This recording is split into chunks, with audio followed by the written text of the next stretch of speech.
Now we will have our national anthem and national sung by Miss Altia Oswood.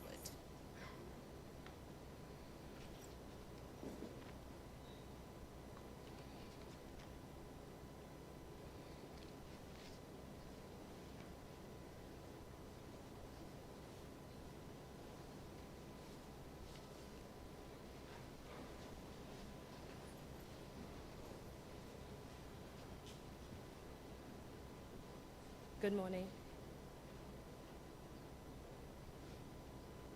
God save our gracious Queen.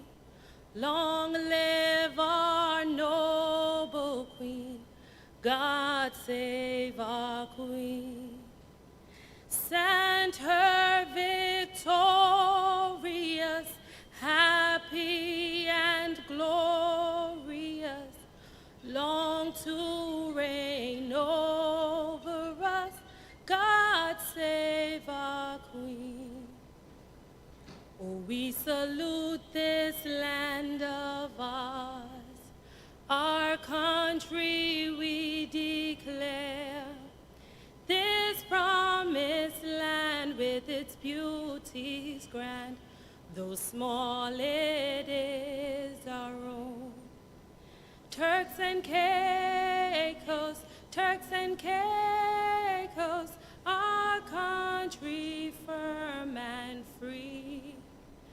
Our allegiance, Turks and Caicos, we pledged and we affirm. Its people forged and blend with multiplicity of race and kind and creed and tongue, united by our goals. From the east, west, north, and south, our banks and oceans meet, surrounding sands and hills of glee, our pristine beauty see. Turks and Caicos, Turks and Caicos, our country firm and free. Our allegiance, Turks and Caicos, we pledged and we affirm. We stand with courage brave to maintain this land of ours, with islands scattered here and there. With trust in God we stand. Turks and Caicos, Turks and Caicos, our country firm and free. Our allegiance, Turks and Caicos, we pledged and we affirm. You may be seated.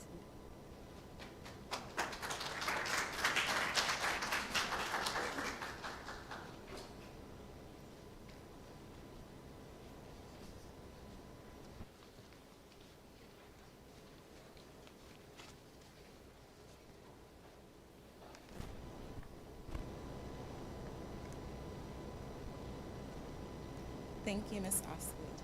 Now we will have a prayer by Bishop C.A. Williams.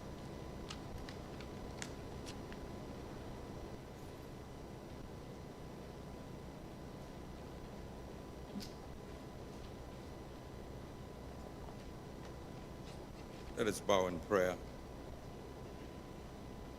In the beginning, God created the heavens and the earth was without form and void, and darkness was upon the face of the deep, and the Spirit of God moved upon the face of the waters. And God said, "Let there be light," and there was light. Creator God, giver of all life, you sustain the earth, direct the nations, In this time of climate crisis, grant us clarity to hear the groaning of creation and all the beauty that surrounds us. May we learn to respect all as a sacred gift and do what we can to walk lightly, to prepare the damage we have caused through our consuming, sometime greed, sometime carelessness, but grant us an ecological conversion today that we can learn to protect this gift that you've given to us for the next generation to come, so that they may inherit a good earth. As we gather in this climate conference today, bless our minister responsible. Challenge us to change our lifestyle and guide our leaders to take courageous action. As we deliberate, we ask your guidance and your blessings today for a successful conference. In Jesus' name we pray with thanksgiving. Amen.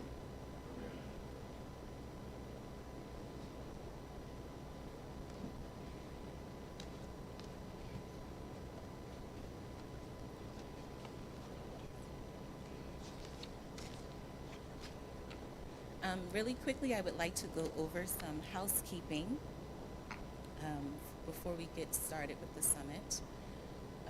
Out these doors to your left is the restroom. In addition, please place your phones on silent so that we're being respectful to all of the presenters and speakers this morning. We will have coffee breaks throughout the summit, and I will announce those for you all as well. In addition, there are cards that have a QR code in your seat. You all can scan those on your phones and share those to your social media, Instagram, Facebook, and Twitter.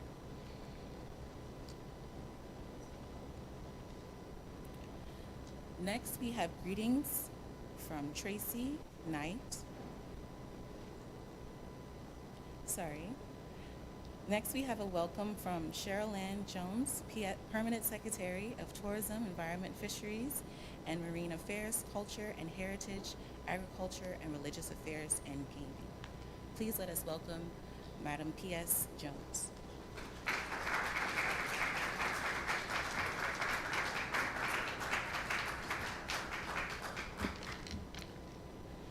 Thank you very much, Mrs. Wynema Penn. Mrs. Penn is our director of the National Trust, and she consented to be our moderator today, and we thank her for that. Thank you very much. And while I accept the protocol that was established, I would like to also recognize His Honor the Speaker of the House of Assembly. I'm going to take my glasses off so that I can see other members of the House of Assembly, senior government officials, senior directors of agencies, members of the clergy, our colleagues, stakeholders, those persons who are tuning in on virtually, especially our partners from the other overseas territories. We will know who they are in a while. We want to acknowledge the presence of all of you who have made it possible to be here today. And we thank you very much for the commitment. I have a great task today. I'm supposed to just welcome you to this important event. And it is important because you are here and you share in the commitment that we have. Today is an important day in the life of the ministry and the department that is responsible for the environment. This climate change summit marks the beginning of what we hope is the first of many, but also a period of sustained action as we seek to raise the level of involvement and commitment to climate change. The fact that we are a beautiful by nature country highlights the importance of the protection of the environment. Our tourism product is highly dependent on the condition of our oceans and our reefs. And so we understand that it is important that we safeguard these assets. I'm happy to welcome you to this summit. Under the theme, Only One Earth, Invest in Our Planet. And when we hear Earth and planet, we think that it's a big task.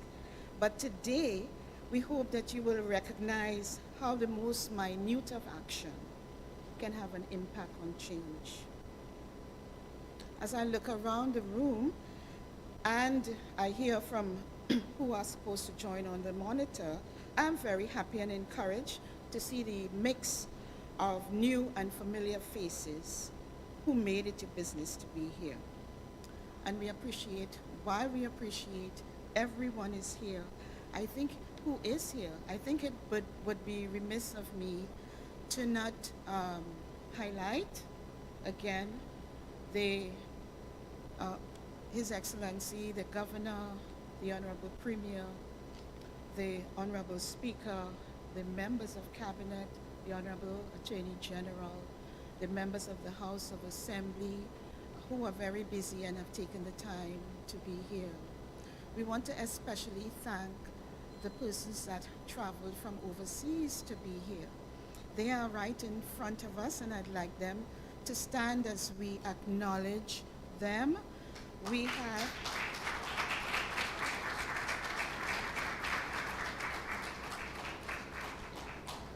Honorable Walter Rubin is the Deputy Premier and Minister of Home Affairs from Bermuda. He's right there, he's waving.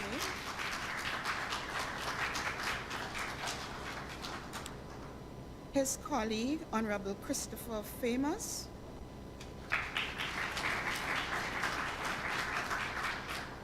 He's the CARICOM rep for Bermuda. And then Honorable Vincent Wheatley, Minister of Natural Resources, Labour, British Virgin Islands. Welcome. The response to this climate change summit and the call for action has been phenomenal. We received resounding support from all the invitees, and the level of interest remained high from the time we held the first engagement with the stakeholders to review the draft climate change charter until now. They constantly recognize that the time for action is here. The time for further action is now. And so today, we are embarking on that vision of further action. I would say that the impetus for this summit and for the reviewing of the climate change charter came following the minister's attendance at the UN's 26th Climate Change Conference and her participation with the rest of the overseas territories in signing the UK Overseas Charter, Climate Change Charter. The Charter recognized that together we are responsible for the 5th largest marine estate, and that our collective action will play a part in the UK meeting its 2030 objectives. And it's necessary that we are involved if the UK is to meet their goals. So our charge from the minister was to review the plans, review the actions, and let us review the climate change charter to come here with the launch of a new charter and this climate change summit. Yesterday at the round table, it was agreed again that any change has to be collective, and that for a collective change globally, the impetus has to start at the national level with your involvement, with your commitment, with your desire to see a change as far as climate mitigation is concerned. And so this is why we are here. It is under that premise that together we can make a difference and that we need to further action as far as this issue is concerned. we all can speak with some clarity about the impact of climate change. And today, you will have a lot of opportunities to hear about the impact of climate change on small states like us. You will hear discussions that would bring it down to an individual level so that you can make a determination as to what you can do. And there has been action locally. I'm sure that you can attest to that. There has been action locally. There has been action. We have a sturdy climate change policy. We have policies as far as it relates to biodiversity. We have the Caicos Pine project that looks at reforestation. We have policies that speaks to the reduction of the importation of single-use plastics. And we also have the private sector that is doing a considerable amount of work as far as renewable energy is concerned. So there is action, but we want to accelerate action, and we want to be committed to consistent action. So I'm inspired to be here today. I hope that you are too. The kind of enthusiasm we got when we sent out the invitation says that you are enthusiastic about being here today. We hope that you'll be enlightened and that the end result is your further commitment to this change. Our ministry is committed to creating collaborative partnerships. Only one Earth, invest in our planet, is the embodiment of that.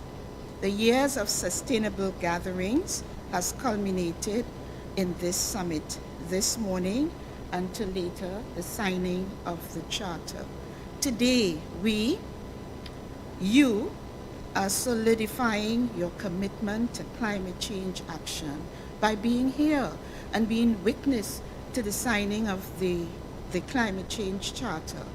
We are anticipating great things, a great outcome today, and it is in that spirit of anticipation that I again warmly welcome you here and look forward to having a great day with you. Thank you very much.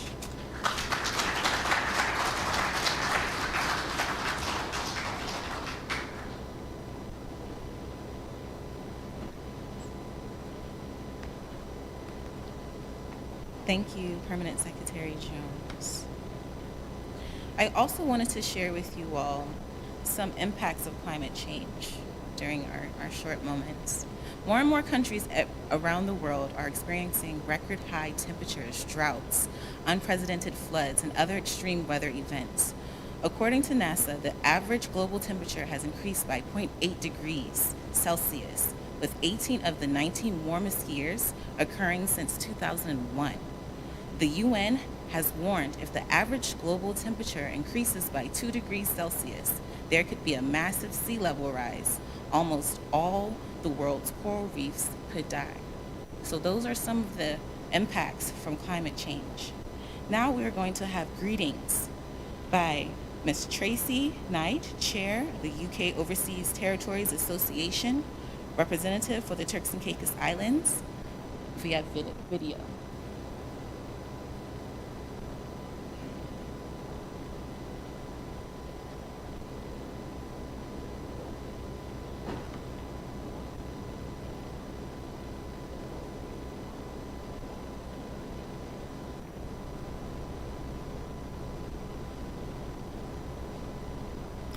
Good morning, delegates. I am Tracy Knight, the Turks and Caicos Islands government's representative in the United Kingdom. I currently also have the privilege of being the chair of the United Kingdom Overseas Territories Association.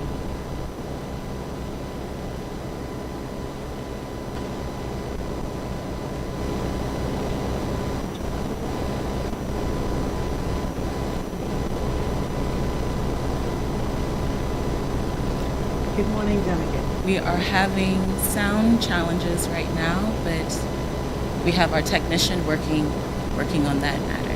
Thank you for being patient with us. Okay. So we're going to move right along, and we're going to have remarks by His Excellency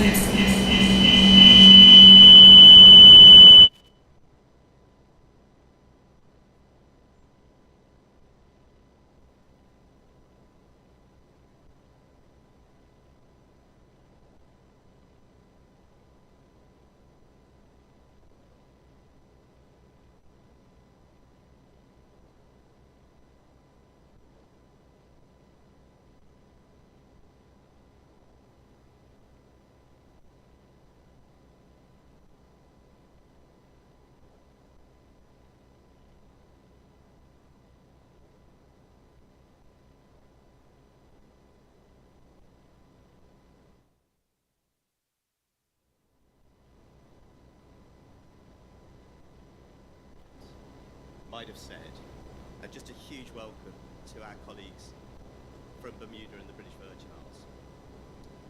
If we had also the Cayman Islands here, between us, those 4 islands contain the vast majority of the 250,000 people that live in the overseas territories across the globe.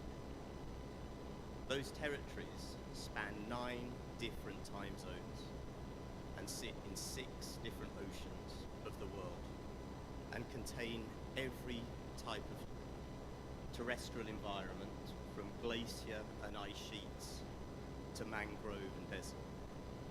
And through them, the overseas territories control 1% of all of the world's oceans, many of which are now becoming protected environmental zones. So although it feels as though in these islands we're relatively small, together the overseas territories have an enormous role to play in this agenda. But let's bring it home here to the Turks and Caicos Islands. In fact, listening to the national song, almost everything in the national song is at risk through climate change.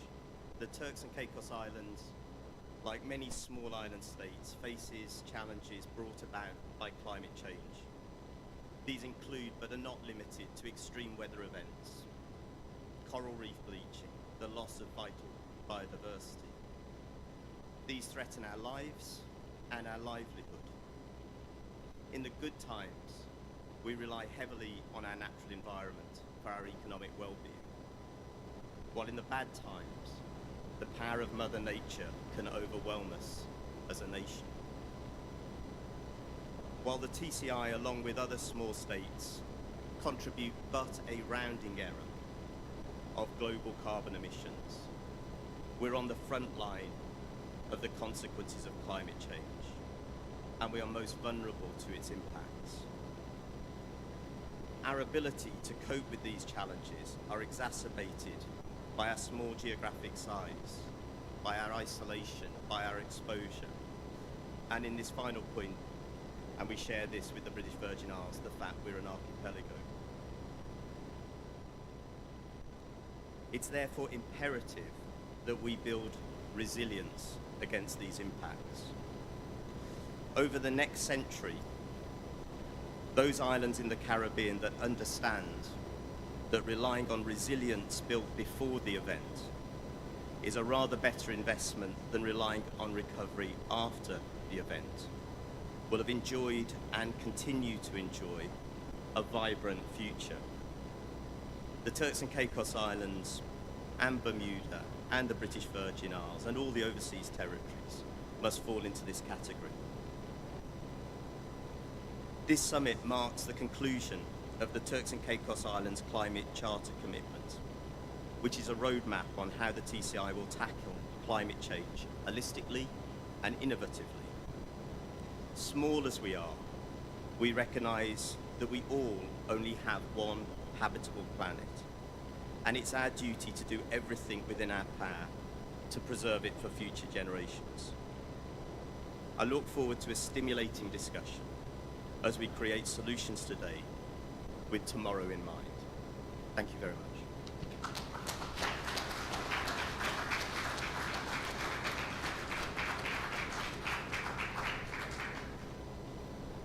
Now we'll have remarks from Honorable Charles Washington Mizik, Premier of the Turks and Caicos Islands.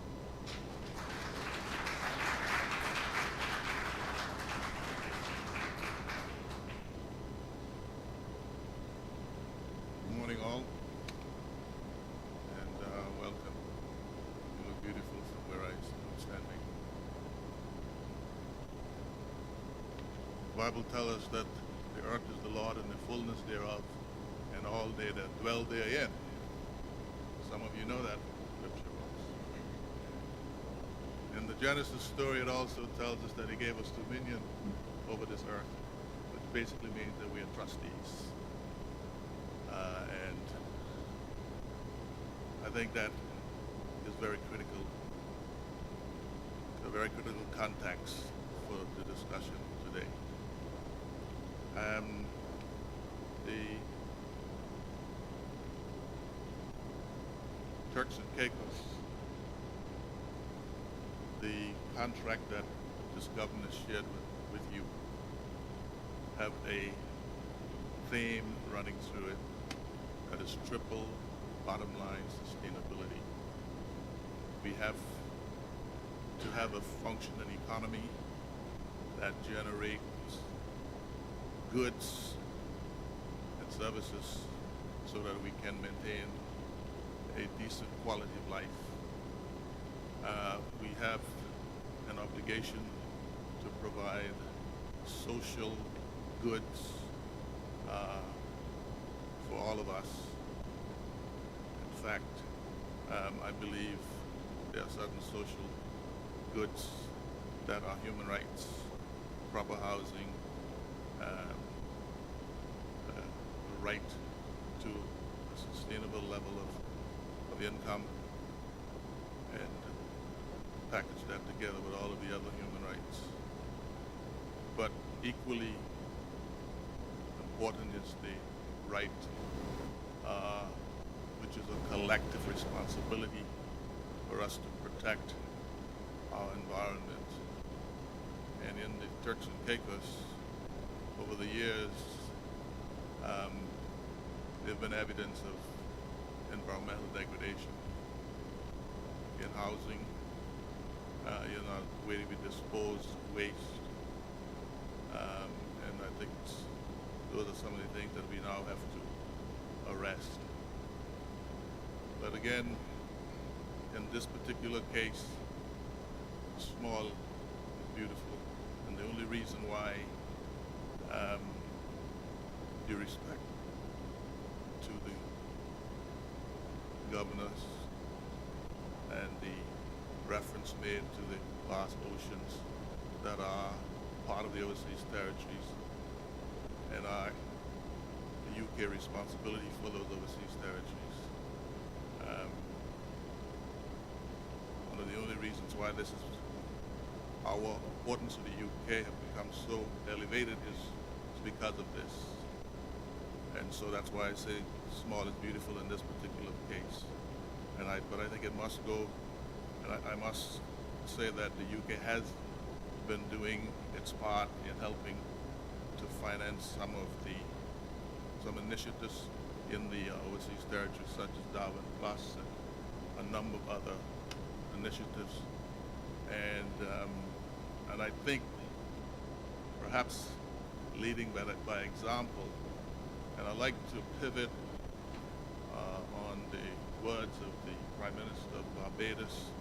When she speaks about this issue of climate change, she put it in the context of climate justice, because while small island states are the first to be impacted, we've had very little to do with what has happened.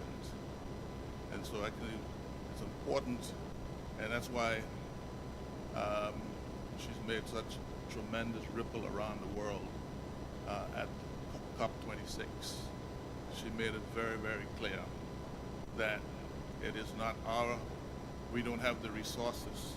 While we may control large swaths of ocean and we are threatened, we don't have the resources to adequately deal with those threats. The Turks and Caicos will be doing its part. Part of it is selfish, but part of it is realizing that we have an obligation to the rest of the world. So this government will, and is committed to this, working with its partners, including our electrical or utility, to ensure that we've got an adequate mix. We have an escalated pace towards creating green energy. And I know it has been slow, and there's been a lot of bureaucracy and red tape, but we want to get it right. Also, we're making strides towards improving the environment. We've banned single-use plastic. We've banned the importation of old derelict vehicles that become derelict very quickly. And we will be investing huge sums of money to improve, to clean up and improve informal settlements. It's important. These are all parts, these are all lifestyles and issues that degrade the environment and add to the negative impact of climate change. So I want to congratulate the Ministry of Tourism and all that other long line of functions. And I saw the Bishop Toledo looking at the title on the screen when it says Religious Affairs and Gaming.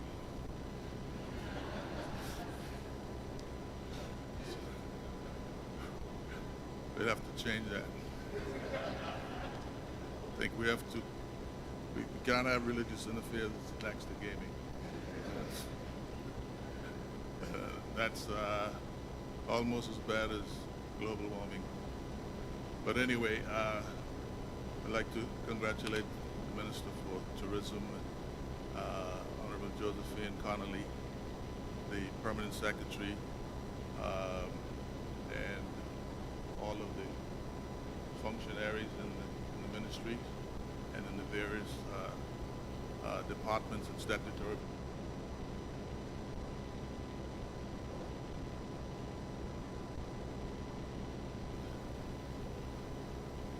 We are committed to ensuring that you have the resources that is necessary to help in your work in actually, and of course, importantly, the ECR and other important bodies.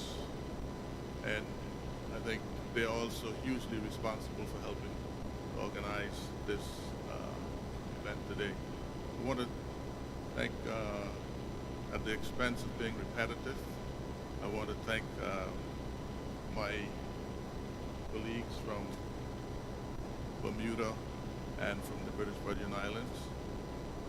We've had some very interesting conversations and over the last day or so. And given the fact that, as the governor has indicated, there are something like 250,000 inhabitants in the remaining overseas territories, 5 of which is in this area, this region, it's critical for us to lend our expertise in areas that we are special skills in. So you'll be seeing more of this kind of joining up together to focus our attention on critical issues. But today is a great day, and I do hope that we can all start to do our part by, in our own small way, focusing on our own communities and help us to raise our voices to make sure that we can expect a little more from the polluting countries as we try to march towards climate justice. Thank you very much.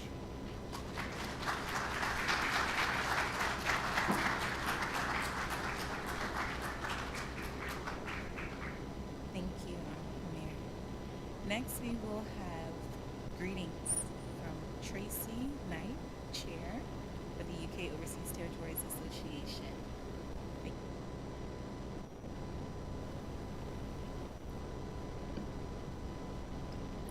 Good morning, delegates. I am Tracy Knight, the Turks and Caicos Islands Government's representative in the United Kingdom. I currently also have the privilege of being the chair of the United Kingdom Overseas Territories Association, otherwise known as UKOTA.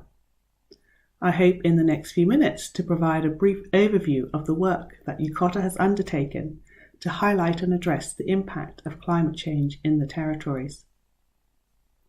UKOTA was founded in 1994 in London to promote the interests of the UK overseas territories and cooperation between them.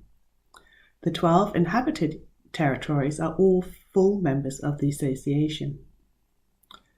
The main work of UKOTA is representing the collective views of the overseas territories through dialogue and engagement with the UK Foreign, Commonwealth and Development Office and other UK government departments, both at official and ministerial level. UKOTA also engages with UK parliamentarians, statutory bodies and NGOs on issues relevant to the territories. In particular, UKOTA provides an effective collective voice in relation to protecting the critical biodiversity and marine environments of the territories. The governments of the overseas territories are custodians of international important habitats. The overseas territories collectively hold a third of the world's albatrosses, a quarter of the world's penguins, the world's largest coral atoll, 1,500 plus unique species, and the world's 5th largest marine estate.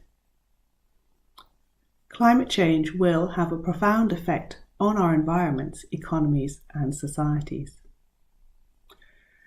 UKOTA has sought over the years to highlight the global environmental contribution of the territories and the threats posed by climate change.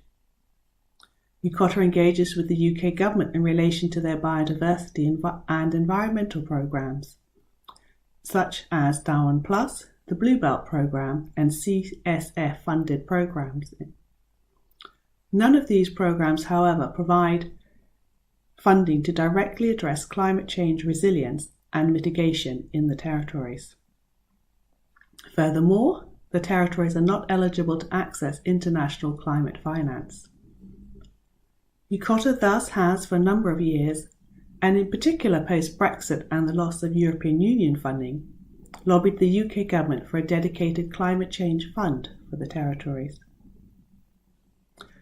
One way in which UKOTA has succeeded in highlighting the impacts of climate change on the territories is through participation in the UN climate change conferences, otherwise known as COP. UKOTA secured and funded the participation of an overseas territory minister and technical officer at COP24 and COP25 as part of the UK delegation on behalf of all the territories. UKOTA was also the convening body for all 14 overseas territories for the purpose and representation of COP26 last November in Glasgow. The overseas territories achieved a significant visibility at COP26, with 6 overseas territory environment ministers attending as part of the UK delegation. UKOTA organised an overseas territory roundtable event at COP26, and the United Kingdom Overseas Territories Climate Change Pledge was agreed and published. The association also commissioned a film, kindly paid for by FCDO, showcasing the impact of climate change on the overseas territories for the roundtable event, which will play immediately after these remarks. COP27 is scheduled to take place in Sharm el-Sheikh, Egypt in November. UKOTA will again work closely with members as well as the UK government to secure a high level of representation within the UK government delegation and visibility for all the territories. In closing, I apologise and regret that I'm not able to be with you in person today. However, I wish you a very successful summit and look forward to hearing the discussions and the conclusions of the event. I hope you find the film Our Vision for Healthy Oceans informative. Thank you.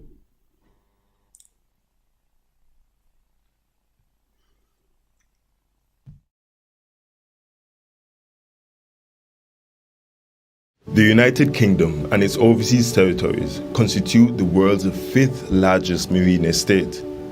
We are custodians of incredible biodiversity, with more than 90% of the UK's unique species. And our precious ocean ecosystems span the Antarctic to the Caribbean, the South Atlantic to the Indian Ocean. But a new study shows these small communities and our seas are some of the most vulnerable to the impact of climate change. Climate change may bring increased storm activity, sea temperature rise, rising sea levels, higher acid levels in the ocean, and changes in the flow of the Gulf Stream. These threats, along with plastic pollution, will put Bermuda's ecosystem under extreme pressure. The Mediterranean is already suffering the impacts of climate change, with warmer and more acidic waters affecting our marine ecosystems. We're witnessing a rise in the spread of invasive species. A clear example of this is the invasive seaweed, Rugulopteryx okumari, which has overtaken our beaches, threatening the tourism industry and affecting marine biodiversity. Our fishermen having problems going to gather their catch because of the increase in the amount of rough weather that we're seeing. Also, there is some evidence of coral bleaching, and this have a significant effect on, of course, our marine life and the users of that industry. In 2017, we were hit by Hurricane Irma. The devastation brought our way of life to a complete standstill. Stronger hurricanes, sea level rise, flooding, ocean acidification, and climate change impacts on our biodiversity are severely affecting our ecosystems and economy. The Pitcairn Islands beaches, some of the most remote in the world, are becoming saturated with the world's debris, with tons of plastic and rubbish disrupting the habitats of the region's endemic species. With unparalleled urgency, territory governments are at the forefront of work on ocean management, nature-based solutions, adaptation, and resilience. This ambitious global network is essential to help deliver protection for 30% of the world's oceans, and vital in the fight against climate change. Several territories have taken ambitious steps to protect and manage their marine environments through the Blue Belt Initiative. Tristan da Cuna's recent Marine Protection Zone designation is the largest in the Atlantic Ocean. We depend on our ocean and we want to keep it healthy for my generation and all generations that will follow us. Also, as part of the Blue Belt Initiative, Ascension Island, St. Helena, Pitcairn, alongside the British Indian Ocean Territory, South Georgia and the South Sandwich Islands, as well as the British Antarctic Territory, are protecting and managing over 4 million square kilometers of ocean. We know the importance of the ocean. It provides our oxygen, it fuels our planet. The Blue Belt programme is designed to help the overseas territories protect their marine environments. So by coming together and deciding to be part of the Blue Belt program and working with various government agencies and conservation groups, these overseas territory governments have made massive commitments for biodiversity, for sustainable fishing, and for future protection. The government of South Georgia and the South Sandwich Islands declared a very large marine protected area. Extensive no-take zones where all fishing activity is prohibited protect the most diverse and vulnerable marine habitats. South Georgia is now a global rarity, an ecosystem in recovery. Scientists have now discovered that the Southern Ocean absorbs over twice as much carbon from the atmosphere as the Amazon rainforest. So, by protecting these waters, we are helping the entire planet. In 2016, St. Helena designated a sustainable use marine protected area, which affords protection to over 440,000 square miles of ocean. It also sets out the marine environment's monitoring so that it can track change occurring to habitats and biodiversity. Through our network of marine and terrestrial protected areas, we are giving Ascension's ecosystems a fighting chance of adapting to climate change. These actions could be the difference between species extinction and preserving our precious biodiversity. Angola has done a lot of work to tackle climate change head-on, But perhaps one of the most instrumental steps in that direction we have taken is the development of the Blue Anguilla Task Force. It shows that we focus on mitigation, adaptation, and building a climate-resilient economy. Our fisheries are leaders in seabird and mammal bycatch mitigation, and we are working towards designating our first marine managed areas in order to protect our valuable biodiversity. We support scientific research and provide a critical gateway for the Antarctic and South Atlantic in order to better understand the environmental challenges we face and the resources needed to adapt to climate change. We are doing our best to protect what we call these carbon sinks. We know that mangrove wetlands are some of the best in terms of natural areas at storing and sequestering carbon. Seagrass beds also. So the fact that we've protected more of our marine environment recently, that's been a big stride. The increased intensity of storms experienced by our island nation severely erodes our coastlines and causes damage to marine and terrestrial habitats and physical infrastructure. To mitigate against this impact, we have made it mandatory to have setbacks of at least 100 feet in developed areas to allow for coastal vegetation to remain intact. We are strengthening our workforce and policies to better protect the coral reefs and mangroves that serve as frontline defenses to our islands during storms. Bermuda's also launched the Bermuda Ocean Prosperity Program to protect our oceans while fostering the sustainable use of our ocean resources for present and future generations. Working collectively and with the support of the UK, we are already leading on huge steps to protect the world's oceans and avoid climate breakdown. Together, we've come so far, but there's so much more to do. Our vision for healthy oceans unites us and inspires us. We must continue to work together with renewed urgency to protect the world's oceans, sustain our livelihoods, and propel ourselves into a greener, healthier age.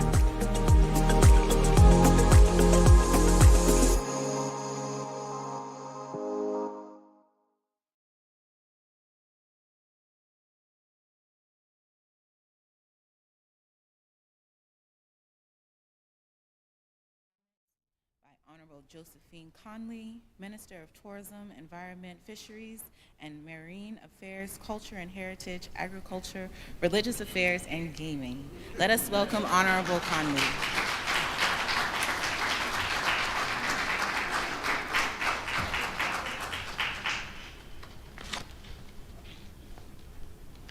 I agree with the Premier. A pleasant morning to each and every one of you. Standing on the protocol established, I must pay special recognition to my cabinet colleagues, Honorable Governor Nigel Dakin, our Premier, Honorable Charles Washington Messick, my cabinet colleagues, the Honorable E.J. Sanders, Deputy Premier and Minister of Finance, Honorable Rachel Taylor, Minister of Education, Honorable Chuck Musgrove, Minister of Immigration, Honorable Udus Morris, Minister of Home Affairs, Honorable Akira Messick, who wasn't able to be with us here this morning. She's the leader of government business, but she's joining us online. Honorable Jamal Robinson, Minister of Health, our Honorable Attorney General, Honorable Sean Malcolm, Honorable William Balliard, Honorable Harold Charles, my Shadow Minister, Honorable Jay Stubbs. I'd also like to recognize Commissioner of Police, my Permanent Secretary, P.S. Jones, and the entire staff of the ministry, my Director, Lumika Williams, and the environmental team, students present from the various schools, and last but not least, our overseas guests, Honorable Vincent Watt, Honorable Vincent Watley, Minister from BVI, Natural Resources. So good to see you again.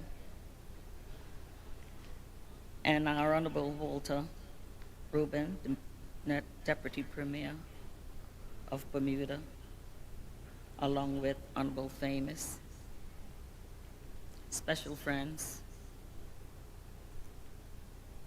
my siblings, including my eldest sister, Honorable Arabella Smith, the first female premier of the Turks and Caicos Islands. She was the Minister of Education, a woman who served this country for 4 consecutive years in office. Last but not least, my husband, Joe Connolly, who's here with me today, my ride or die. Thank you for showing up. And also my son, Mark Connolly, who's listening, and my daughter, Anne Marie, who is listening from the UK. It is with deep sense of pride and honor that I welcome you all to this Climate Change Conference 2022 in the beautiful Turks and Caicos Islands.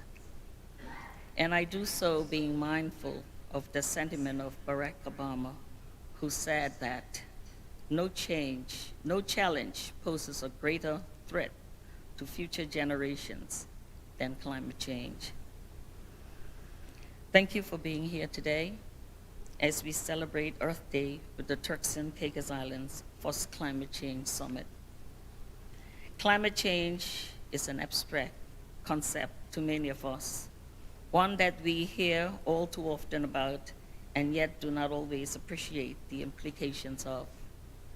In 2021, I had the privilege of attending the United Nations Climate Change Conference, COP26. The reality of the threat, the loss and damage that we face as a territory comprising of low-lying islands struck a deep chord within me. Within the last 14 years, the intensity and ferocity of hurricanes Irma, Ike, and Maria on the Turks and Caicos Islands was a stark reminder that climate change is real. We are among the most vulnerable to the impacts of climate change, with rising sea levels, and yet our voices are not only heard, nor our concerns noted. We need to become more proactive, initiate our own discussions, both locally and regionally, to determine the best course of action. I commend the Cayman Compass for their initiative in conducting a series of interviews and their 10 clear actions for averting the certain disastrous outcome of climate change. The Ministry of Tourism and Environment understands the necessity for urgent action in collaboration with our international counterparts to support the Paris Agreement's goal of limiting global average temperature increases to 1.5 degrees Celsius. Finalizing the Climate Change Charter commitment will enable the Turks and Caicos Islands to forge a resilient path ahead through unity to secure livelihoods for today and for the future. The setting up of the committee envisaged in the Charter will help turn our hopes and plans into reality. But the signing of the Charter is just not a start. It's just a start. The committee is just a start. As the governor asked me recently, and then what? Well, then what? Action. Action as we commit to some urgent and direct initiatives. Initiatives to move quickly where we can, and where we need more time, we need to set some hard targets, which might be over a longer period, but must be pursued relentlessly. For instance, there's general agreement that white roofs and insulation keep houses cooler, reduce power bills, and the use of fossil fuels.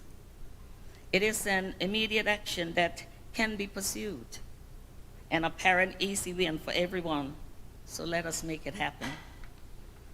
Perhaps we need to look at all the new development proposals through a climate change lens, the government is often asked for concessions for new developments.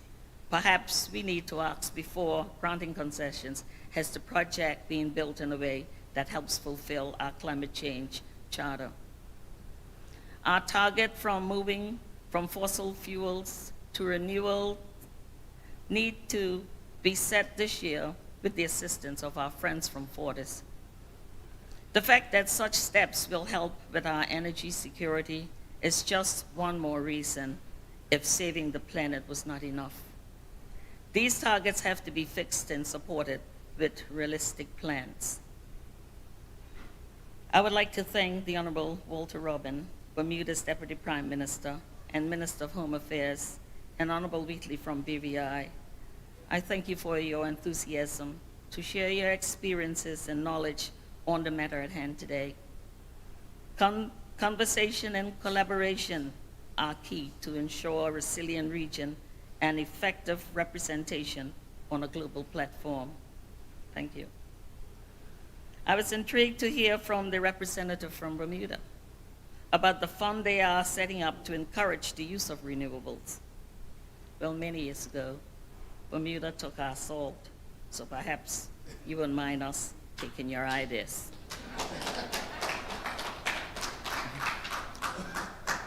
To the panelists and presenters here today, we look forward to gleaning understanding from your expertise and look forward to your message of hope as we unpack the climate crisis and solutions to mitigate against and adapt to its impacts.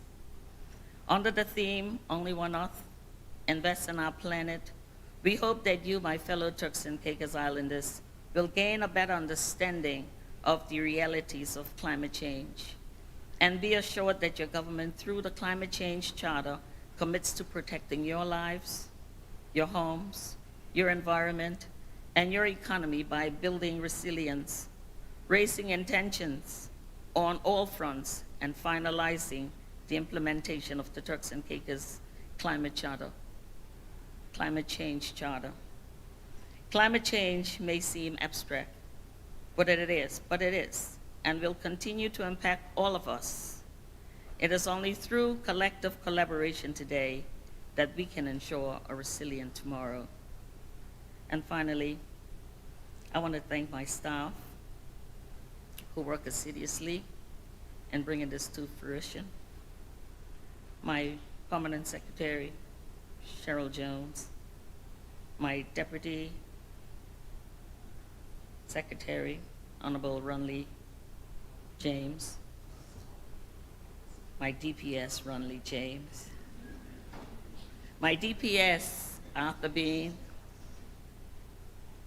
my director, Lamika, who played a major role in this exercise.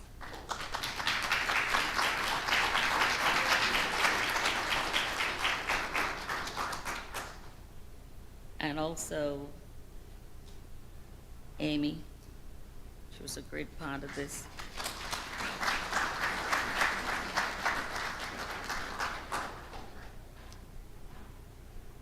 I want to say thank you from the bottom of my heart. I could not have done this without the teamwork that was displayed here this morning. Thank you. I believe I missed one of my colleagues who is here this morning, Honorable Sean Malcolm. Welcome.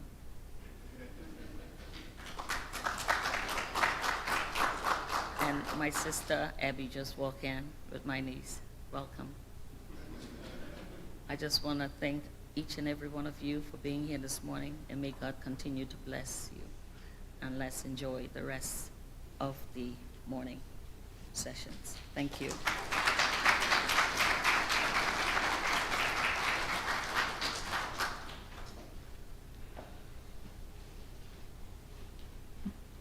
Thank you, Honorable Conley. Now we will have introduction of keynote speaker by Lermika Williams, Director of Department of Environmental and Coastal Resources, and after we will have our keynote speaker, Honorable Walter Ruban, Deputy Premier and Minister of Home Affairs, Bermuda.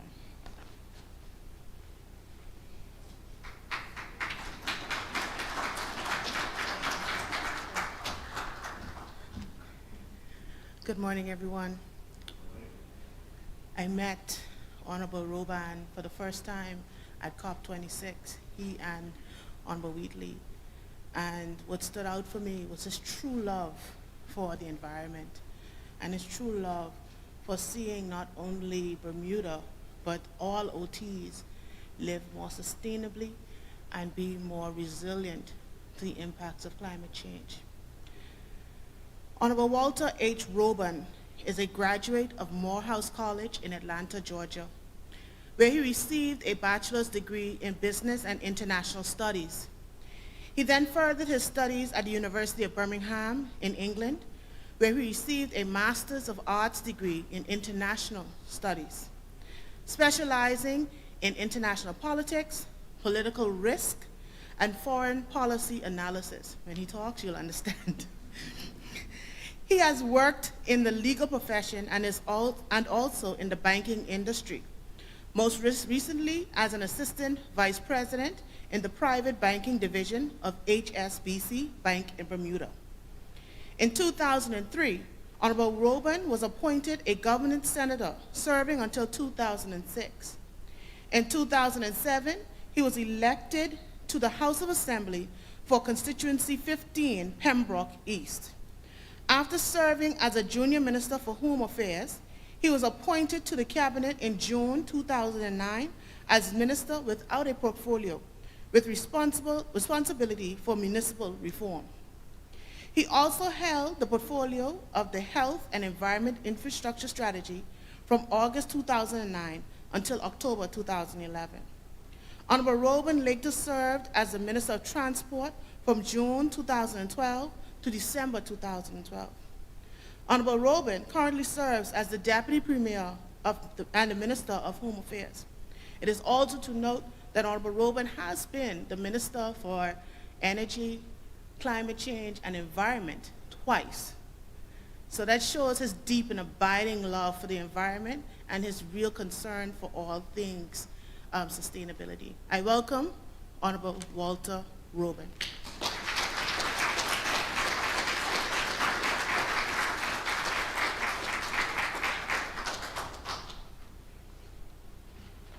Good morning, everyone.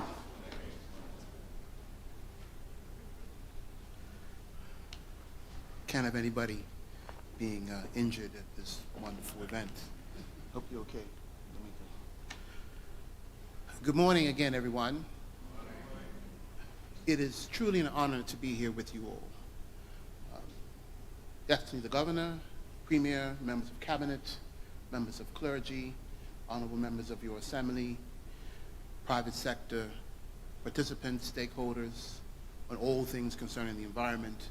And clearly you're here because you have an interest in TCI and its health and its future and its prosperity. So I thank you all for being here. I cannot go forward without saying a few additional words about my ministerial colleague, the Honorable Josephine Conley. And happy to share with you whatever Bermuda can offer, Minister. But I cannot go further without speaking something about Minister Conley and the experience that we had together in COP. I was designated because of Bermuda's role at the time of being chair of Jakarta as the leader of the delegation, which included a number of overseas territories to COP upon the invitation of the British government. But I can assure you, we were a team. And Minister Conley was an outstanding member of that team. She brought her energy, her enthusiasm, and her not taking no for an answer approach to her presence. And that helped all of us to achieve what we were able to achieve at COP. So I thank the minister. Her friendship and her camaraderie, for me, has been inspirational, and I am grateful for all of that from her. And she is a great representative and leader for Turks and Caicos Islands in this space of the environment and climate action. Just want to tell you all that from the bottom of my heart. So when she contacted me to participate, there was no in the answer because she don't take no for an answer. So I'm happy to be here and to be participating with all of you in this conference. Let us not forget, this is Earth Day. Earth Day. And that's important to have held this conference on Earth Day. And your theme, One Earth, investing in our planet, is absolutely topical. It's absolutely relevant. Not only about investing in the planet, but investing in yourselves, investing in the region, investing in your island and your people. That's what that means. And it's important that this summit, perhaps the first amongst the overseas territories, is held here in Turks. So I congratulate the Turks Island government for initiating this.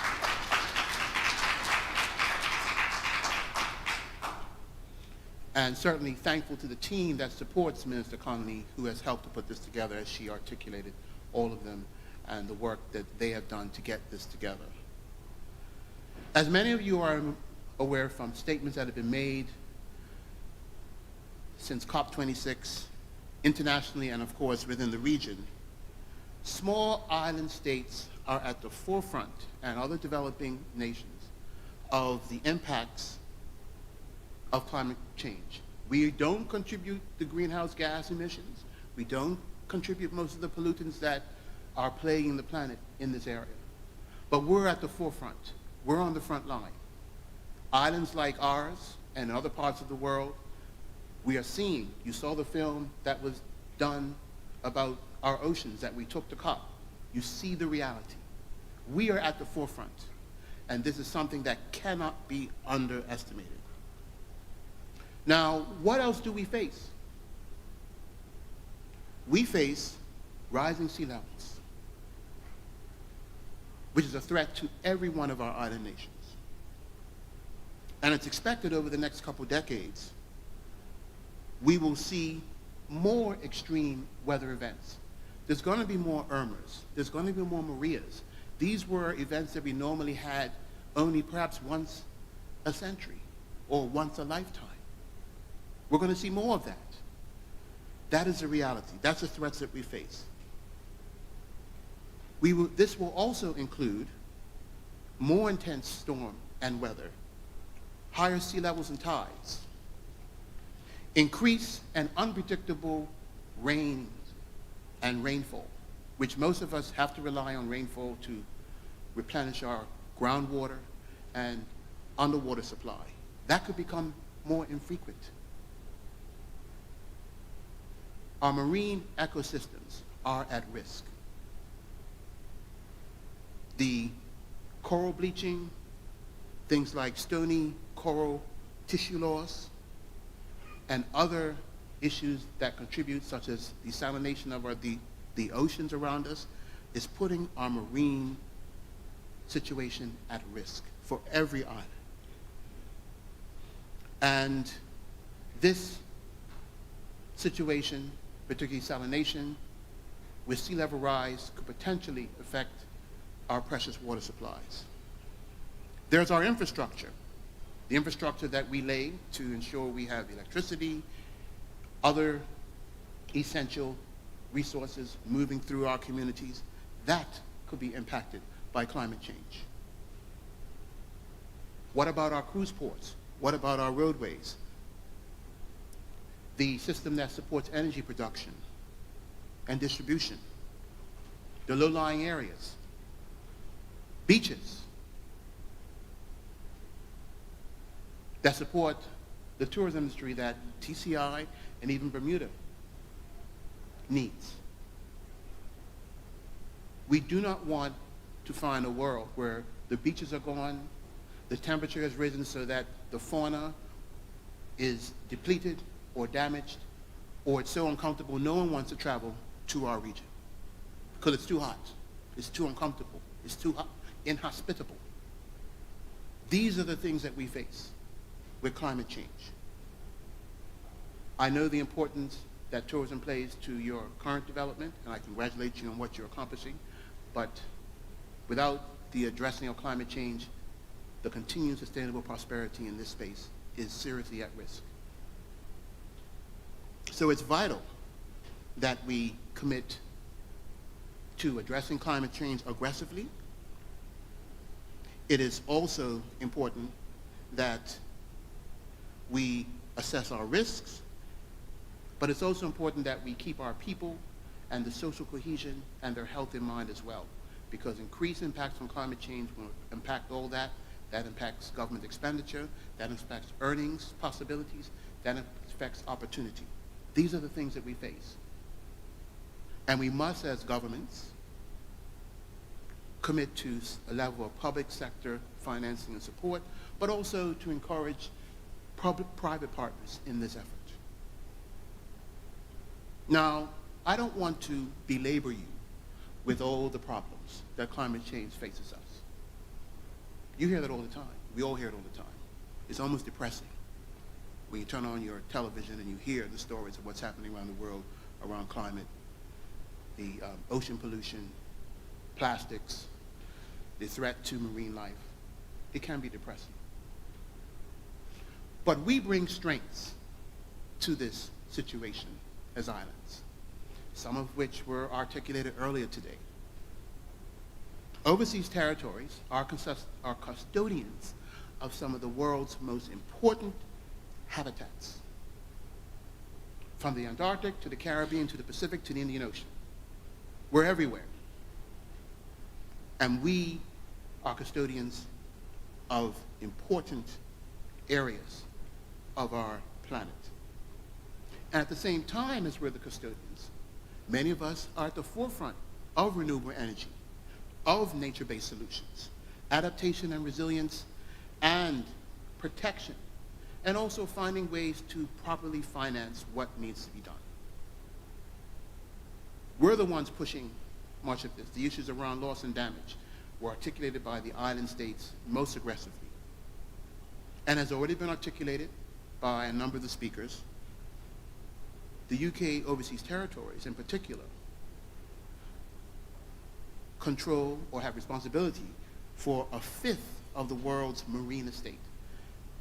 That is almost difficult to contemplate when you consider most of us are these little islands in the middle of nowhere. Bermuda is, certainly. Almost nowhere. Took me a long time to get here, I know. Get up at 5 o'clock in the morning just to get here in your afternoon. So we're in the middle of nowhere. But with that marine estate comes 90% of the diversity that's within the UK family, amongst our little territories. That's enormous. A fifth of the world's marine estate? It's an incredible responsibility that we have. And at the same time, we are vital to the United Kingdom reaching the goal of 30% of the protections by 2030. So we're an essential piece of the global picture when it comes to addressing climate change, when it comes to marine protection, when it comes to dealing with the issues around oceans and their viability and their survival, ocean health. We are crucial. What happens in our waters affects everywhere. So we must not underestimate the strength and the leverage we bring to this campaign. It's important that we remember that. Don't underestimate the size, and the Premier said it earlier about how being small is a blessing. In this case, we bring strong leverage to the picture, the global picture.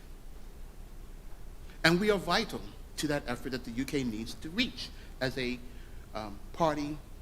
contracting party to the Paris Agreement. So with some of those, and those are just some of the attributes we have, we must work together. Bermuda, Cayman, Anguilla, BVI, in particular in this region, but globally, the rest of the territories, it's essential that we work together.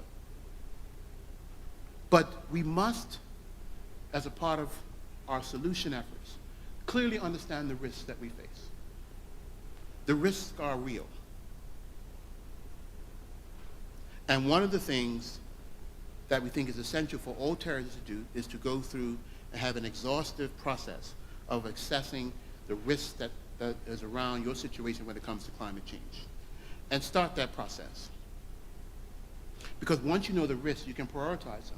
Some of them are more immediate, some of them may not be foreseeable until 20, 30 years or further down the line. So as governments that have limited fiscal resources, we can prioritize what we're going to deal with early on, the next 5, 10, 20, stretching out. Proper risk analysis of our climate situation is what's essential to meeting that. Now, this may seem easier said than done to some of us, but particularly from a financial standpoint, and the resources to do that may seem considerable. But Bermuda has had some success in this. This is some of the solution-driven idea that I think I can bring here that may be helpful to you. Because Bermuda has secured funding from the UK government to enter into an exhaustive climate study.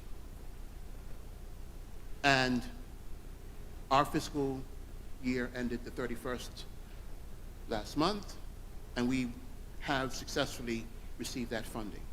And we have already started to have an exhaustive climate study done of Bermuda. And this study will be all comprehensive on everything that has to do with the impact of climate change on our island. And the study will make predictions specifically for Bermuda with the projection timeline for best and worst case scenarios and climate change scenarios for short, medium, and long term. And I'll just give you some of the detail of what that study will actually encompass so that you have an idea of how detailed it will be. Undertaking a vulnerability assessment for major infrastructure, such as our airports, ports, public highways, electricity generation, subterranean utility and telecommunications framework, and our waste-to-energy plant as well, and our sewage management systems.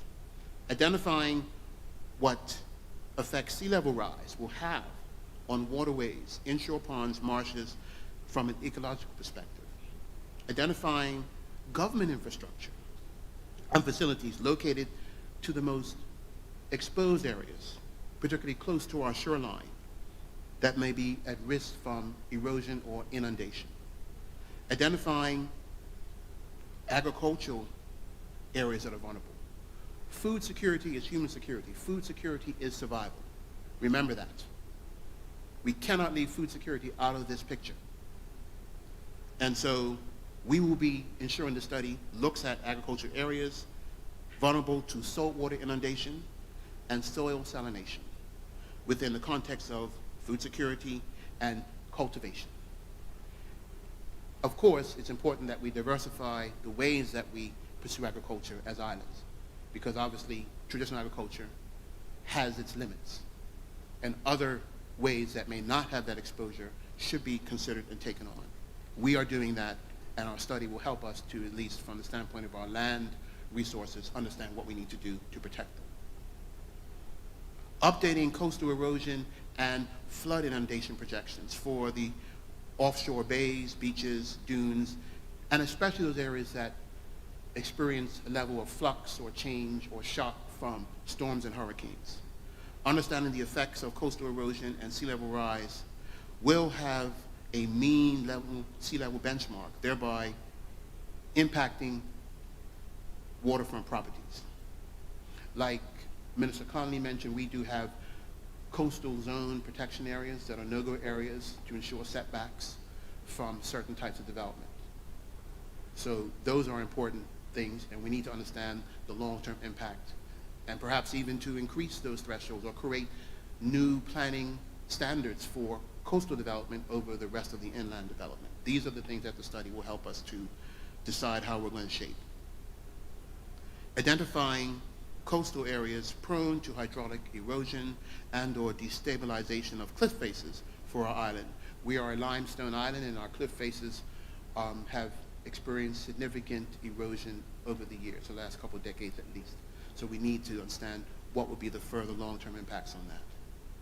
Mapping projections for inundation across Bermuda, identifying both low-lying coastal areas that will be periodically or permanently inundated by seawater, and low-lying freshwater resources that could be impacted by saltwater intrusion. making recommendations for products and construction methods that can effectively reduce erosion for those areas that I just mentioned. And identifying, which I think is important, this may be a very difficult thing to do for some jurisdictions, especially as you promote development, create no-go areas where there will never be development of any type. Because if you do the study, if you assess the risk, you'll see that projections out, you'll see that certain areas will become vulnerable. Some of the hotels that we as islands build for the wonderful beachside view where somebody can leave their room and walk on the beach, those hotels could be at risk in 30 years. And that's a risk to the investment that they brought to your island and for themselves.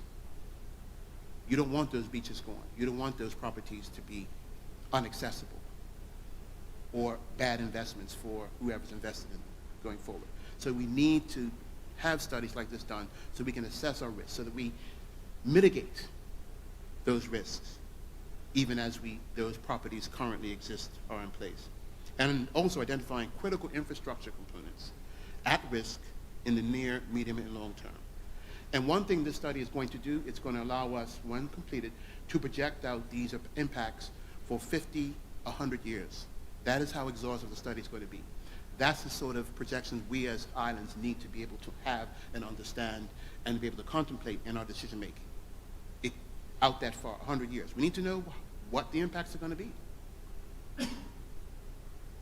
Now, alternatively, small island states within the region, if you are unable to pursue these studies individually, if you're grouped together, you can jointly support such studies together.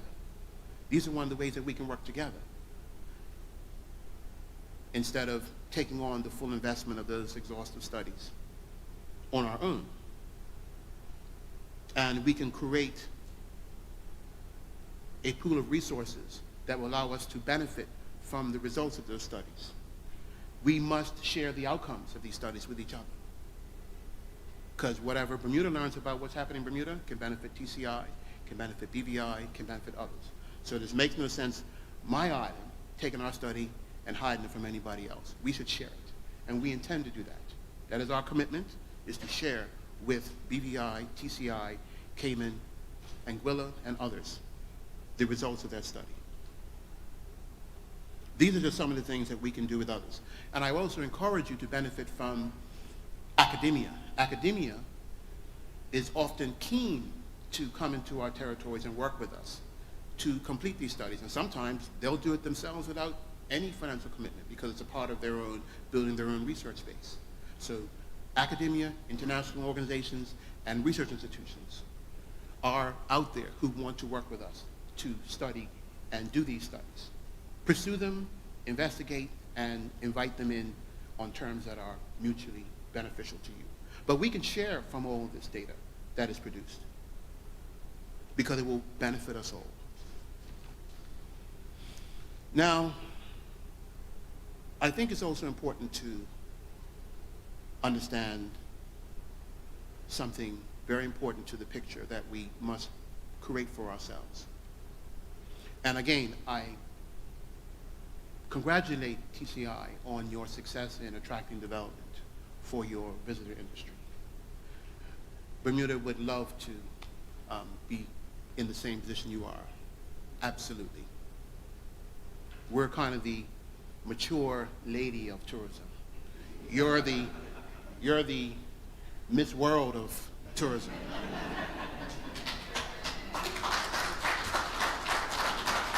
And so we congratulate you on your success. But it's important that the same work you put into attracting that development, you put into your environmental protection. The same enthusiasm, at least, that you craft your development proposals and opportunities for your international investors, you must put the same energy into environmental investment and protection internally and internationally.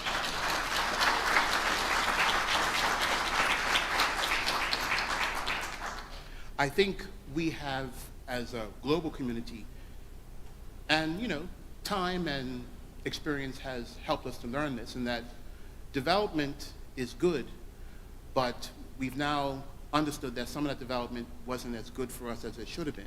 And we need to have a different philosophy about development. We need to put as much energy into the protections as we do into the development, and balance responsible development with responsible protections.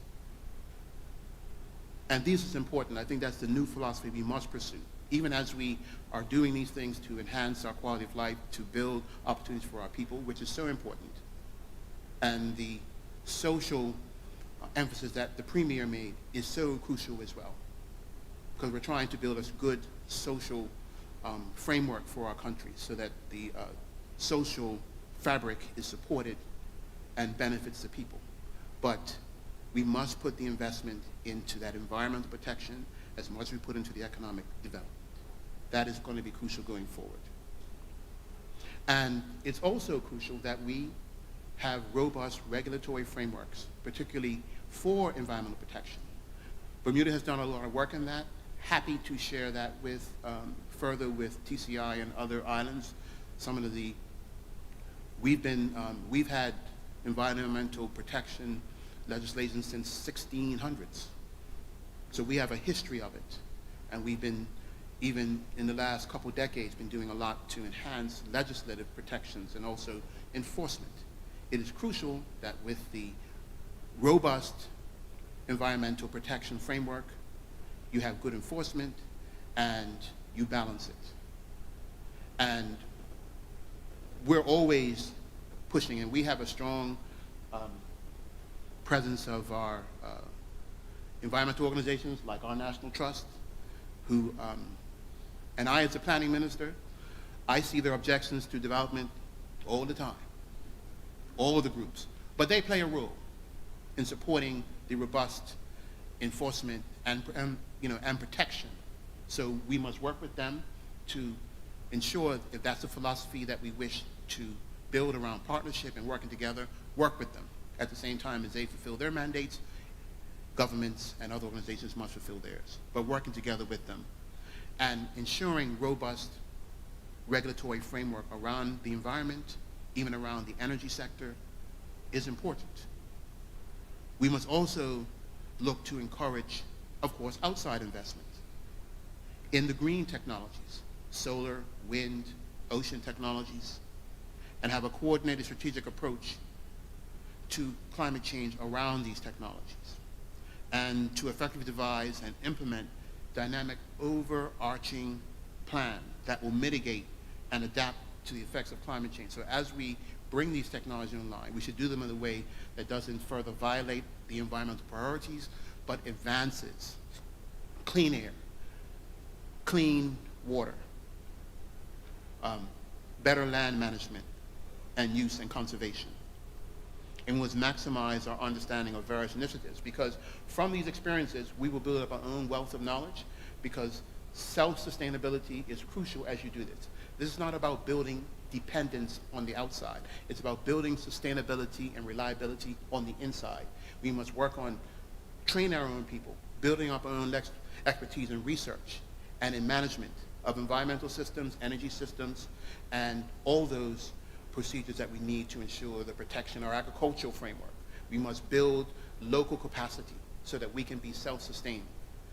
Just as we must move away from being like dependence on fossil fuels, we must invest locally in energy sustainability and independence in the energy sector for ourselves. Now, I say all this because I think it's important that we, and I say we, I'm talking about all of us as islands, we must become the voices, the strong voices in the campaign for climate action. We cannot leave that up to the UK government or other larger industrial nations to be our voice. We can work with them. We can tell them that we're committed to the principles of the Paris Agreement, but we must become our own advocates in the global fight for climate change.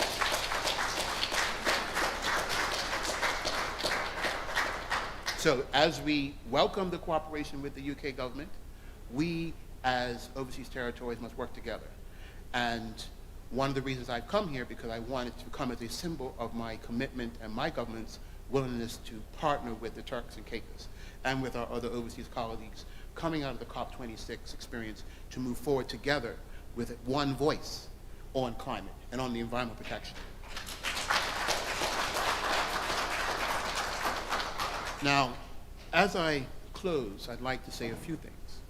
One, I again congratulate Turks and Caicos for the charter which you're about to sign. I request permission, if I can have, from the Turks and Caicos government to take your charter back to my government for consideration of perhaps shaping a similar charter which will create a unified voice for all of us. And perhaps my BVI colleague can do the same. We could certainly talk to our TCI and Anguilla and other colleagues to perhaps take the charter framework that you have put in place and try and model it so that we can all have a unified charter commitment that is fashioned after a charter that we have fashioned for ourselves. So I ask permission to do that. I hope I can get that from the TCI government to take back to Premier Burt and my colleagues to consider. I would also like to say that out of this experience that I've had in the environment and in energy, because I'm most responsible for the regulation in Bermuda of the energy sector and the telecommunications sector, is that working together is what, and working collectively within the community and internationally with our partners, and our primary partners, I feel, are the overseas territories. And the small steps that we have to take will create a big footprint. We already have a big footprint. I said earlier, control and responsibility for some of the most important international marine habitats. 1/5 of the global marine estate. We have the opportunity to make a big footprint and to make a difference in the global effort to our benefit and the benefit of the world around climate change. I wish to thank you all for allowing me to come and speak. Thank you, Minister Connolly and her team, and everyone in TCI who has been so wonderful for myself and MP Famous and Minister Wheatley's presence here. It's been a wonderful experience so far. I want to thank you all. Thank you.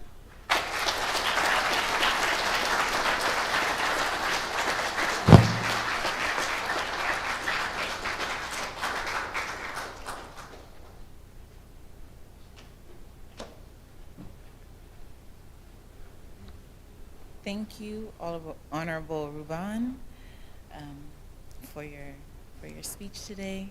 I do hope that we all in the room listened and comprehend the sentiments that he was putting forth to us, and we must become our own advocates. We must come together as a collective and campaign for climate change action. Now I would like to call Director Lamika Williams back up to the stage area. We'll be doing the presentation of the Turks and Caicos Islands Climate Change Charter with Honorable Rhonda Lee Rothwright Knowles, Attorney General.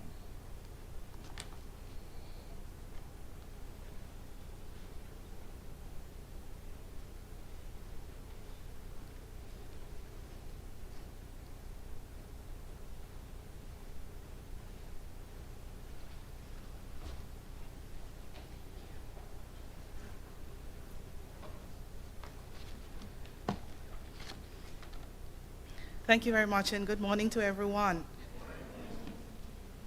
I'm so pleased to be here at the invitation of our Honorable Can't Say No to Minister of Tourism and the Environment. I agree, Honorable Ruben, she is certainly not a person you can say no to, because I don't think I was invited to be here, I was told to be here, and so I am definitely here. I wish to adopt the protocol that has been so ably established by the Honorable Minister and the Permanent Secretary and others earlier, and recognize everyone in their respective places, but certainly to recognize the presence of His Excellency the Governor, Nigel Dakin, and our Honorable Premier, Charles Washington Missick, and other colleagues. It is a privilege to have been invited to participate in this groundbreaking summit to present the Turks and Caicos Islands' newly approved Climate Change Charter on Earth Day 2022. As a small island developing state, the Turks and Caicos Islands is particularly vulnerable to sea level rise, ocean acidification, rise in ocean temperature, and loss of biodiversity. And we've heard the presenters that have come before and the information that they have so ably shared with us about our risks and vulnerabilities and opportunities. So this is further concerning for the Turks and Caicos Islands, given our dependence on the environment for food security, coastal defense, and economic stability. Section 18 of the 2011 Constitution of the Turks and Caicos Islands requires the legislature, Honorable Speaker, and the government in all their decisions to have due regard to the need to foster and protect an environment that is not harmful to the health or well-being of present and future generations, while promoting justifiable economic and social development. To this end, the Constitution provides that the legislature and the government should adopt reasonable legislative and other measures to protect the built heritage, the wildlife, and the land and sea biodiversity of our islands, that limit pollution and ecological degradation, promote conservation and biodiversity, and secure ecologically sustainable development and use of natural resources. All of that is Section 18 of our Constitution. Although only a negligible source of pollutants that are impacting climate change globally, the Turks and Caicos Islands has continued to punch above its weight by enacting tangible measures to positively impact the effects of climate change.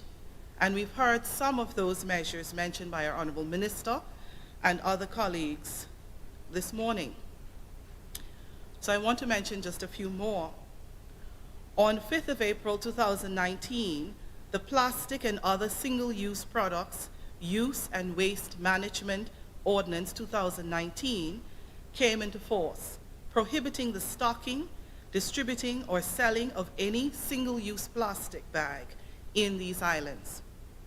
The customs, importation, exportation, and carriage coastwise of goods restriction and prohibition order was amended in April 2019 and again in December 2019 to add single-use carry-out plastic bags and single-use expanded polystyrene foam food and beverage service containers and plastic straws, respectively, to the list of goods and prohibited from being imported to, exported from, or carried coastwise within these islands. The ban aimed to reduce TCI's waste going to landfill, land and marine pollution, and to reduce the country's contribution to climate change and rising sea levels worldwide. This policy was put forward as part of the government's ongoing green initiatives to encourage the use of more sustainable alternatives. The Plastic and Other Single-Use Products Use of Waste Management Expanded Polystyrene Foam Regulations 2019 came into force on the 1st of April 2020. Cabinet at its meeting on July 21st, 2021 considered and approved the implementation of the vehicle and tire policies as part of the environmental protection, consumer safety, and waste management objectives of this government.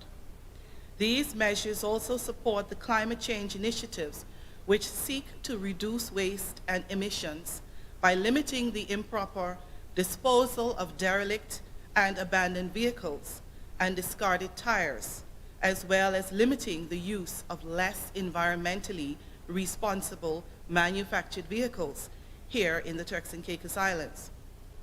The Customs, Importation, Exportation, and Carriage Coastwise of Goods Restriction and Prohibition Amendment Order of 2021 came into force on the 15th of October 2021 and added motor vehicles aged beyond 10 years and used and rethreaded tires for motor vehicles to the list of goods prohibited from being imported to, exported from, or carried coastwise within these islands.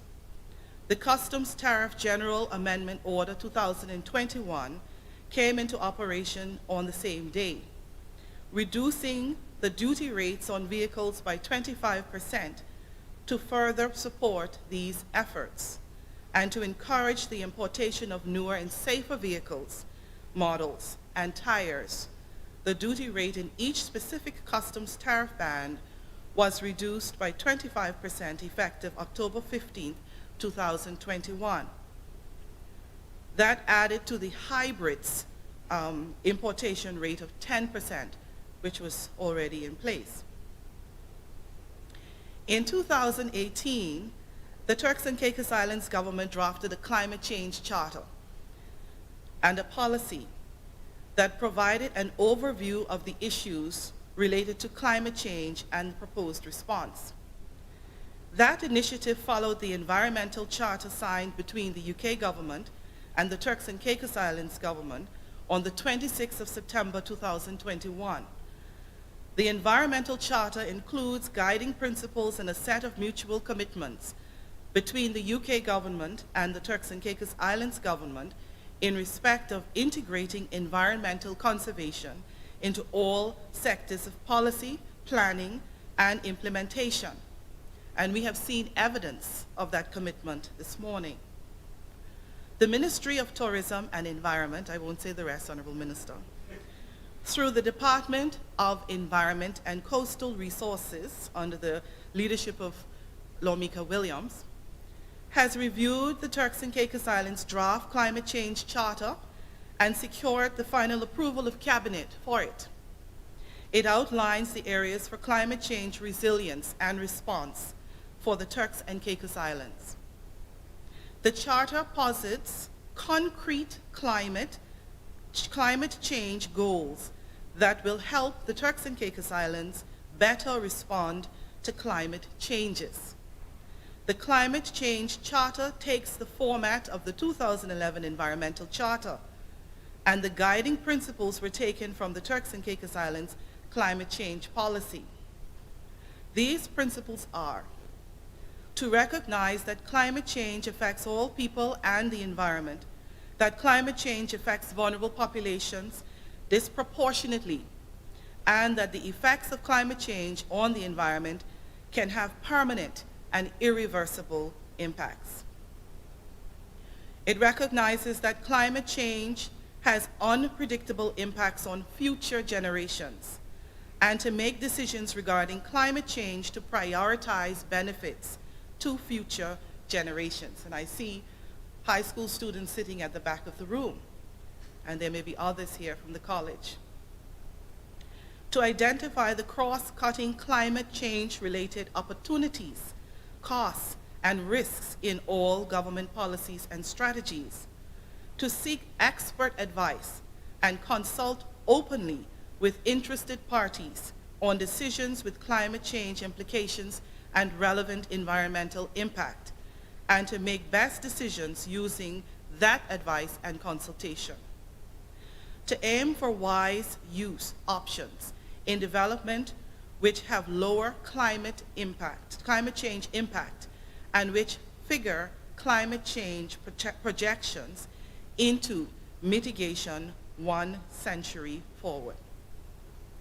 To enforce regulations, as the Honorable Deputy Premier from Bermuda has admonished us, to enforce regulations governing natural land clearance and development in carbon sink habitats, and protect and restore key habitats, including seagrass beds, coral reefs, sand dunes, mangroves, ephemeral wetlands, and tropical dry forests. to encourage and invest in renewable energy, fuels, and resources technologies that benefit,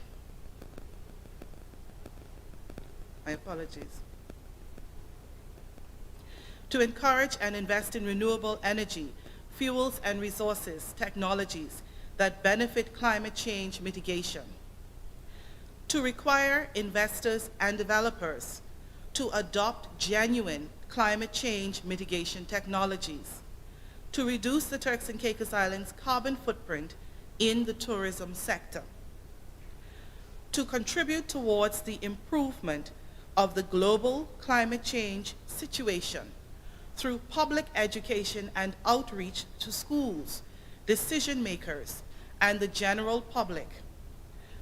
The Charter is a call for action, as the Honorable Minister has told us, His Excellency, and requires specific commitments from public and private sector stakeholders. The government of the Turks and Caicos Islands, in signing the Charter, commits to help build capacity to support and implement climate change management, which is consistent with the Turks and Caicos Islands' own plans for sustainable development.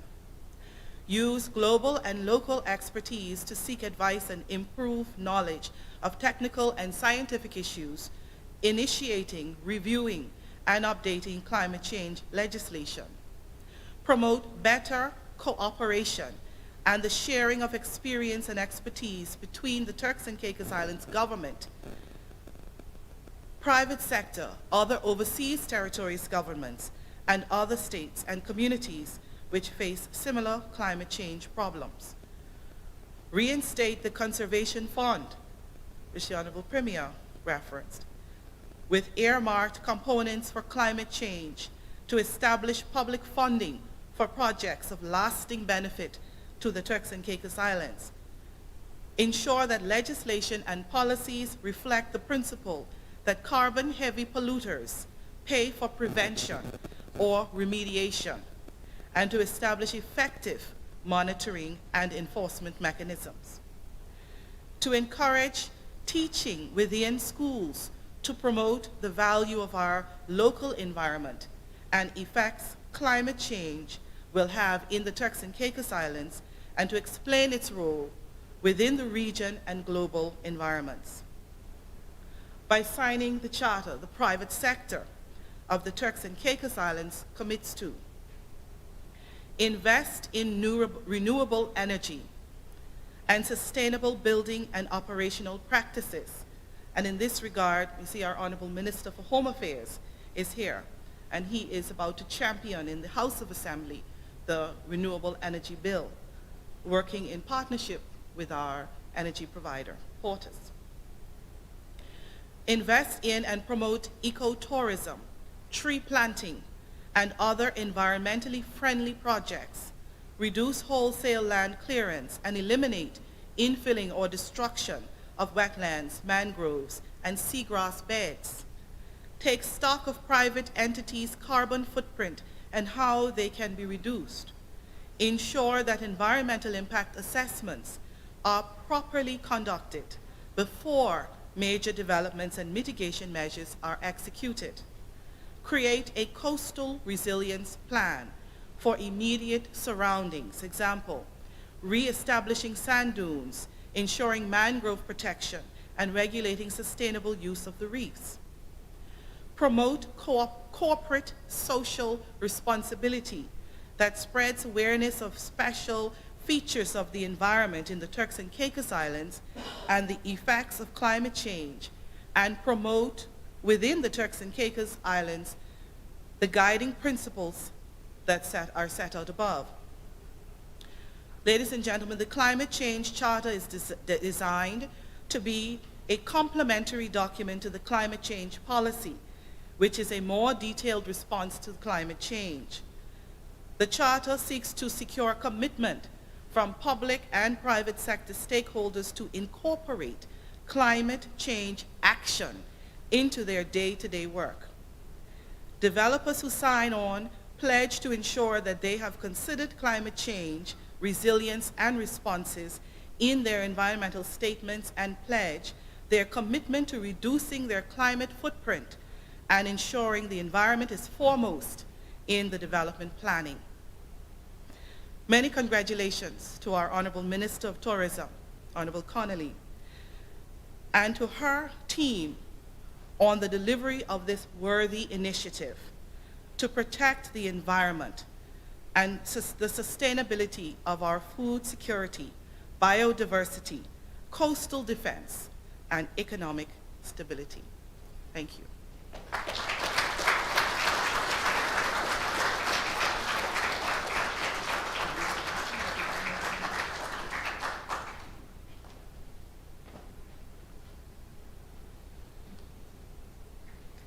Thank you, Honorable AG. Now, okay, thank you, Director Williams. I didn't have to call again. Thank you. Now we will have the signing of the Turks and Caicos Island Climate Change Charter.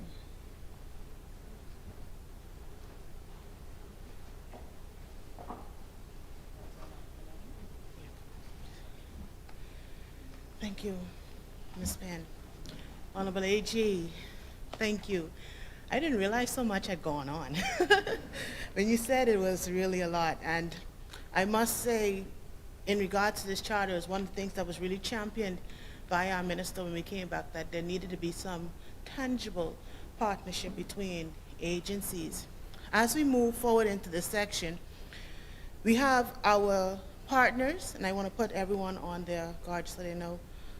It'll be signed today by no other than our Honorable Josephine Connolly, the Minister of Tourism, Environment, Fisheries, Marine Affairs, Culture, Heritage, Agriculture, and Religious Affairs, and Gaming. This lady's a champion. Tall order, but she carries it. Ms. Ruth Forbes, Chief Executive Officer and President of Fortis TCI. Ms. Stacy Cox, Chief Executive Officer, Turks and Caicos Hotel and Tourism Association. Ms. Alize Zimmerman, Executive Director of Turks and Caicos Islands, Turks and Caicos Refund.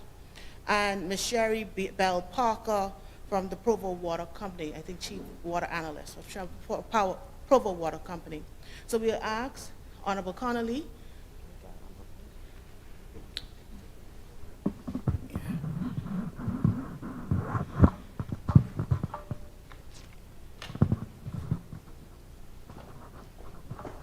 Thank you.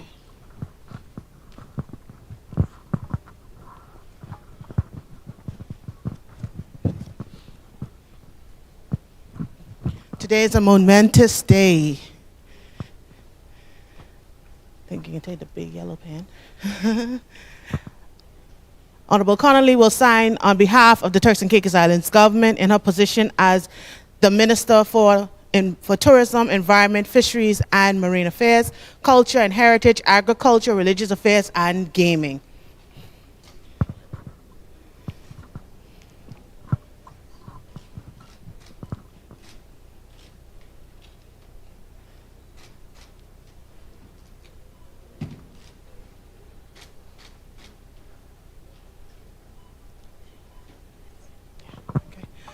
I now call Ms. Ruth Forbes, Chief Executive Officer and President for Fortis TCI. Please give a round of applause. This is a momentous time. We have private and public sector coming together, and not only word of mouth, but actually signing on to say that we agree. Minister, Honorable.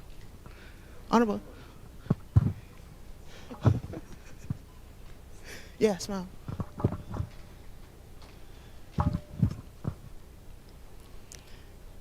She signs and then you shake her hand. Yeah, sit there. You always sit there. Yeah, she signs and then you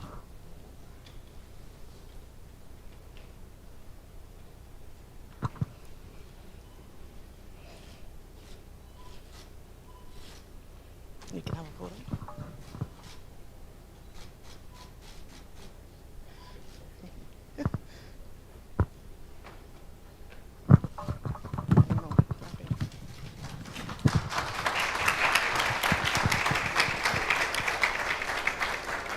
Stacy.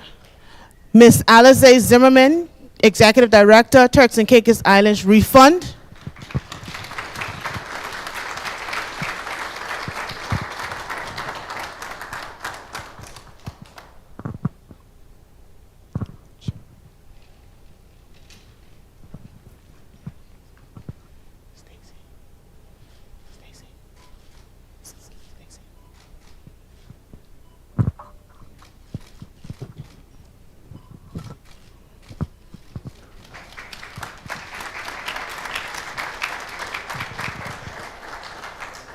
Ms. Stacy Cox, Chief Executive Officer, Turks and Caicos Islands Hotel and Tourism Association.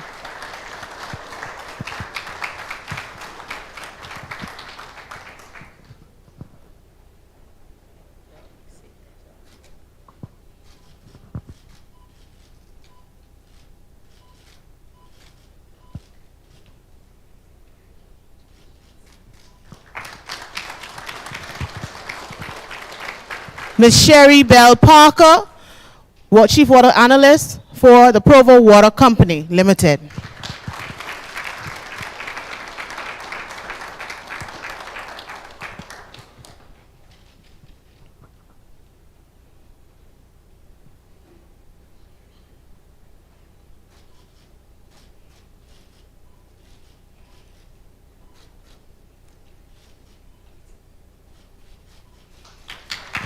Thank you, ladies and gentlemen. History has been made.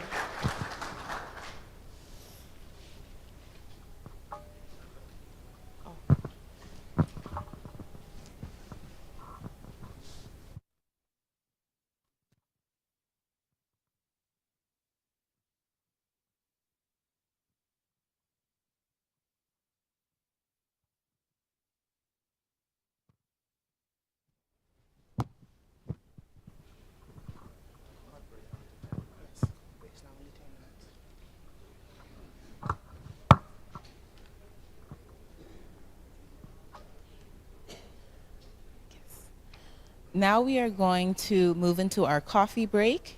And during this time, during the coffee break, we would like you all to go and observe the tables outside from the various agencies and organizations. So we're going to have a 10-minute coffee break right now for you all. And then we're going to come back.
You to take steps towards tackling the impact of climate change through strengthening our workforce and policies to better protect our natural resources that serve as frontline defenses.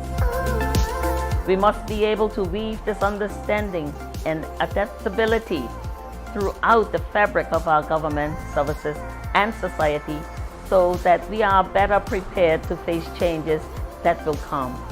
I look forward to welcoming you to our first ever Climate Change Summit on April 22nd, 2022.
midday, everyone. Topic:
development in the face of climate change.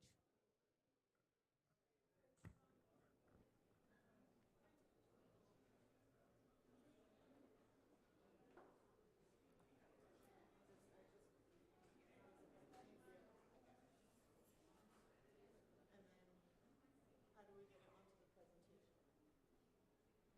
Okay, no problem. Left and right. Perfect. Thank you. Hi, good morning. Good morning. All right, I think everybody's just making their way back in right now. So we'll get started here in just a minute. And our wonderful tech assistance team, whenever you'd like to put up the presentation, hey, look at that. All right. Okay, good morning. My name is Alize. I am the Executive Director of the Turks and Caicos Refund. And I am here today, no pressure, to present on what is climate change in 10 minutes. So, I should probably use a mic. Usually my voice carries too much. Does this work? YouTube. Oh, hi. Okay, so continuing forward, if you can't hear me at any point, please just let me know. So, what a daunting question. What is climate change? In 10 minutes to answer it. There are so many pieces of information that have been given out today by our esteemed colleagues, representatives that are here. I would love to say good morning and welcome to everyone individually, but I feel like we've had everybody presented, and I'm just thankful to be here representing what is the Turks and Caicos' only non-governmental environmental advocacy agency. I was born and raised here in these islands, and these are my home. So let's talk a little bit about what climate change is. Maybe not. Oh. All right, starting with a little video. Nobody here needs me to remind them of the adverse conditions that can happen as we go. So climate, what is climate? Climate refers to average weather conditions over a long period of time, 30 years or more. So take a moment right now and think about what the weather is usually like on your birthday. Is it normally dry, wet, cold, hot? Every year on your birthday, what's the weather like? That's your climate. Climate change refers to a change in said climate, so a statistically significant change in the state of the climate that persists for an extended period of time. So now I want you to today speak to somebody next to you or to one of your elders, your family members. Ask them, what was the weather like 30 years ago in your birthday month? Has it changed? Have we noticed anything different that is happening? And I would really like to encourage everybody here to do that today. I personally remember the climate being very different. I'm 34 years old, my memory's not that great. So there has been a huge change in our climate here in little ways and big ways. In a moment here, this is gonna start. This is a 1-minute visualization, okay? In this, you're gonna see a visualization created by a NASA scientist to show the average temperatures of the globally over the past 142 years. I'm gonna play a little game with you. I wanna see if people are feeling the environment, getting kind of understanding what's happening here. So I have a ball, it says 1.5 to stay alive, okay? I am not gonna throw it at anyone's faces, but I am gonna just gently toss it into the audience. And it's a hot potato, all right? At the end of this visualization, we'll be in the year 2021. Whoever's holding the ball will be responsible for giving us a solution to climate change. No pressure, right? All right, let's see how it goes.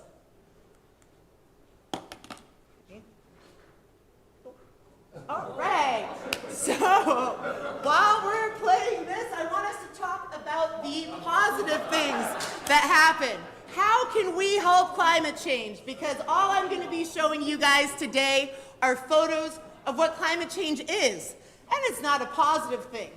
But we have a lot of positive things. Our representatives and colleagues today have talked about the carbon sequestering magic that are mangrove forests, coral reefs that can help house the 25% of the ocean's marine biodiversity and only 1% of the ocean's space, seagrass beds that can also help sequester all this carbon and allow a place for our turtles to go. Oh, those circles are getting redder, it's getting hotter, who's got the ball? A solution needs to be found. Of course it was Nagy. That's actually the best thing possible. Thank you, sir, for everything you do for our environment. But seriously now, let's have a quick look at this. It's quite shocking when you see it this way, and yet we have an opportunity. We have an opportunity to help the system. So, forgive my color choices. This says, what does climate change look like in island nations? Island nations. We had the representative from Bermuda who so eloquently explained that we are the smallest contributors and yet the most impacted communities on the globe. So, who here was in the Turks and Caicos in 2017 for Hurricane Irma? Yeah. Who lost their home or a piece of their home? Okay. Who knows somebody who lost their home or a piece of their home? And now the entire room has their hands up pretty much. We have all been impacted. As these storms get more severe and more frequent, they are less predictable. Now, there's a word or a phrase that you're going to hear a lot, hopefully today, called tipping points. And it's a very important part of what climate change is. When you're playing Jenga, once enough of those pieces have been pulled out, it just takes a very small movement, right, for the whole thing to collapse. That's what a tipping point is. A climate tipping point, or any tipping point in any complex system, is where a small change makes a big difference and changes the state or the fate of that system. We talk about our future, our fate, the providence that we have. This will change that. When I was asked to present today on what is climate change, I called a dear friend of mine, Dr. Francisca Elmer. She's a research associate who works here. And she said, Alize, you have to talk about tipping points. And you need to explain that scientists, we thought we had more time. But now people are realizing that some of these tipping points are accessible in the temperature ranges that we are currently reaching planetary. And when the glacial caps, when that tipping point gets hit, the TCI will be gone, okay? 7+ meters of sea level rises. Now, again, 10 minutes. This is a lot of information to try to compact in 10 minutes. So please forgive me as I skip through things. But this, I highly recommend anyone here who wants to really get an understanding of the interconnectivity of our planet and the problems that we are having with tipping points, to go online. I'll have it on references after, but carbonbrief.org. And these show you the 9 climate tipping points that are currently quickly pushing us towards a non-reversible impact. So what's going to happen? Well, at 1.5 degrees of heating, remember that ball we threw around? We're going to start to lose a lot of our crops, okay? By 2 degrees, they're falling rapidly. By 3 degrees, we lose our fish species. At that point, I think we can stop at 3 degrees. What about our water? Thank you, Provo Water. We all have RO now, right? We don't need water. There's water everywhere, not a drop to drink. That's a global problem now, okay? 8% of the global population faces severe water shortages. 3 degrees Celsius, that's that 7 meter sea level rise that we talked about. So sequestering lovely or into sea level rise, 1.5 degrees, 46 million people will be displaced. Okay, 48 centimeters. It's not that much, it's half a meter. I used to love, one of my favorite fun facts to tell tourists when I worked in the tourist industry was, Turks and Caicos has the highest point, the highest elevation between the whole south of Florida and the whole Bahamas, because the south of Florida and the Bahamas are very, very flat. But we do, and it's not that much. Okay, so as we see these issues happen, this is going to impact small island nations like ourselves very adversely. And the part that is dearest and nearest to my heart, I'm going to stop at 2 degrees there, all coral reefs disappear. Okay, 2 degrees Celsius. We have lost a considerable amount of our coral reef structure in the past few years due to a disease. People ask me, is that disease man? Climate? I said everything's climate eventually when you bring it back down. It's all connected. So our biodiversity and our climate change. How does climate change affect our biodiversity? Well, islands, although we have some of the richest biodiversity in the UK overseas territories and worldwide, they are vulnerable. They're vulnerable because our populations tend to be small, localized, and highly specialized. We have populations of species that exist nowhere else. They need to be protected. And so, to bring it back, because we have a lot of people, it's different, okay. We have a lot of wonderful presenters today that are going to be giving you information about how climate change and warming temperatures affect our terrestrial and our marine environments. But what is climate change? These are photos from 1981. It's my mom. Climate change is me looking at these photos and going, wow, is that real? Did that really look like that? Actually, I remember it looking like that. Climate change is remembering fields of golden elkhorns, but not seeing them. Climate change is what is happening right now, all around us. It is what is causing more frequent and more severe weather conditions. And it is what has led to, at least from my personal perspective, one of the saddest single events to happen in the Atlantic Caribbean region, which is stony coral tissue loss disease.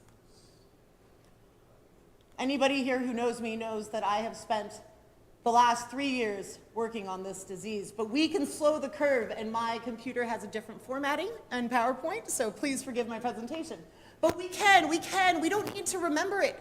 We can still see it, and our kids, and our friends' kids, and their grandchildren can see it. And it skipped more photos, but what I want to say is that through education, through working together, through restoration, actively, we can make a difference. And on that, and planting mangroves, on that I would like to say thank you so much for your time. There are so many people here today that will give you information about the specifics, but I hope this helps you understand a little bit about what climate change means to small islands like the Turks and Caicos. Thank you.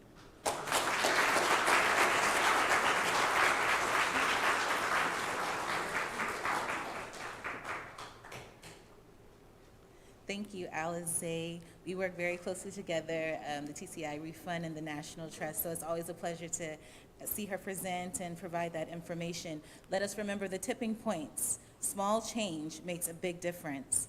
Next, we have Development in the Face of Climate Change, Honorable Akira Mizik, Minister of Infrastructure, Housing, Planning, and Development. And this is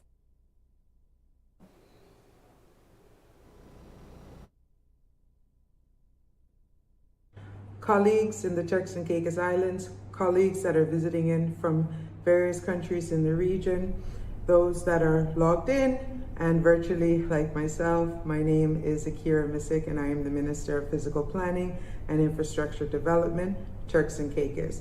Thank you for allowing me to share a few thoughts on development in the face of climate change, and allow me to apologize for not being able to attend today's summit in person.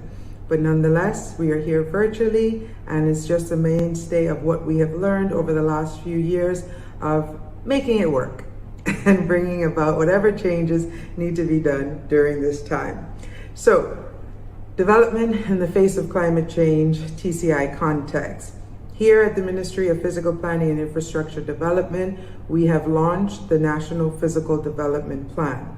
This plan provides us as a government, as the lead development agency through the Department of Planning, to ensure that we are mitigating as best as possible the risks that climate change may bring over the years, whether that's the rise in sea levels, whether that is increased flooding in low-lying areas. It also provides us a clear indication of where open and green spaces need to be placed in order to provide that genuine developmental feel that is not only good for the country, but good for the overall environment. It has designated reserved areas of wetlands. It has designated development areas. It also provides the amount of density, height, and other specifications that would allow us to build out these islands in a way that is not only sustainable, but reflective of the environment for which we are privileged to live in.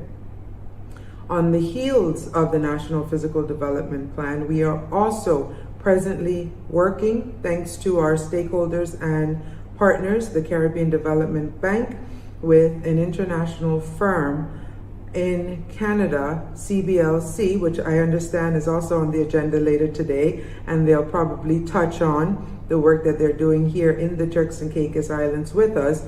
But we are working on a shore maintenance and mitigation plan for the islands of Grand Turk, Salt Key, and parts of Providenciales. This is very important, as we have acknowledged and seen physically over the last few years.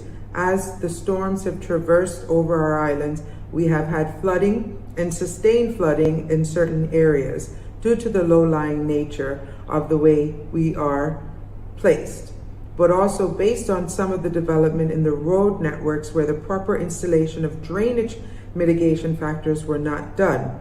And so on the result of, or the release of this report, it will provide us with not only a shoreline maintenance plan and mitigation plan, which would be so effective for the islands of Grand Turk and Salt Key, which really bear the brunt of rising sea levels on our road networks, especially in the areas of Front Street, but also in Salt Key at the Dean's Dock area. How can we mitigate the waves breaking so that we can sustain our shorelines?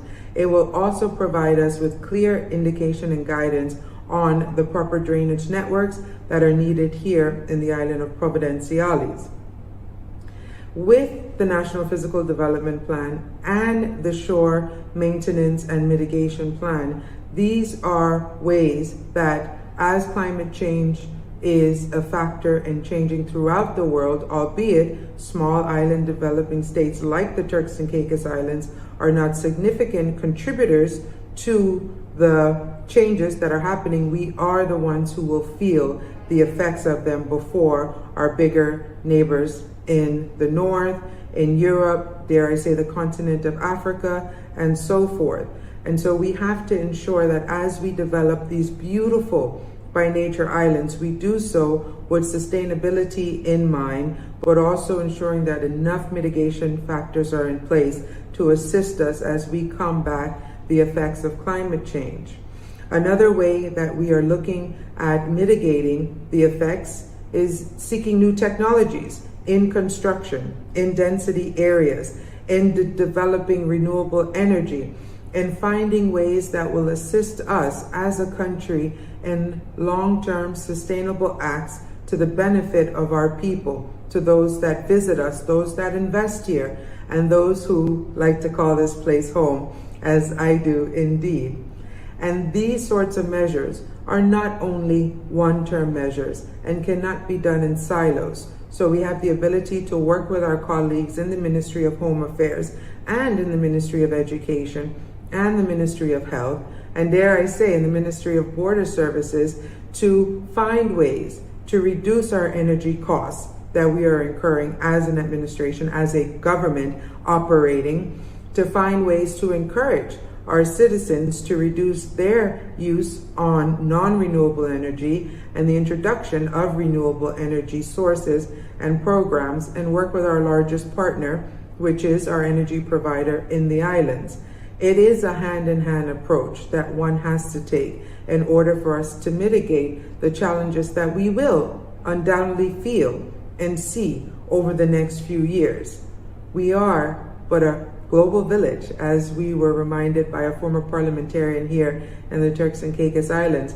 And as we have seen over the last few weeks with what is happening to our friends in Ukraine, and as we've seen over the last few years, as tropical storms have gotten larger, they've lasted longer, and the damage that they have provided has been to the record tune of billions of dollars. None of us are exempt, and none of us can predict when the next natural disaster may be the one that cripples our infrastructure. And so the best way to address this and be in a position to return to normal as soon as possible is to ensure that the development that is being undertaken in our various countries with us here in the Turks and Caicos Islands is not only up to the necessary hurricane codes, but are also putting us in a position that we can mitigate the effects of longer lasting storms with great infrastructure that can sustain them. Building our road networks with the right drainage system in place so that when we do have longer rains, the roads are able to drain a lot faster and not impede the flow of traffic and business operations, ensuring that green spaces are available for future generations to enjoy, and those of us who have the privilege to enjoy them now to make the best use of them, to ensure that we do not overdevelop our one best resource that we have, which is our people, but ensure that we do provide them with the right tools to understand how we can protect our coastline, how we can protect our wetlands, and how we can mitigate the changes that we will experience as our climate will continue to change. So I hope that assists with just giving a bit of a taste, as we say in the Turks and Caicos Islands, a little bit of flavor of what we're seeking to do to assist in mitigating as we develop in the face of climate change. And I want to say once again, thank you to the Ministry of Tourism and Environment for hosting this summit today and allowing me to share a few thoughts and tips as we mitigate, marshal our way, and eventually try and stop or slow down that 1 extra degree of surface temperature. Thank you. May God continue to bless each and every one of you in the beautiful Turks and Caicos Islands and visitors alike. And I hope you do come back to our wonderful shores, not for work, but for play. Thanks again.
everyone. Thank you all. So my session today is the importance of climate change action. We've heard a lot about climate change. We heard a lot about what TCI is doing. Today we're going to hear more about what the region. So I'm going to invite to the stage Honorable Walter Robin, Deputy Premier of Bermuda. We're going to invite Honorable Vincent Wheatley, Minister of Natural Resources, BVI, and our very own Deputy Premier, E.J. Saunders, Minister of Finance.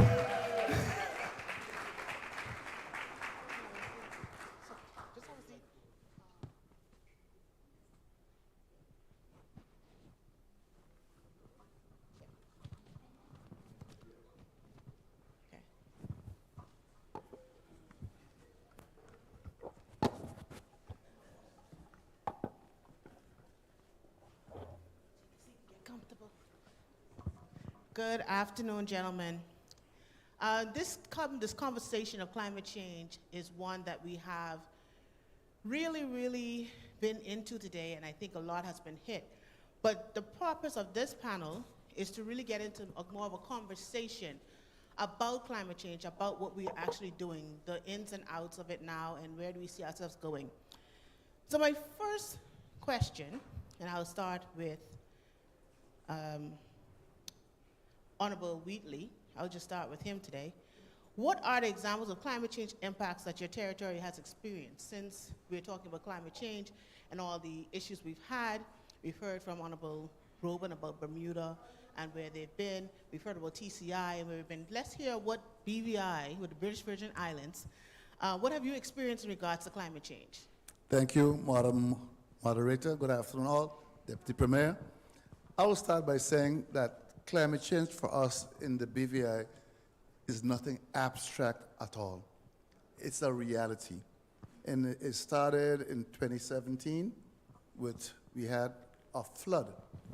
I think it was August 6th, and 1 month later, in that flood we had about 17 inches of rain within 24 hours. We don't normally get that. And then 1 month later, we had 2 Category 5 hurricanes. 1 month later. Those are unprecedented. At that time, the strongest hurricanes ever recorded in the Atlantic region. So we know what this is. Our buildings, about 90% of the buildings were either totally or partially destroyed. We are still in the rebuild stage, 5 years on. The estimated cost was in the billions, several times our GDP for the BVI. So this is something that we felt this. It's not just theoretical or abstract for us. This is real. To be in your house and just feeling your house being ripped apart bit by bit.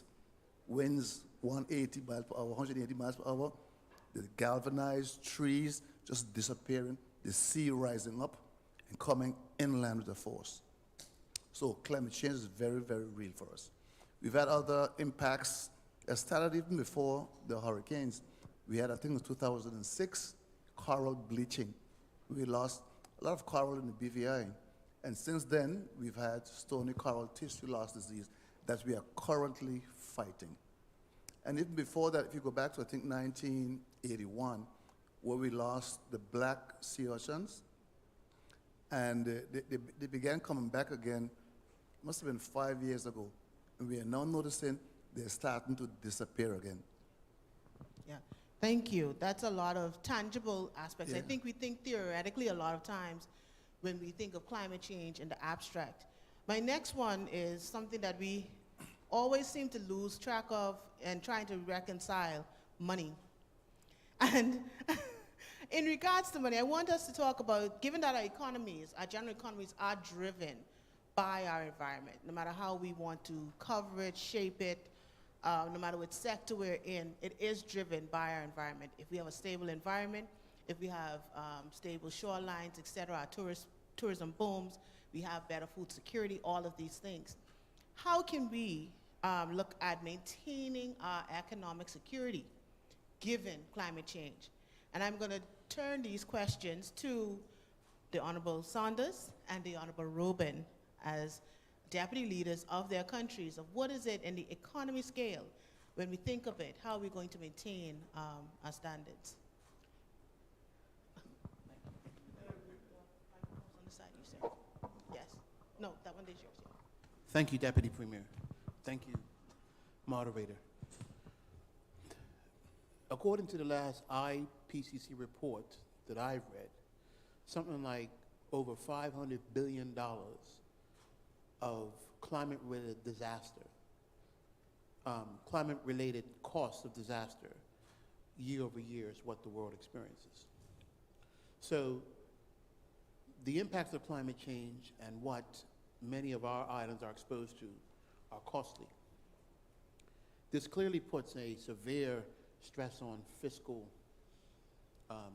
assets, because essentially it's quite possible, because of all the mitigating requirements that seem to be accumulating, such as damages to coral, because of sea temperature rise, the presence of invasives that may come into your marine environment or even on land for like different reasons, and just the overall pressures on infrastructure that is damaged and has to be replaced potentially year on year.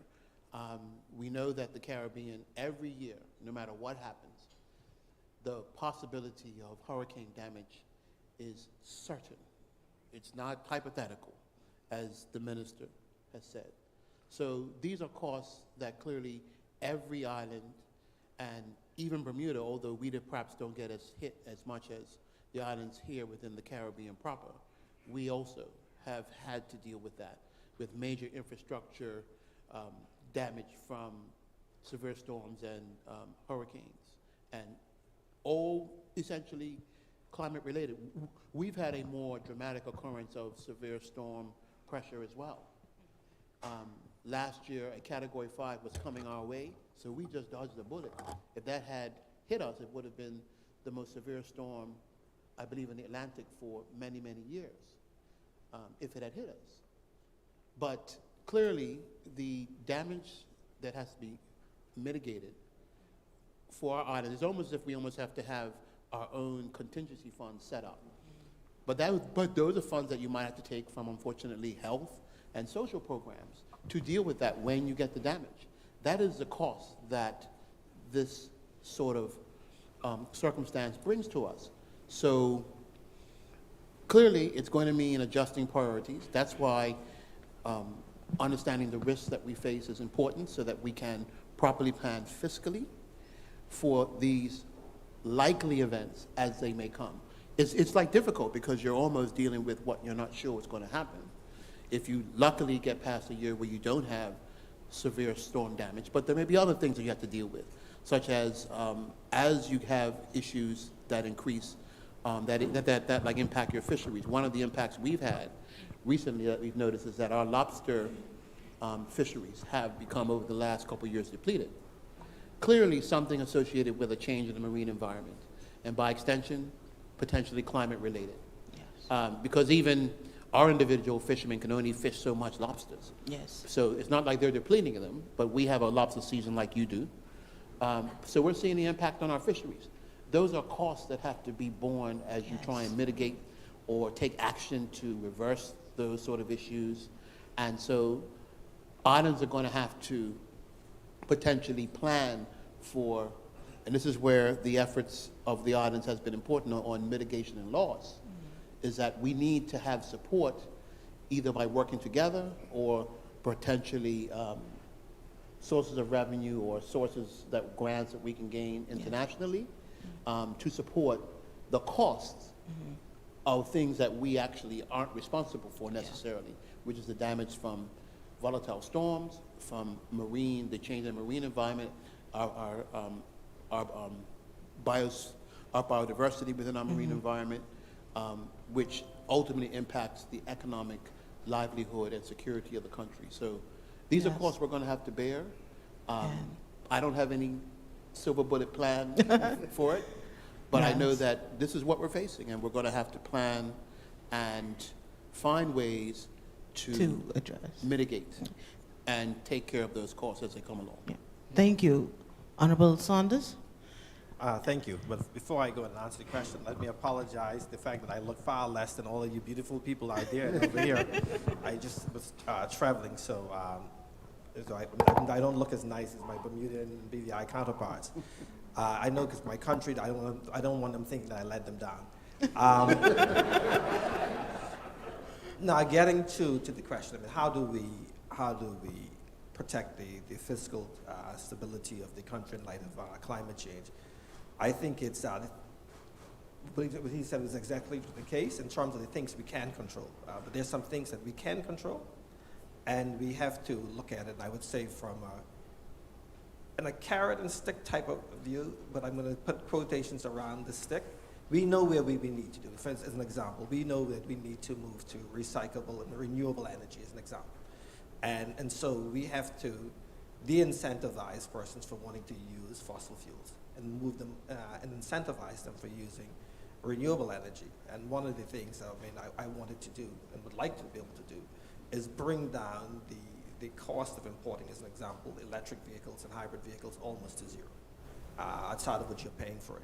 And so that's a huge incentive for persons to go electric. Now, because we're still using diesel generation, I don't know if we are just moving the cost from the fuel tank, from the fuel pump to the outlet, and it's the same impact onto the environment. I did a survey and and it came back that it's less impact on the environment to use electric vehicles, even if the power source is being generated by fossil fuels. But if we can get it to a point where the generation of our electricity is renewable, and then you're using something like electric vehicles, you'd be a huge way. And then that goes over for a number of things. The other area in terms of the things that we use, everyday usage, and that ends up inside landfills. Ideally, I would like for us to be able to get to a point where we take out of the environment what we put into it. So we came here, so the thing for me is that either something is either reusable, recyclable, and those that you can't reuse and recycle, then it must be biodegradable. And if it's not biodegradable and usable and recyclable, then something like metals and batteries and electronics and stuff, then you find a way to get it out of our environment. So a huge circular process, you bring it in and we find a way to get it back out. And we want to incentivize those things. And I think that's the way you protect your environment, because what we sell is the environment. People come here and they want to see beautiful water that looks like Listerine, as they say. But in order to stop that, we have to make sure that there's nothing leaching into the water from landfills and those things. And so I get back to it is that we have to do a stick and carrot approach where we hugely incentivize good behavior. Now, we can't control all of the things that are happening around us. We're so tiny on the planet, so the things that cause hurricanes and all the major climate change, we can't control those things. But one of the things that we can control is we can control the things that land in our landfills, the things that end up in our waters, and how on the side of the road, one of the things that I hate and that completely amazes me is that how you would have a middle of the medium where no one should be walking, and that you'd find bottles there. Yeah. And I'm thinking, how did those bottles get in the middle of the medium? And so those sorts of behaviors, we should completely penalize people with it. If you're seen on a CCTV camera throwing garbage into the medium, we should name and shame you, for lack of a better thing, and penalize you really hard.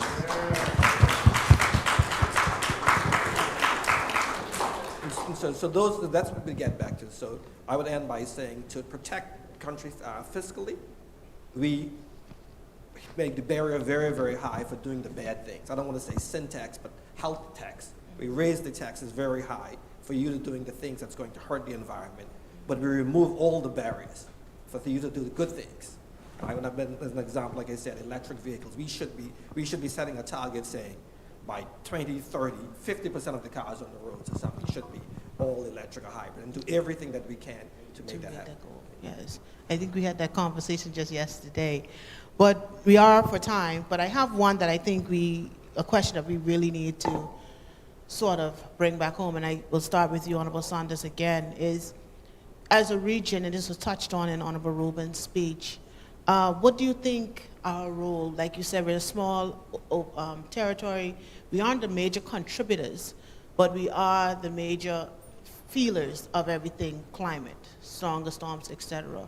How do you think, or how do you see our collaboration, or what do you think a collaboration between the overseas territories, and maybe by extension, the Caribbean advocating, and how we can work together to advocate to address climate change as overseas territories in the region? One of the things that Prime Minister Motley has talked about is climate justice. The only way we're going to be able to have any impact is if we work together. Because if we go to the UK, I can certainly say if we go to the UK and said something to the UK or the European Union or whatever, they will probably be polite and say, yeah. Well, I'll give you an example. I probably shouldn't say this, but when we were in the UK last November, I remember speaking to the overseas territory, the Premier was speaking to the overseas territory minister. And she was very polite. She's like, yes. I need to speak with my people about that, but I'll get back to you on it. So she committed to nothing. And what I'm trying to say is that we were asking for anything more than that. I'm certainly they wouldn't give you more than that. They wouldn't give you more than yes, but we need to speak to our people and get back to you on it. But if you come as a region, and say, listen, we're sitting as a region, we're not going to leave until we work this deal out. They'll be far more useful to deal with you than being just polite. And I think that's one of the reasons what we've been bad at in the Caribbean is that we've been very bad at coming together as a region. CARICOM has tried it, but we've done very, very bad coming together as a region and saying, we are here with Bermuda, we're here with BVI, we're not leaving, even though BVI got the hardest impact, or we're all standing in solidarity with all of us, and we're not going to move until we get this deal signed, until we get measures that benefit us. But a lot of times we come when something really hurts one of us, and the other ones are sitting on the side saying, we don't want to upset the apple cart. So from a negotiations point of view, it's very important that we show up as a region and say, we're standing in solidarity with each other, and until the region gets what we think is beneficial, none of us are moving.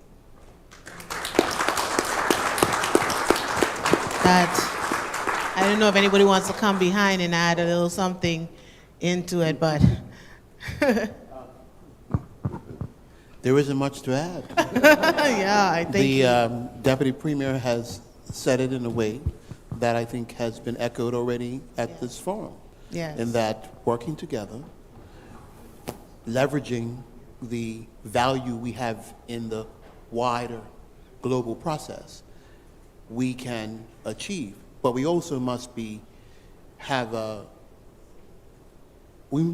imperative to be independent in how we deal with some of the issues as well. It can't be all leverage for us to get from someone else.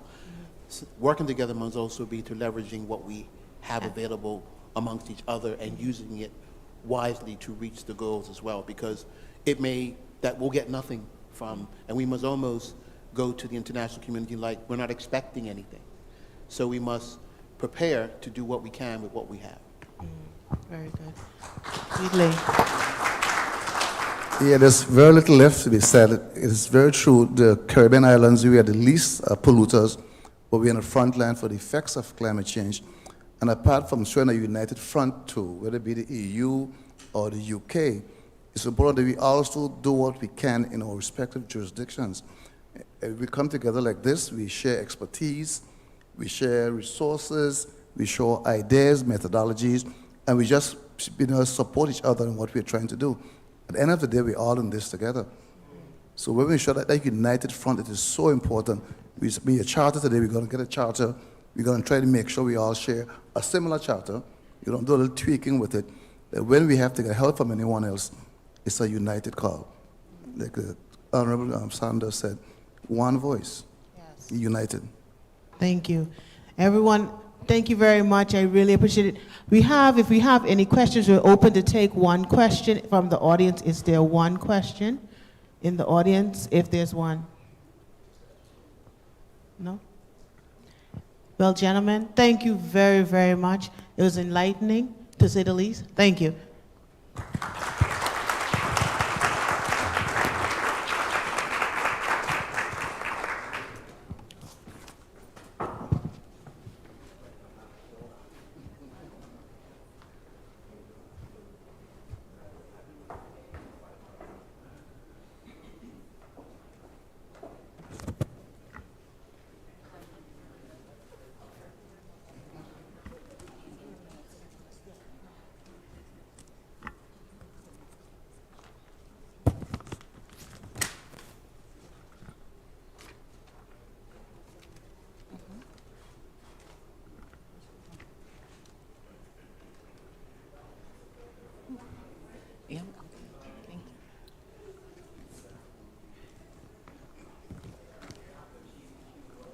Thank you to panel one. What a lovely conversation and information shared as well.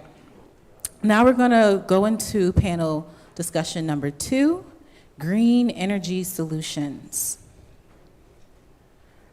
We'll have Matt Gorvin, co-founder and CEO of Renew TCI, Mr. Devin Cox, Senior Vice President of Energy Production, Fortis TCI, and Dr. Eric Salamanca, Energy Analyst, Energy Utilities Department, TCIG. And we'll have Deputy Director Luc Claveau lead the panel discussion. Thank you.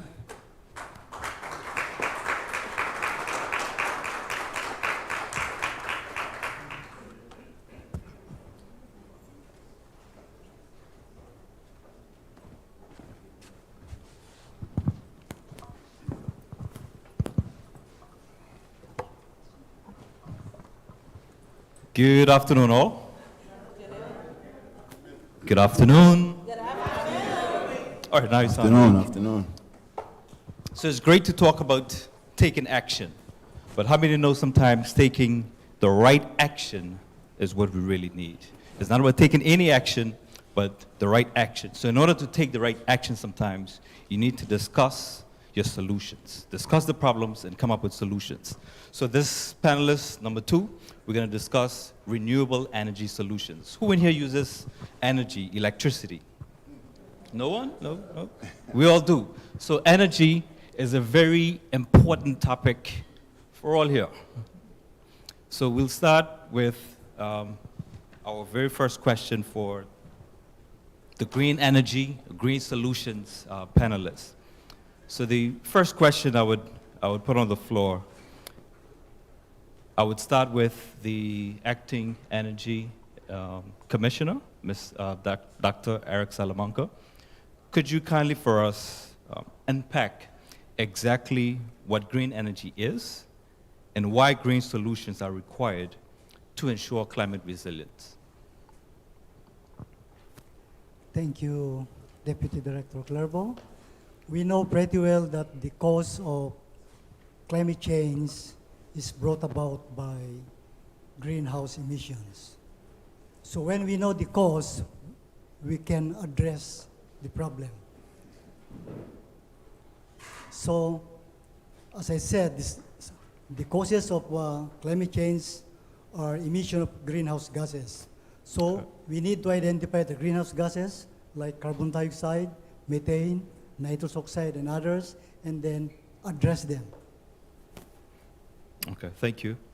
Thank you for those thoughts. Mr. Cox, likewise for yourself, could you kindly help unpack for us, in your view? Yes, so firstly, let me just say how grateful I am to be given this opportunity and to represent Fortis TCI on this platform. So we always try to take every opportunity that is given to us to be able to provide our perspective, a perspective that represents the customer as well as our investors. So as it relates to green energy, so what green energy is in terms of unpacking it is that it is a renewable energy production, pretty much anything that produces energy from natural sources. And so you have things like sun, which we have lots of here in the Turks and Caicos. We do. You have wind. There's also hydro. You have biomass, as well as geothermal. So one of the things that, in terms of the role that green energy plays in the resiliency of this Turks and Caicos, we see it as a very significant one. Recently, I guess the year 2018, we would have done a partnership, a trilateral agreement between the government, Rocky Mountain Institute, and Fortis TCI. And in that, we established what is known as RNET's Resilient National Energy Transition Strategy. And in that, it looked at, from the year 2019 to the year 2040, a plan on what will be the best types of energy that will be used in order to produce a level of energy security for the Turks and Caicos. And so it take into consideration things like cost, it take into consideration resiliency, the environment, and reliability. All these things are super important and must be in balance when making a decision in terms of what energy sources that is the right approach to go in. Fortis TCI is a company that is really committed to the resiliency of this nation. And so right now, today, we have about 1.6 megawatts of renewable energy, solar PV on the grid. And we are hoping to be able to do even more of that. For the next 5 years, we're looking to put about $40 million into the system in order to produce about 5 megawatts of renewable energy. Again, just to highlight our commitment to renewable energy and how important it is to the sustainability of the Turks and Caicos. Okay, that's very good, thank you. 1.6 megawatts of renewable energy being generated. But one of the goals that we have globally is 1.5. Does everybody know what 1.5 means? That's how high we want to keep our increase in global temperatures. So 1.6, if we can increase that, then that's something I think would help towards, even if just a little bit, towards decreasing our impact on the climate. So last but not least, Matt, can you kindly unpack for us, in your view, what is renewable energy? Yeah, thank you very much, and thanks to both Devon and Eric for their very extensive response there. There's not a great deal for me to add at this stage. The one thing I would say is there's a distinction really that should be brought out between green energy and renewable technologies. Devon touched on it. The importance is that green energy is really all about the technologies that do not release the harmful gases and emissions that we're conscious of. Whereby the renewables, that there can well be, for example, biomass, etc., that can be environmentally problematic.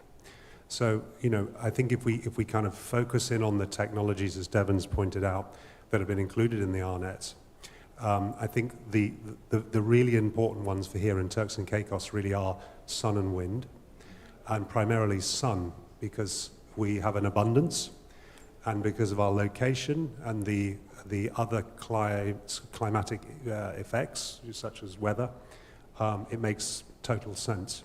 I think that the key reasons why we should be focusing more on renewables are that it's a lower cost option, right, first and foremost.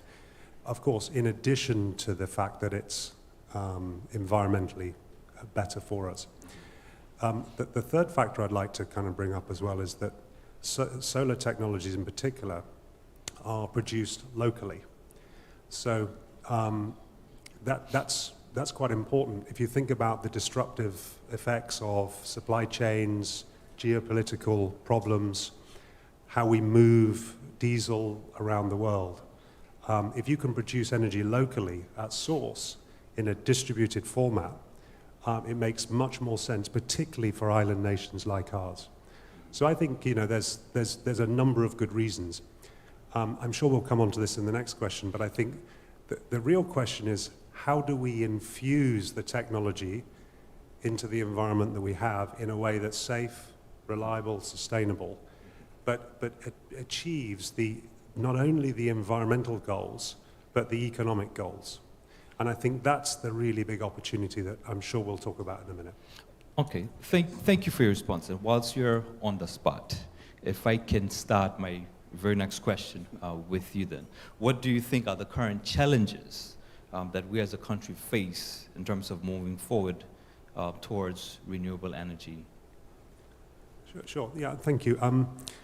I think there's obvious challenges around, let's say, coordination. And by coordination, I mean there's political coordination, there's the legislative coordination, and then there's the kind of, how do we incorporate businesses like Renew TCI into the mix so that we ultimately end up with the right combination for this geography? So I think everyone kind of understands that. But for me, the key thing is how we're framing the problem. And I think the framing of the problem is the key to getting the right solution for us. And I think ultimately, back to your point a minute ago about the 1.5, if we really are planning to achieve and hit those targets, then we need to think bigger. And I think the key point here really is this is not, I wouldn't say about the problem. I think it's now about how we look at this as an opportunity. Because I raised the point that there are several good reasons why we should be moving in this direction.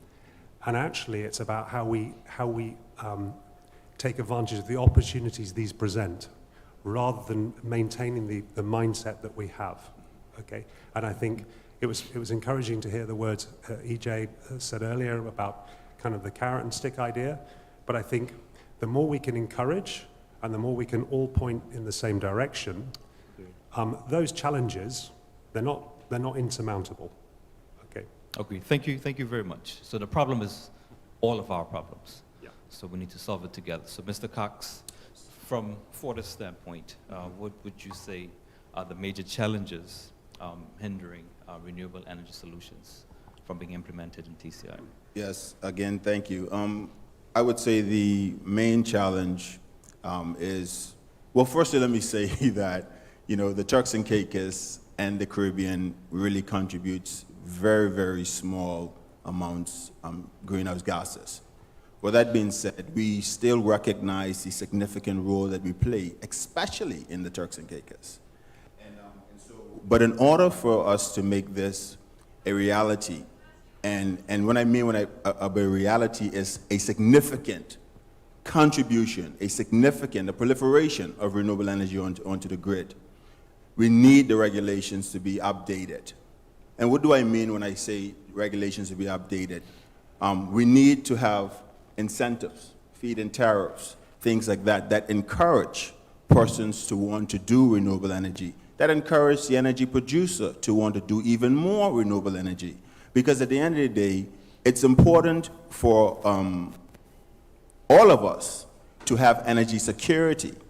And energy security is a big thing. And so here's what I mean by that. For instance, a country has to then contemplate how are they going to balance land use, right? So we know solar energy, for instance, which is the most readily sourced. We know it's proven technology. We know it works here. But also, it's in order to get 1 megawatt, you need about 4 acres of land. You understand what I'm saying? So if you think about Turks and Caicos, if you think about the peak demand of Providenciales, if you think about the consolidated peak of the Turks and Caicos, 45 megawatts roughly, that's about 180 acres of land in order to produce 45 megawatts for 1 hour. That's the reality of the situation. So in order for us to really be able to create an environment that is hungry for this change, the regulations need to be amended to allow, to regulate the industry firstly, but also to allow, you know, this type of investment to be appealing and attractive. Currently, it is still relatively intermittent. What do I mean? I mean that solar energy, wind energy, these are not capacity, and you need capacity. These are energy producers, which means that it can help you produce energy, but it does not meet capacity. If we should have the sun stop shining, which does happen in the night, it's not producing, right? You still need your generation to be able to meet that demand. If you have wind stops blowing. You still need to be able to meet that demand. So that's what I mean, it's not capacity. Now, there are solutions to that. Battery technology. Exactly. Battery technology allow us and allow everyone to be able to store energy for when you have times that it can turn things like solar and wind into firm capacity, right? So we have to always be mindful of, you know, those aspects. So the regulations allow you to even take into consideration previous investments. Right. That's, you know, because you still need your hydrocarbons of some sort. Now, I know this is a climate change initiative, and I am in full support of that, but it's important for us to find the right solution. and a solution that takes into consideration all aspects, renewable energy, as well as the foundation that allows renewable energy to even have a greater penetration. So it's important to have the regulations that allow those types of things to become a reality. Okay, so from your point of view, I think, so you think the regulation seems to be the Yes. one of the inhibiting factors. Most certainly, So, Mr. Commissioner, if I can then, I guess, bring this to you, what, in your view, would you say are the main, or some of the challenges that's preventing renewable energy? I think I will address the concerns because I share the same concerns. We lack legislative framework. But I think it was announced this morning by the Honorable AG that the renewable energy bill is soon to be presented to hopefully the House. And another point that I want to raise is the incentive. And I think we have to do that.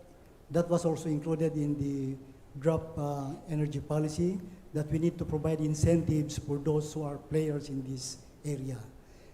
And I want to add some of the technologies mentioned by Devon. There is what they call floating solar PV. We know pretty well that land is a problem in Turks and Caicos. It is possible to put solar PVs in the water. We have a lot of water. The EEZ of TCI is very big. Another one is there is a technology called OTEC, Ocean Thermal Energy Conversion.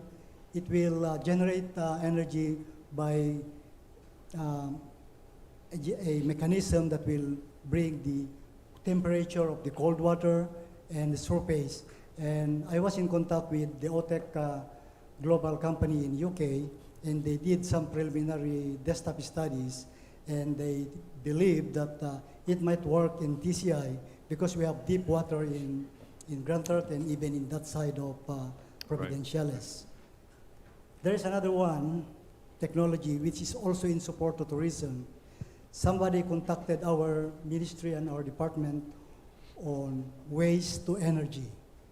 And one Canadian company even mentioned that they can mine the dump site.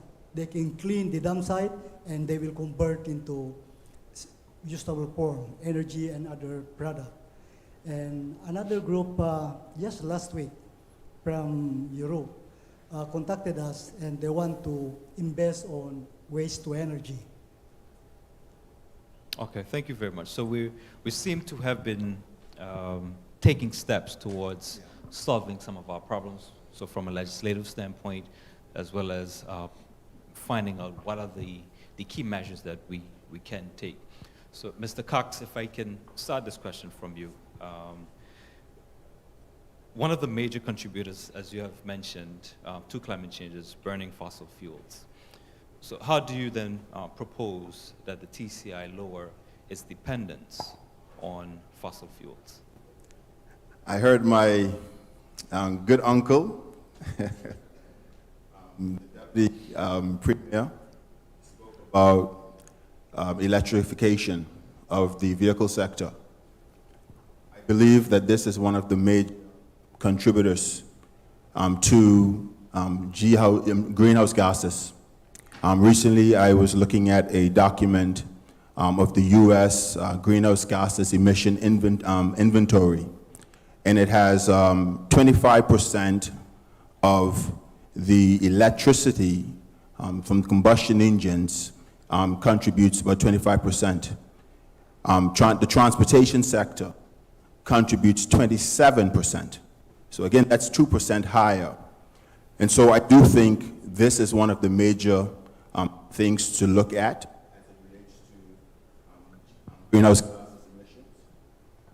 So let me use your mic. Technology don't want me to speak. But I believe this is one of the major contributors as it relates to reducing greenhouse gases by tackling the transportation industry. I also wish to provide a level of clarification also that most certainly, if you're going to use bigger engines, for instance, it definitely does produce, it's a lot more efficient than the smaller cars, as he was making the point, that you're just transferring it from one location to the next. The other thing, too, is that, you know, we recognize that natural gas plays a big role, and it's something that we're looking at as a company. We're in the process now of doing what we call a gas-to-power study. It is the cleanest form of hydrocarbon, and so we're in the process of looking at that. And again, as well as, you know, I mentioned earlier, our commitment to a $40 million investment over the next 5 years for renewable energy. So we do see, you know, these are some of the efforts that we're looking at as a company in order to create the change that is necessary. Thank you. Okay, thanks much for that response. My final question to all here, I will start with Matt. How can we encourage community buy-in to embrace alternative energy sources?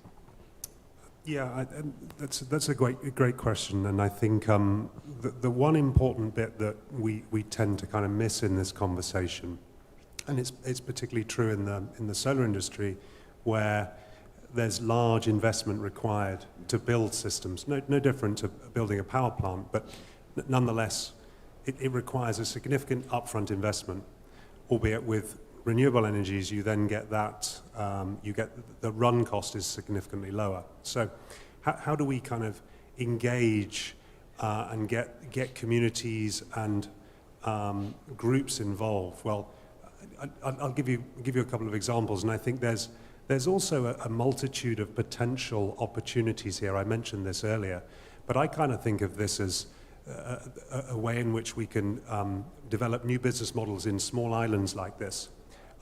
Particularly around EVs and transportation. I'll come back to that in a minute, but first and foremost, we've actually got a scheme already in operation. If you were to watch the video on the screen outside, we've called it Solar for Schools, and in essence, we provide solar to a school.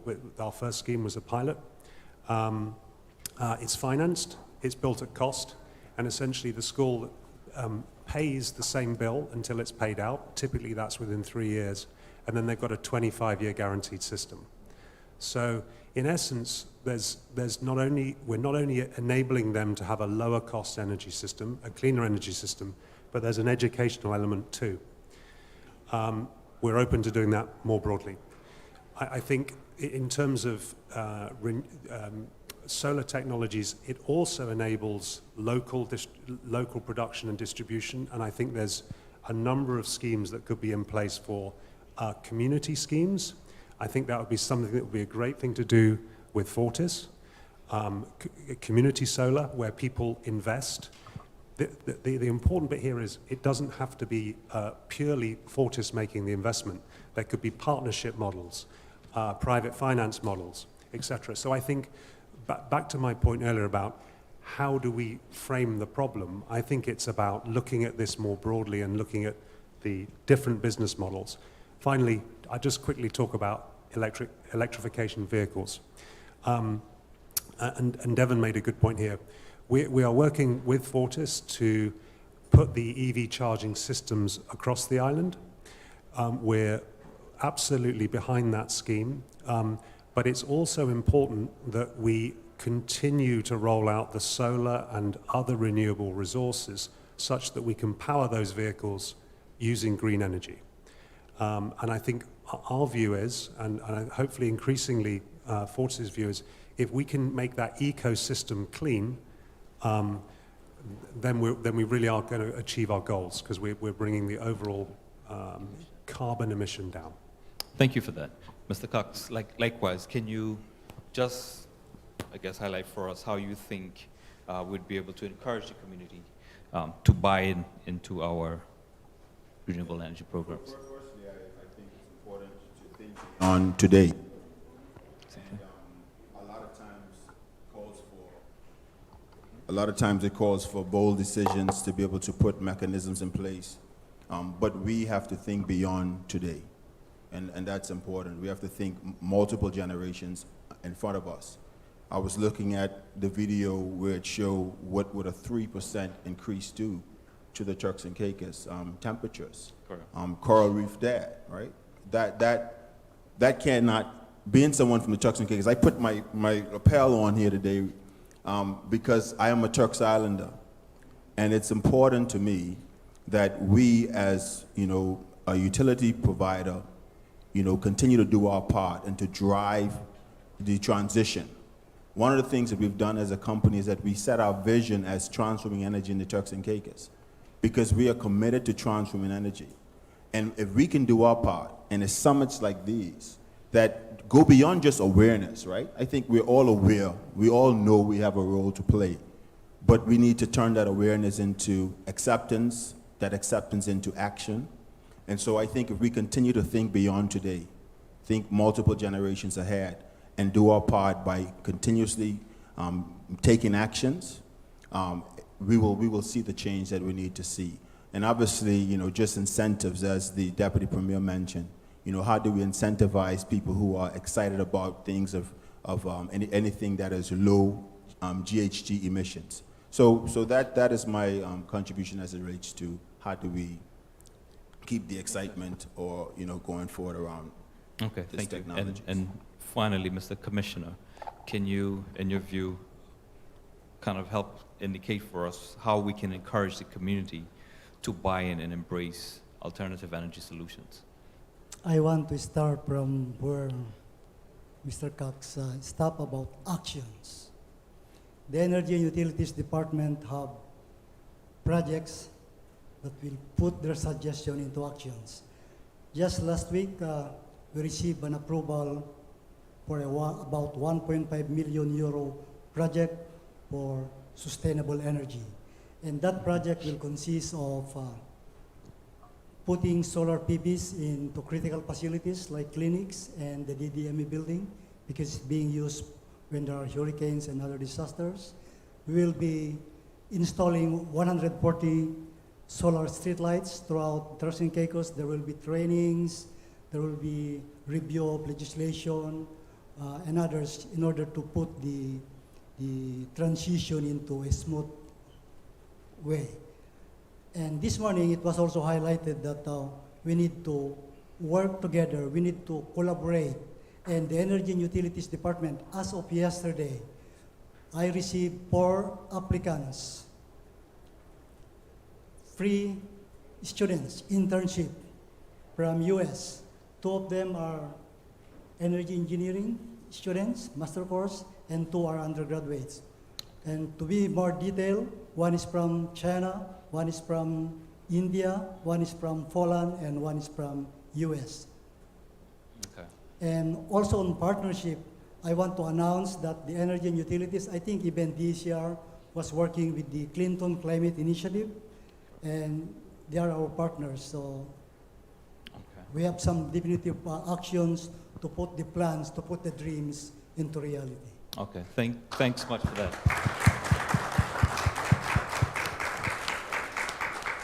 Solutions, solutions, solutions. So we realize the problems, and it seems that we've begun taking action to solve some of the issues. So in the interest of time, I'll allow you guys to please lead.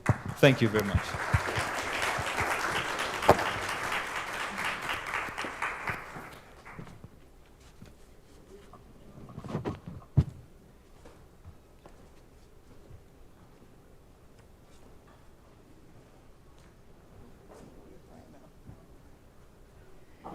Thank you very much, panelists, and Mr. Claveau for leading panel session number 2, Green Energy Solutions.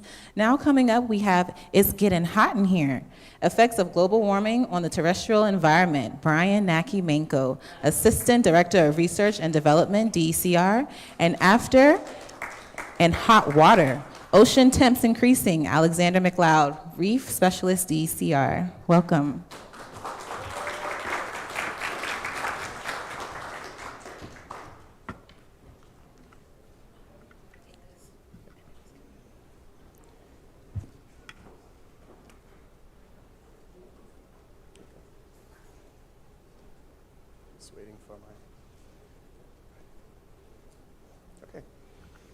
Good afternoon.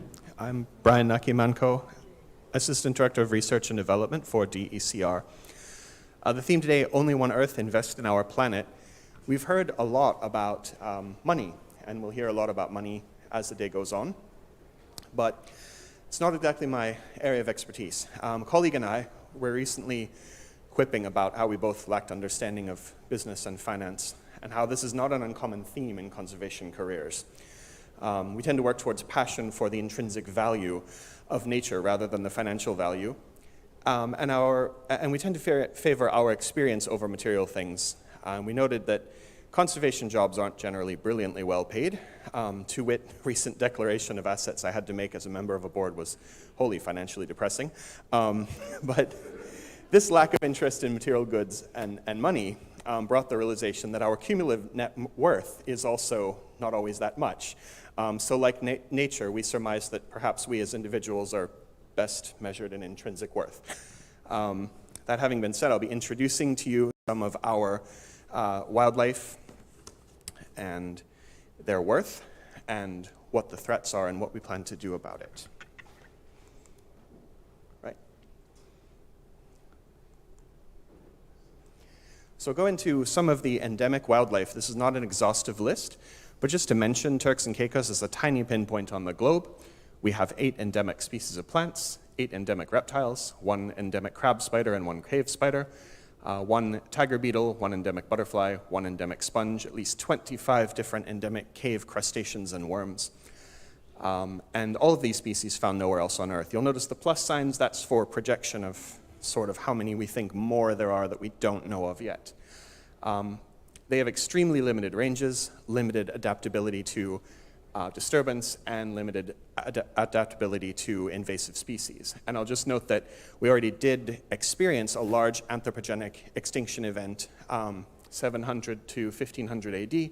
With the arrival of the Taino people, we lost a giant tortoise, giant iguana, flightless rail, parrots, and we're not sure what else. I'll just quickly note 8 endemic species of plants. I'm going to focus on the slender-stemmed peppergrass there on the left in a moment. You'll notice the others are sort of pretty. That one's a bit humble. We have 8 endemic reptile species, and I'll be looking at the curly tail and the dwarf gecko, a very familiar one and a far less familiar animal in Turks and Caicos. And we have lots of other near-endemic species. We have about 40 species of plants that we share just with the Bahamas, 2 with Cuba, and 1 with Hispaniola. We have 4 additional species of reptiles that we share with just 1 or 2 other islands, 2 endemic species, subspecies of birds, and countless yet other invertebrates that we haven't identified. So what are the potential climate change effects on these wildlife? Extreme temperatures and severe weather events, sea level rise, and invasive species are the 3 that I chose to focus on here. Severe hurricanes can impact the forest structure. They impact the endemic reptiles, migratory and resident birds, orchids, and ferns. Severe hurricanes are also shown to affect changes in reptiles. That ano lizard there, they found that after Hurricane Irma in Pine Key, the lizards that remained had longer toes than they did before the hurricane. The ones with the shorter toes that couldn't hold on as well were blown away. That affects their species change. Severe hurricanes affect seabird nesting and can eliminate entire populations. So man-o-war bush there was eliminated in Hurricane Ike in 2008. We no longer have that population of man-o-war birds here. And of course, extreme drought and rainfall can affect the phenology of plants and the population cycles. With sea level rise, we see effects on salinification and effects on ephemeral ponds. So our beautiful little national flower, the Turks and Caicos heather, is affected by that. The pine yard ecosystem is affected by salinification of flooding, loss of the fungi that allows the pine to survive there, and the pine itself. The coastal habitats, we can lose the endemic orchid, endemic buttonbush, and an endemic butterfly. The sea level rise also will affect the nesting of both Turks and Caicos rock iguanas and sea turtles. And of course, numerous shorebirds such as these piping plovers and red knots. And invasive species are another big problem that come along with climate change. Invasive species are, by definition, highly adaptable. They're They have broad temperature preferences, broad temperature tolerances, broad habitat preferences, and an adaptability to disturbance. And biosecurity checks can be severely compromised following weather events like hurricanes. We don't always get to check emergency relief efforts, supplies coming in as we'd like to.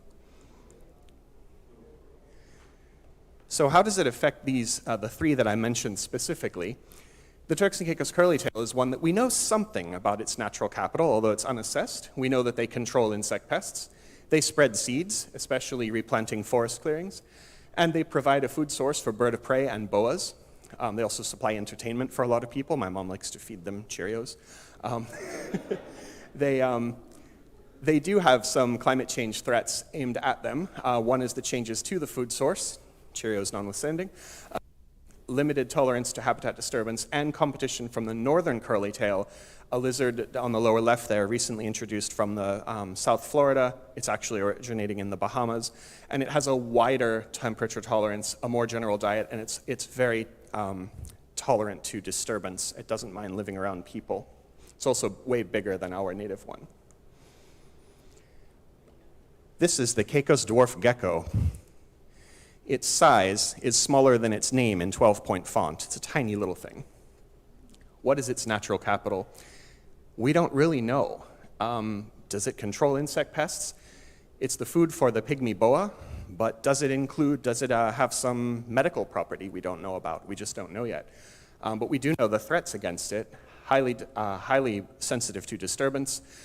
Invasive species are a major threat. It's because it's so small, and extreme weather, extremes between drought and flooding are a big problem for this tiny, tiny reptile, this little gecko.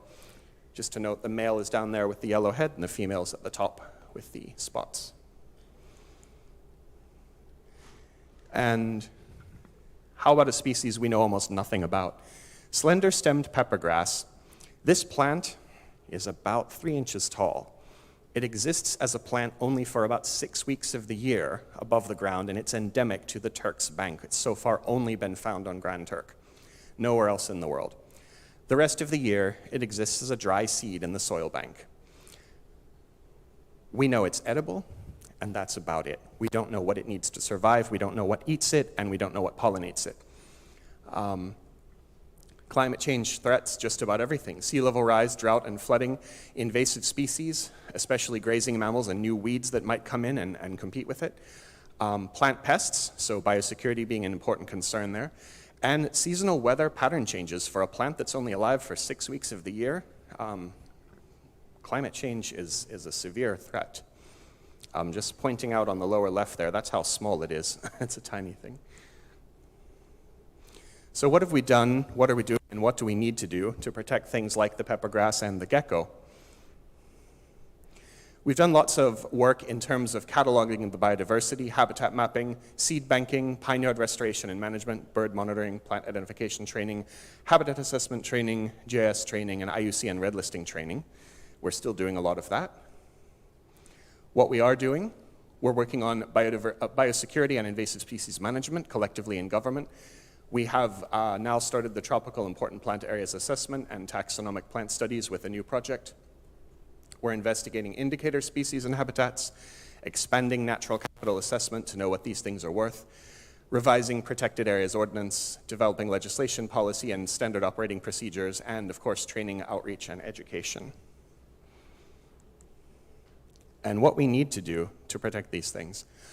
Natural capital assessment is a really valuable tool because it helps people like me translate things into money. And we need that across all biota, ecosystems, and natural features and resources. We have to mainstream those natural capital accounts so that they're recognized across the board. We have to review the protected area system and add representative habitat, species vital areas, and priority carbon sinks. We need to look at carbon storage conservation.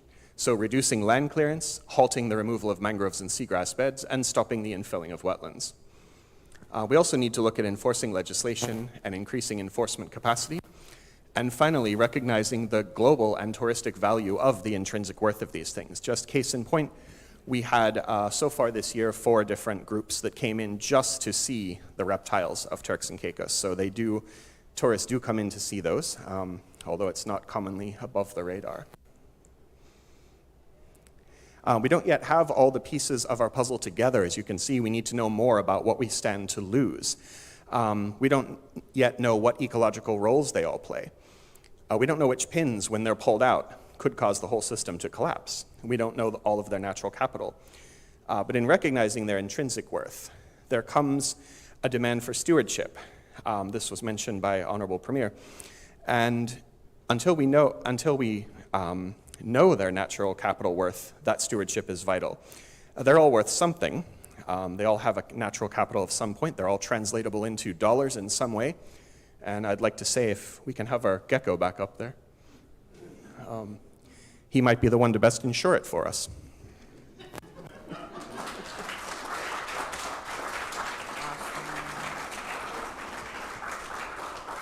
Thank you, Mr. Manco. Now we'll be having In Hot Water, Ocean Temps Increasing, presented by Alexander McLeod, Reef Specialist, DECR. Let's give a round of applause for Mr. McLeod.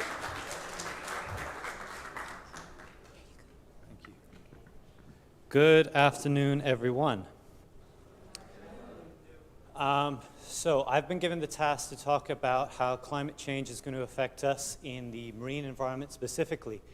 And as Alize mentioned earlier today, that's a huge task. There are so many different components that come into effect and play a part here. And to try and squeeze that into a short time, it's going to be challenging. So I have been asked to focus a little bit on sea temperature rise. But even in doing so, that's only a small portion of the story, and I'm going to have to expand just a little bit. But when we all talk about climate change, the general layman is going to start picturing something like this, something like this. But for me in the ocean, it's more a picture like this that I'm seeing. We already know that global atmospheric temperatures are starting to increase, all right? But a lot of that temperature is also being absorbed into the oceans, and we're seeing that energy result in increasing marine surface temperatures. We're seeing that then convert into an increased chance in marine heat waves taking place. These marine heat waves are some of our big problems. Now I'm going to talk about my good friend, Mr. Coral here. A coral itself, although a lot of people look at it as just one big colorful rock, is actually a colony of animals. And so I have a close-up picture of just some of these animals here. And it's something likened to an upside-down jellyfish, almost. It has its mouth there, and what we can see is as it grows, it starts to create that hard skeleton that we talk about. That's that wall that we're seeing when we fly in and we see the waves breaking there. That's that physical structure that we're starting to see. But although it has this mouth here, the primary source of its energy budget is coming from a zooxanthellid algae, a symbiotic algae that lives within its tissues. The problem is that these corals are very sensitive to heat stress, and when it experiences some of that heat stress, it's going to lose that algae. That algae is what gives it the pigment to its tissues. So I give you a little reference picture in the bottom right there. But this is just one coral species that has gone under thermal heat stress, and it's lost those pigments to its tissues. And we call this coral bleaching because suddenly we can see through those tissues and we see that bright white skeleton underneath it. And it affects many different coral species. A coral can recover from this as long as that heat stress is only for a short term. All right? In this photo, we have the live, healthy coral tissues there on the right, still with the pigments and the algae existing within it. It still has its tissues here on the left, but that tissue is still live, it's just lost those pigments in the corals. But if the heat stress is prolonged, then we start to see the death of that coral. And so we have the living tissues there on the right bleached, but those tissues on the left have undergone too much stress and we've lost that tissue. We've lost that coral. And this can take place across the entire reefscape. So we know that these ocean temperatures are increasing. We know that we have an increased chance of seeing more of these heat waves. They're going to increase in their frequency, they're going to increase in their intensity, they're going to increase in the scope of the area that they can affect. But it's not only corals that are affected by this. We have sea grasses as well that can also be affected. And globally we see local die-outs of seagrasses as well. Temperature is one of the primary factors that affects an organism's distribution around the globe. Now we're able to control our environment with the AC around us, which means I can still look pretty in my jacket today. But organisms like this don't have the flexibility to be able to change their own environment. Ocean warming has reportedly contributed to an overall decrease in fisheries. And we're seeing local changes in biodiversity as organisms are starting to meet the limit of their thermal tolerances or other environmental tolerances. And there are local differences to consider. Not everything is affected equally. There are places where we see local refuges. We can go over to East Caicos, where we start to see some cooler water upwellings coming up from the deep. And that's starting to create a little refuge. So if waters start to warm, those corals there may survive better. They may withstand that better. We can go to places like the Arabian Gulf, where they experience so many extreme fluctuations in their environment that those corals have been forced to adapt. That's something that they've had millions of years to adapt to. Climate change is going to force all our corals to have to try and adapt or disappear in a very short time. Sites like Grand Turk, I understand the corals on the wall there experience bleaching very, very regularly. And that poses a question. We don't know everything about what's going on in our environment, but whether those corals might have a higher resilience to effects of thermal heat stress, or are they particularly vulnerable, which is why they're bleaching so regularly? There's a lot of questions to look into, but there are an assortment of other stressors that can be that straw that breaks the camel's back. And climate change is just a set of those. As I said, it's not only thermal heat stress, there's ocean acidification. So climate change is taking place because we have all those greenhouse gases going into our atmosphere. CO2 being one of the primary ones is also being absorbed into our oceans.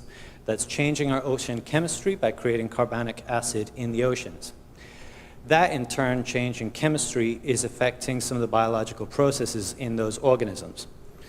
So those that need to grow their shells, create their skeletons, need to be able to absorb calcium from their surrounding waters. But that change in chemistry means that there's no longer that bioavailable calcium for them to do that. They're starting to grow slower. Skeletons are becoming less dense or weaker. And it in turn then affects their capacity to withstand stresses and recover from impacts. And there's more. We have sea level rise. Going back to this picture that we talked about earlier, with all that water coming off the melting ice, we have that sea level rising. And as we've allowed our sea level to start to rise, the potential for higher extreme waves also increases. So here's our reef doing one of its everyday jobs that we see here. We have the waves coming in onto the reef, and the reef there is absorbing some of that energy. It's taking the brunt of that. And in something like a hurricane storm, we would expect that a lot of these corals are going to be damaged, physically broken by that incoming energy hitting it. But with climate change, we've had warming oceans, we've had all these bleaching events, we've lost some of these corals. We have ocean acidification, which means that these corals are growing slower. They're weaker, which means that when they get hit by these waves, they're going to not be able to withstand that force any longer, and they're going to grow slower in response to that. Sea level rise means that these waves that are going to be coming into the reef are going to be even stronger than they were before. And it takes millions and millions of years for our reef to grow and adapt into what we are familiar with here.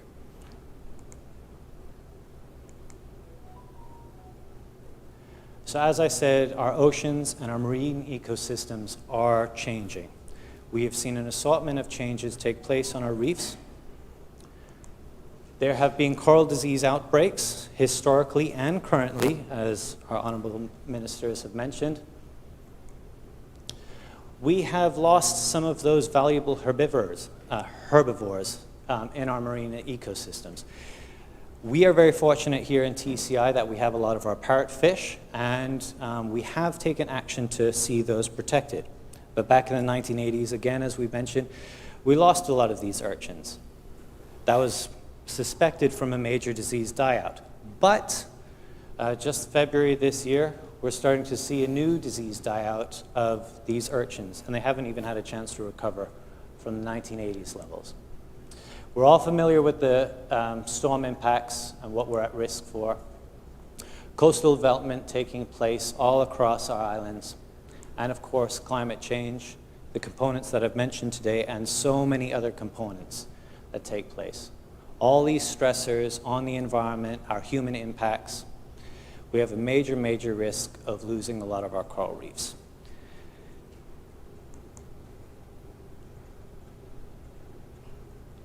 Our coral reefs are declining. We don't have that same quality of our tourism product anymore if they continue to decline. You can go to a theme park, but if they don't have the same number of rides, if they don't have the same number of restaurants, they don't even have the same number of benches for you to sit on and relax, you're not willing to spend that same dollar to go and visit that theme park. But we don't have the theme parks here. What we have is the reefs. We have a reduced capacity for coastal protection, like that story that I gave you earlier. We have reduced capacity for our blue carbon sinks, like those seagrasses that are getting pushed away. Declines in our habitat resilience, declines in our fisheries. We have a major problem here, particularly for the marine environment. We are in hot water. And we've talked about an assortment of solutions that can be done. We're all quite knowledgeable at this point as far as some of the mitigation measures that we can choose to take into place. But what do we really need to do by this point is we need to choose to actually protect the environment. We know what we can do, we just need to make that choice. Unfortunately, making those hard decisions are the hard choice for us. But we've taken some steps today in signing our charter here. Hopefully our neighbors are going to be able to adopt something very similar. I'm excited to hear that. But we all have our part to play. Thank you.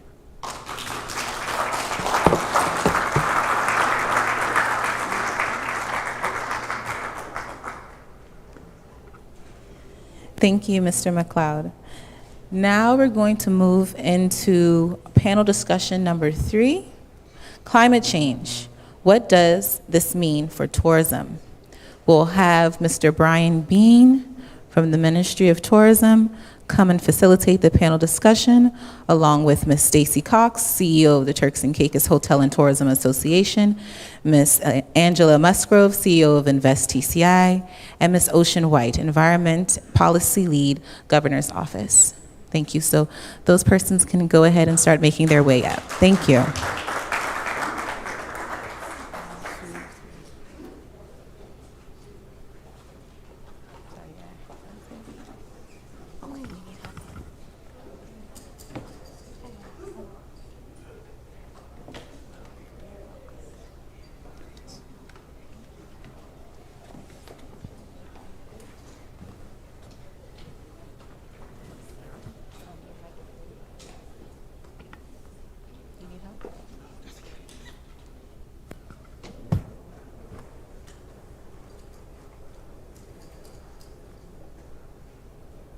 Good afternoon, all. I'd like to continue on the protocol so ably established by my colleague this afternoon, and of course welcome you to this great session that's being held under the patronage of my minister. My name is Brian Bean. I'm the Tourism Risk Manager within the Ministry of Tourism, and it's of course my pleasure to be here this afternoon. When we begin to talk about tourism, we talk about the fact that the Turks and Caicos Islands, like most of the Caribbean, is highly dependent on tourism as the main source of generation of revenue for the country. In particular, tourism acts as an export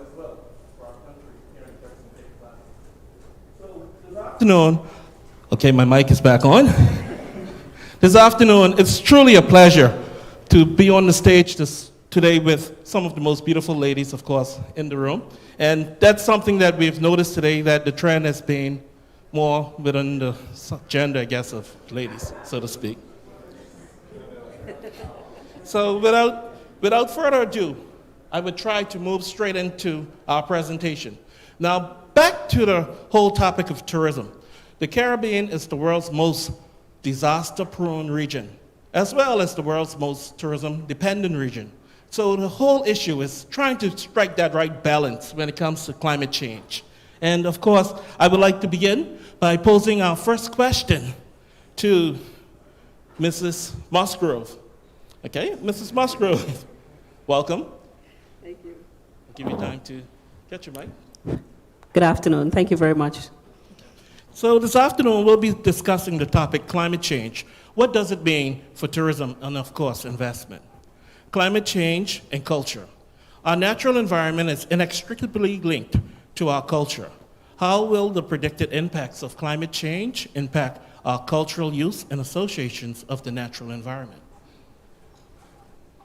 Good afternoon, and thank you very much for inviting me to be on the panel. I think there has to be a mind shift, a difference in thinking, and there also has to be a deliberate attempt to educate and to sensitize the public about climate change and its impact. And I was saying earlier, when we introduced the plastic ban, for example, was one of the simple ways that sort of brought climate change and its impact to the fore. And my children were so much a part of that conversation, in that they were keeping on me to remind me that, you know, we need to use reusable bags and not plastic bags.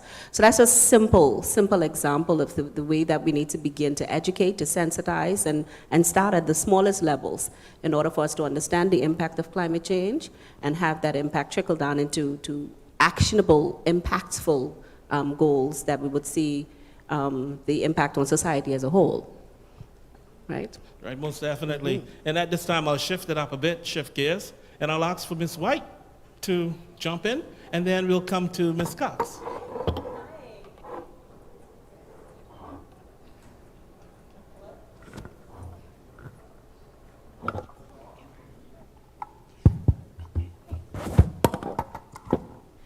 All right, hello everyone. Thank you so much for being here today. I'm certainly excited to be here, to be representing the governor's office as well. For most of you guys who don't know me, my name is Ms. White. I'm a local environmental scientist, but I'm also the environment policy lead at the governor's office. So for the last year and a half, I've dedicated my life to culture and cultural values and what that means for Turks and Caicos, and just understanding how our culture is intertwined with our coastal landscape. And climate change is probably one of the most...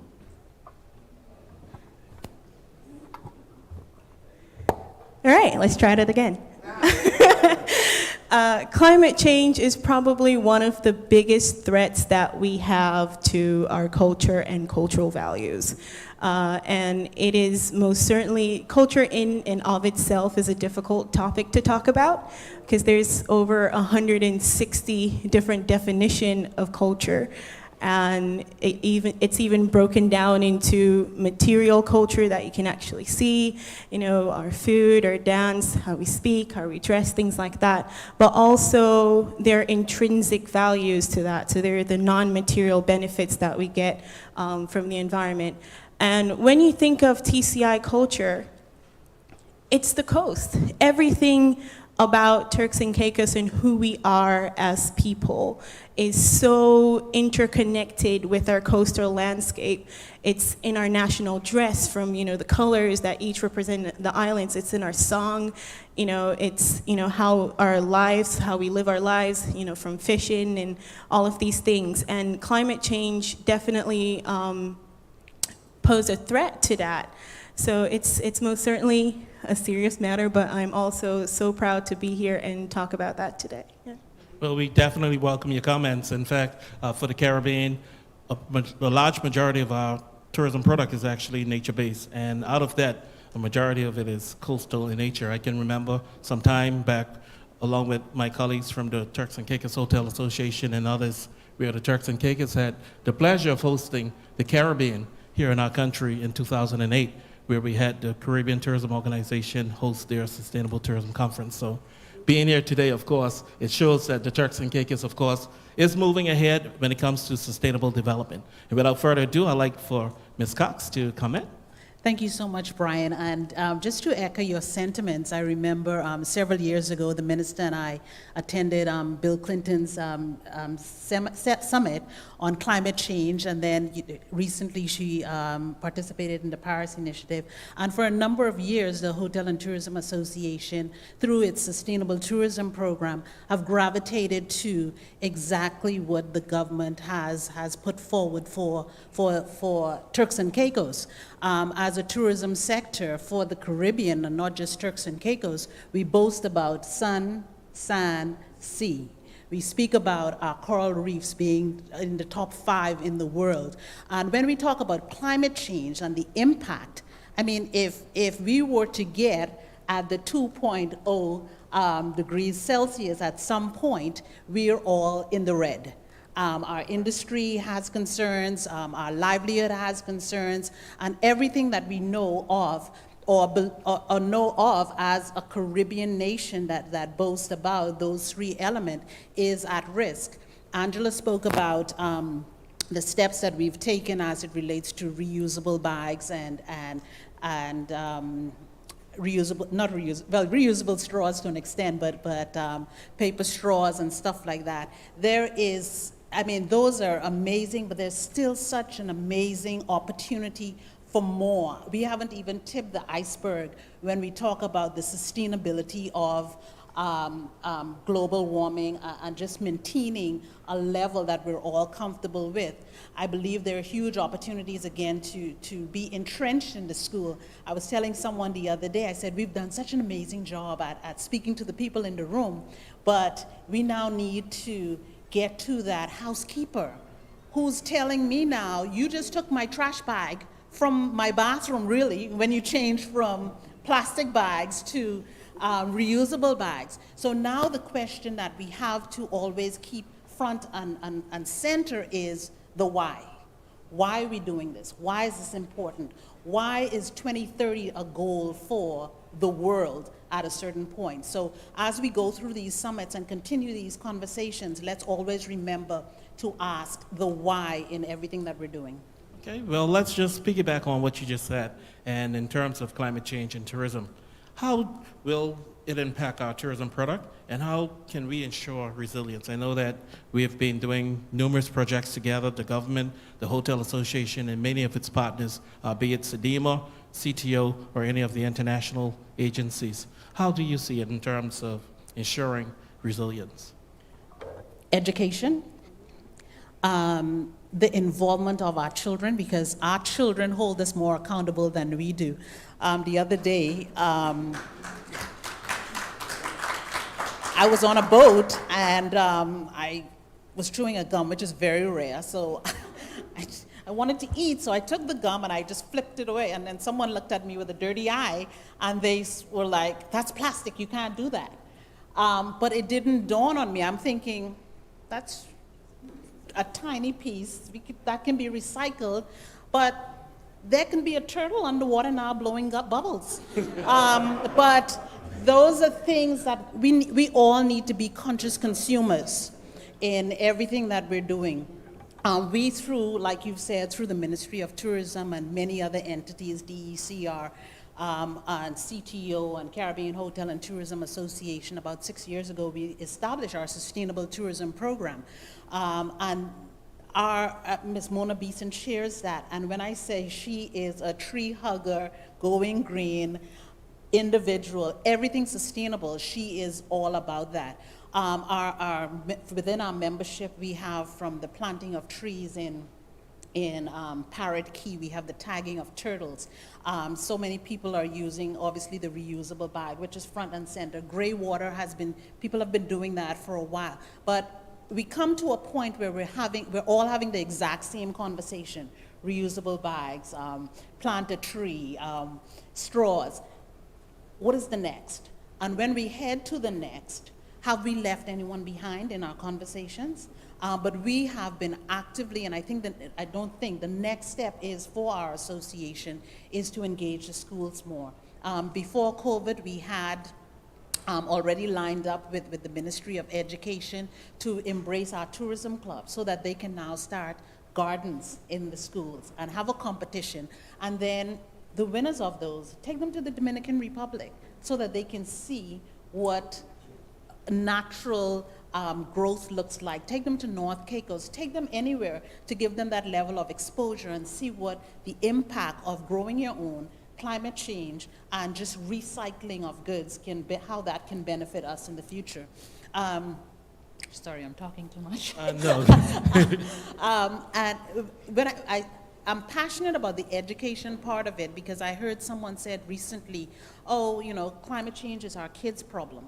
And I have a problem with that because we all have a responsibility to the climate and to the changes that we want to see to ensure that our kids are well provided for in the next 10, 20, 30 years. Quite the case. Do any of you want to chime in on? I see you're quite anxious. I just wanted to say about, you just mentioned the tagging of turtles, and some people would probably wonder, why is that even important? Why are we doing that? But there's also what is happening now because of climate change is the feminization of our turtles.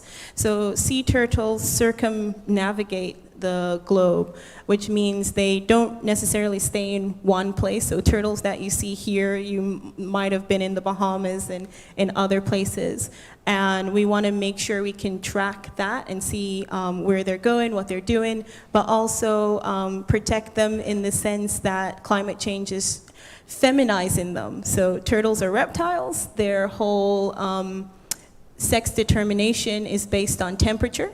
So the warmer it is, the more probability that there will be a female. And if climate change continues the way it is, you might see a whole population of turtles becoming just females. And TCI is actually one of the breeding grounds for sea turtles where you have all of the seagrass beds. So it's really important that we also do our part in that. So we're just a small part of a bigger picture and a bigger puzzle. Yeah.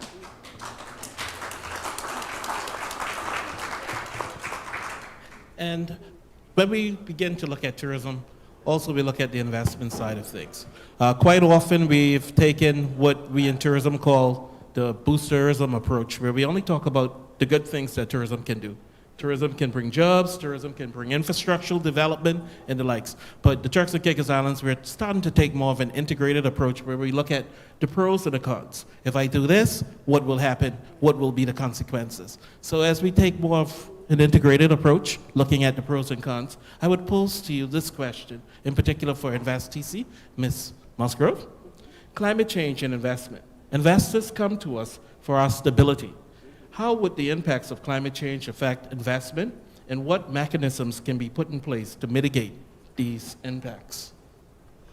Excellent question, Brian. And Stacy talked about the sun, sand, and sea, and the truth is, that may be the lure that gets them here, but if we don't manage what we have properly, then of course they won't continue to come. And we have to recognize that in everything that we do. I think there has to be the continuous conversation, definitely, creating that awareness, but there has to be more than that. We need a regulatory framework. We need reporting standards that gives teeth to what can be done to enforce. There's always there's lots of opportunities for us to ensure that at the onset we have that conversation with an investor, not just a foreign investor. We talk about local investors too. So when they come with ideas, when they come with projects and development projects, when they bring those things to the table, they begin to consider from the concept stage, what are the things that I can do that would actually contribute to a more sustainable project. from the design, from the materials, from the energy saving initiatives, so we're not just looking at, speaking to them once the building is up and out of the ground. There has to be that early conversation. And from there also has to be a framework that is put in place that allows us to monitor, to evaluate, to see whether or not, the things that you said you were going to do are actually adhered to. And there has to be consequences if they weren't. And I would say that, when investors come to the table, those are questions that are asked. There are questions that are asked about, what is the reporting framework? Is there things in place for us in terms of, how we build, what we build, and the materials that we use to build, the things that we use to outfit and furnish. So it is more than a conversation. There has to be, that legislative teeth that forces people to be able to make sure that whatever they're doing is done in a sustainable manner. So from where I sit, I would like to see that, we have more mandates, we have more conversations, and also we have incentives that allows person to be able to reap the benefits of good behavior, right? So if you do well, then here is the reward for doing well. So we incentivize investment projects that are more sustainable than those, and then sort of punish those that are not, if we can. But I think there are lots of opportunities for us to not only begin that conversation, but to have, to put in place solid actions that allow us to see the impact of those conversations on society as a whole. I would also say too that, there are also financial benefits that can be reaped, and I know that at some point there was, a conservation fund. I don't know where that is now, but things like that, where you have contributions that are made by persons who are investing to sustainable development funds within the country. So there are opportunities to ensure that we allow our investors to become a part of the conversation, and also to become participants in any actions that we take to ensure that we are moving towards a sustainable future. Right. I noticed that you mentioned the Conservation Fund, and from a tourism side, we benefited over the years when it was in existence. And for some who may not know, at the time, we actually had a fund in the country that required 1% out of the 10% to go to a specially earmarked fund. It was, I see Mrs. Campbell is in the room. She was one of those instrumental with that particular fund. What it allowed for was, out of the 10%, 1% went to a specially earmarked, I would say, envelope, so to speak. And these funds were used for community-based initiatives, be it government, be it civic, and it allowed for the community to see the tangible gift back from tourism development here in the country. Ms. Cox, you wanted to add in? Nothing much more than what Angela had expressed. What I'd like to pull out from what she did say is the level of compliance and reward to any investor, be it international or local, because people would only do what we allow them to do. And if there are strict guidelines and regulation that governs these development, we have a huge opportunity to be leaders in climate change and the whole biodiversity of the Turks and Caicos Islands product. And I have a question for you, Ms. Cox. And the question is, have you noticed an increase in investors and tourists to the islands that are climate change, environmentally conscious? Yes, I think climate change, conscious consumers, they're all buzzwords right now. And even although people are sometimes not doing it, they're conscious, they're very conscious about it. I saw a documentary the other day that spoke to a survey that was done, and it said one of the questions was, how are you sensitive to, what was it? Do you agree with climate change? And the survey said, 69% of its persons said yes. Do you know what it is? 79% of it said no. So there's a huge opportunity that we have to continue the dialogue, even with visitors coming here. There is a country, a little island, I think it's called Palau, that when you enter this island, there's a stamp in your passport that pretty much says, I agree that the only footprints that I would leave here is my feet, that the sand can wash away. I will be kind to nature, I'll be kind to people. And those are the subliminal messages that we need to send, in addition to being intentional about our intention when it comes to climate change. Ms. Musgrove, you wanted to add No, from an investment side? No, I was just agreeing that I think there has to be an intentional and deliberate effort. It can't be, simply a conversation. There must be a deliberate effort to ensure that we make that persons who come to our shores know what we're about, and they do what we're about. But we have to be the ones to not just say we want it done, but to ensure that they follow our lead, because that's what they do. They follow our lead. So if we're not serious, if we continue to talk without putting things into action, then 10 years from now we'll be in the same place and having the same conversation. Sounds as if we want to move within the realm of creating codes of conduct, not only for our visitors but our residents alike. Oh, definitely. Right.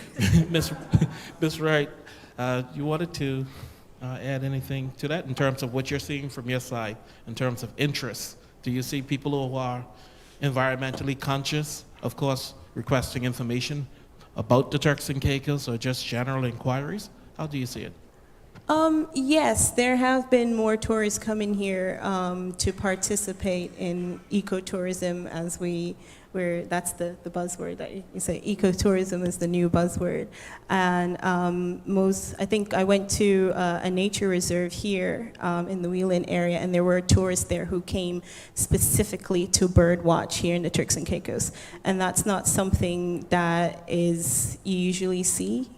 And I'm happy that that's something that's happening, yes. And what you mentioned in terms of bird watching, that's actually a major market. In America alone, there are over 6 million registered bird watchers. And in the Turks and Caicos, of course, we have just under 200 different species of birds. And I'm sure Brian Naki can actually tell you the names of every bird that's there. But there's also a cultural element of that as well, because I went to Salt Key, and one of the things that my interviewees that I spoke to and the residents there were really excited about is the migration of the birds. And so cultural values, or coastal cultural values, they're the non-material benefits that we get from the natural environment. And participating in bird watching, speaking to people, hearing about how it helps with their mental well-being and things like that, but also it's a part of their lifestyle. It's something that they have been doing for generations, watching the birds. And with climate change, it poses a threat to that. So it poses a threat to who we are as Turks Islanders. So it's most certainly something that we need to, be, like Ms. Cox said, you have to be intentional about when you come up with these solutions. Ms. Cox, want to add something to that? I just want to add that it was maybe about 12 years ago, we had anyone familiar with the bird watching book that was done some time ago? And again, these are huge opportunities that we have to wrap our arms around and just be intentional about the preservation of those birds. And when we speak about ecotourism, let it not be lip service, but let's make that a part of, and I know that the minister is really anxious about stuff like that, and she's really in tune about ecotourism and the environment. But I think now, not just now, but there's huge opportunities to position ourselves in Turks and Caicos, because fundamentally it's all in place. We just need to all be talking the talk and walking the walk on a daily basis. Okay, thank you so much. As we wrap up, I would like to pose this last question to the Hotel Association. And it's, has the Hotel Association made any changes towards embracing sustainability? Absolutely. How much time do I have? You got 30 seconds. So we have partnered with the Reef Foundation, we've partnered with DECR, we have an active sustainable tourism committee, from BIN to 16 years of cleanup campaigns to promotion of reef-safe sunscreens. to the island and throughout our membership. There's just a whole slew of initiatives that we've undertaken as an association. The reusable bags, if you go out to IGA right now, we're issuing those. And I said to someone today, I had 3 important places to be today. And all are historical moments for Turks and Caicos, and I wish I could be cloned. And they said, I don't think that's eco-friendly to have more of you. But we've taken the whole sustainable tourism, eco-tourism, we've wrapped our arms around it, and we're just looking for what is our next project that we can align ourselves with the Ministry of Tourism and the persons in DCER so that we can take this to the next level in our school system and continue to have the conversation with our hotel members. Again, I spoke about, the gray water system. There is a property here that used the watermelon rind and they recycle those, the gardening initiatives. There's just so much that's happening under that sustainable tourism umbrella, and I'm just proud of the work that has been done and the commitment from our partners in the industry who have continuously supported those initiatives. And we have partners like Fortis as well, who are members of the association, and they're leaders, right, in the industry when you talk about carbon emission and solar panels that we're going to get soon. Brother Devin, you get one, everybody gets one. We're loving having the conversation. We want to continue to have the conversation. I was texting my team at the office and I was just like, I want to have another session, another conference that speaks about tourism and the environment and the impact there is, because there's so much that we can do, not just as a country, but as individuals, if we just take baby steps towards the ultimate goal. Well, ladies, I thank you so much for being here and discussing climate change and tourism and investment. And we look forward to further discussion outside of this room. Thank you so much.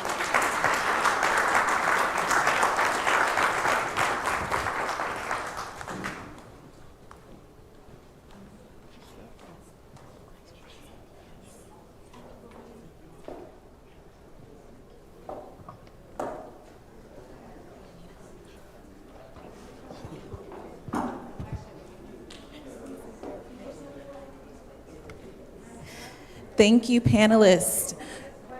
Thank you, Mr. Bean, for facilitating. Now we're going to take a 5-minute coffee break. We noticed that. Okay, so we're not going to take a 5-minute coffee break. You all are able to get up and get your coffee and tea. We're going to move right along to Coastal Resilience, Natural Capital, Jatavia Howe, Assistant Director of Protected Areas and Revenue, DCR.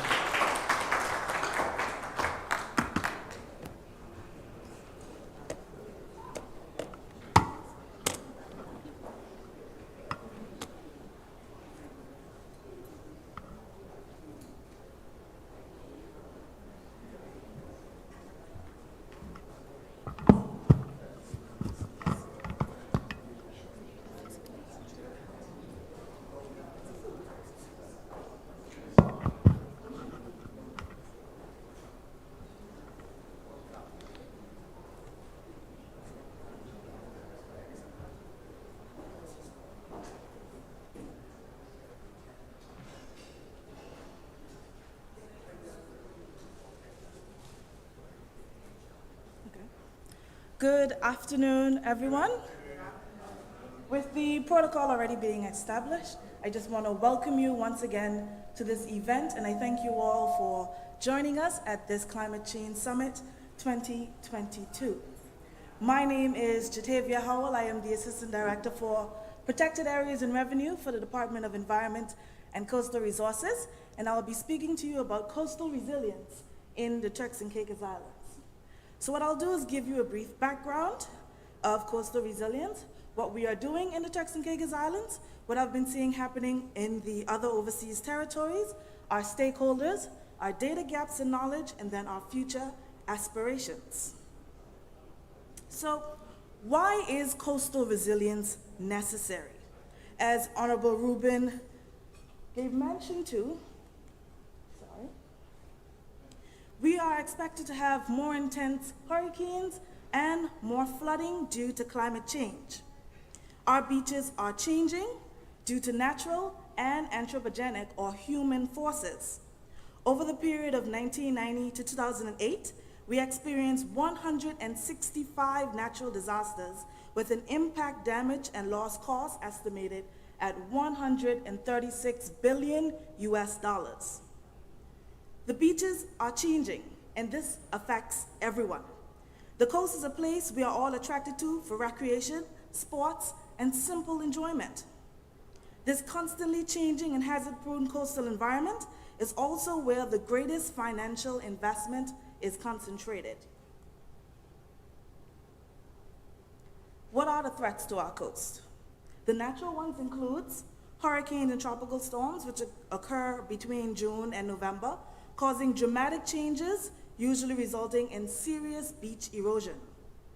High waves during winter months that we call ground seas, and sea level rise, as my colleagues mentioned before, which is a long-term factor taking place very slowly over decades, causing shorelines to retreat inland. The anthropogenic forces, that is the human forces, the human impacts, are the removal of sand and other materials from beaches and dunes for construction purposes, causing erosion and the loss of beaches and coastal lands, thus destroying the natural heritage of the coast and reducing the vibrancy of our tourism industry. Also building too close to the beach, which interferes with the natural sand movement and can impede beach recovery after serious storms or hurricanes. Then there's poorly planned sea defenses, which can cause the loss of beach and or neighboring beaches. Pollution from human activities on land may damage coral reefs and seabeds. These biological systems protect and provide sand to our beaches. And finally, removing vegetation from coastal areas destabilizes our beaches. And the clearing sites inland results in increased soil and dirt particles being washed offshore and smothering our coral reef systems. The Natural Capital Accounting Program is one that I led. It's an ongoing project that started in 2017 with the help of AFTAC and is now taken over by the Turks and Caicos government. The Natural Capital Accounting Program, or the Ecosystem Accounting Program, views the environment as an asset which provides us with goods and services, including ecosystem services, and the accounts give them a monetary value. It also is a structured way to measure and monitor these benefits provided by the natural environment. Coastal protection assets like mangroves were valued at US $2 million for carbon sequestration in our 2019 and 2020 accounts. The initial review in 2018 reviewed our overall environment at $106.4 million annually. By 2019, the project findings illustrated that the environment contributed at least $212 million in annual value. By 2020, our most recent accounts, the environment was recorded contributing $142 million to the Turks and Caicos government. The Natural Capital Account also produced coastal defense mapping that shows us how buildings, roads, and schools at the bottom there are affected by storm surge, the green areas being no to little risk, while the red areas are high level 10 risk. So what are we in the Turks and Caicos doing towards coastal resilience? We built seawalls in Grand Turk and Salt Key around the 1800s, and these are continuously being repaired. We conduct quarterly beach profile monitoring and coral reef monitoring in forms of AGRA, GCRMN, and stony coral tissue loss disease. We have protection on our wetlands and mangroves in the form of our Ramsar sites. Environmental impact assessments are mandatory for coastal developments. Our sand mining ordinance that regulates the removal of sand and quarry. We use geographic information systems for modeling vulnerable areas.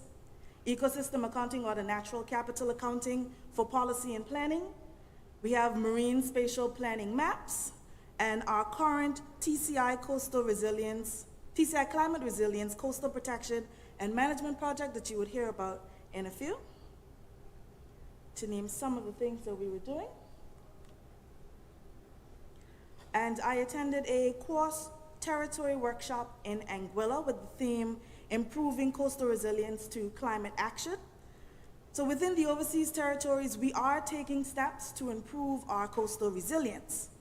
In the Cayman Islands, they created a mobile app for emergency notification system that gives live updates with a damage assessment dashboard with interactive GIS maps, thus establishing better communications during disaster response. Anguilla is using remote sensing and GIS to calculate flood risk, using ecological modeling techniques to inform coastal and wetland restoration, and then making exposure, condition, and opportunity maps. And British Virgin Islands are improving the use of the coast for vending, thus establishing vending markets along the coast and conducting serious coral reef monitoring. So who are our stakeholders when it comes to coastal resilience? Of course, Turks and Caicos government, which includes the DCR of Grand Turk and Providencia Islands, the Public Works Department, Ports Authority, definitely the Planning Department, Energy Department, and Revenue Department. In a local context, we want to involve our local environmental experts, our community members, and our local developers. We'd also need buy-in from our overseas territories that are here today and the UK government.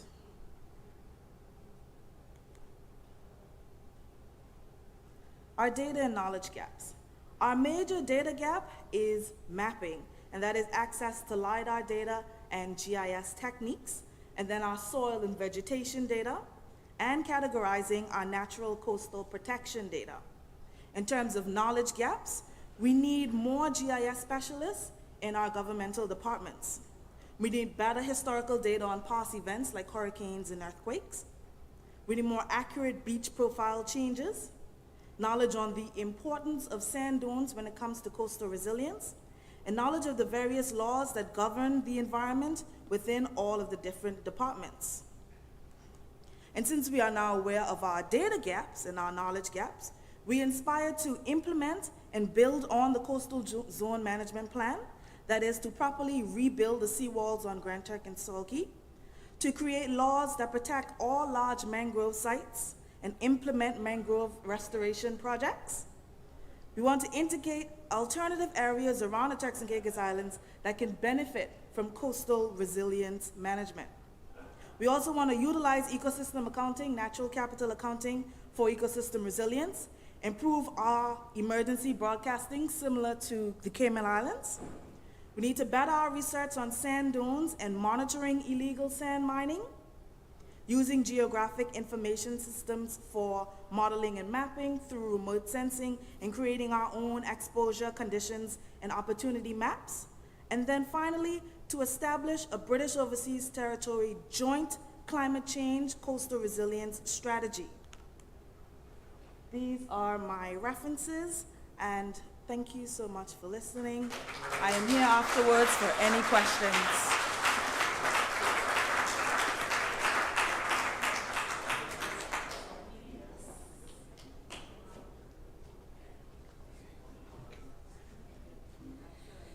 Next we have, thank you, Ms. Howe. Next we have What the Drought, Water Conservation, Stefan Tyndall, Provo Water Company. Mr. Tyndall, you can come up. Thank you.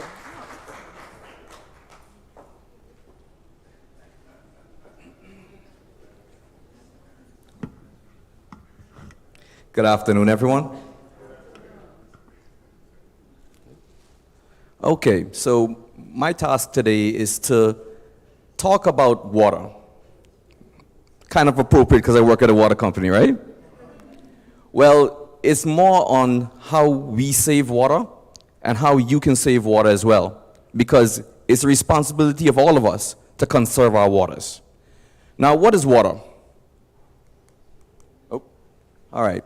In its purest form, water is a tasteless and colorless liquid made up of 2 hydrogen atoms, 1 oxygen, as you can see.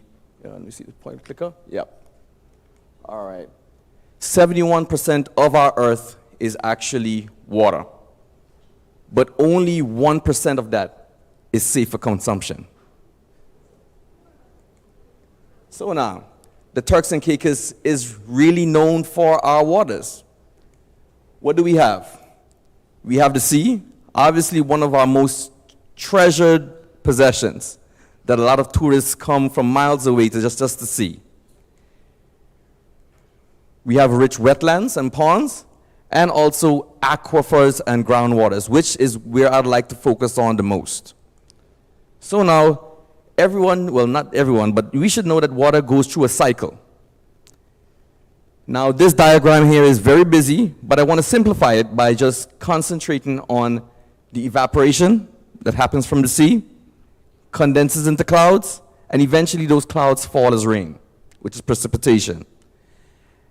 Being in a limestone environment, that water seeps through into our water table, and that process is called infiltration.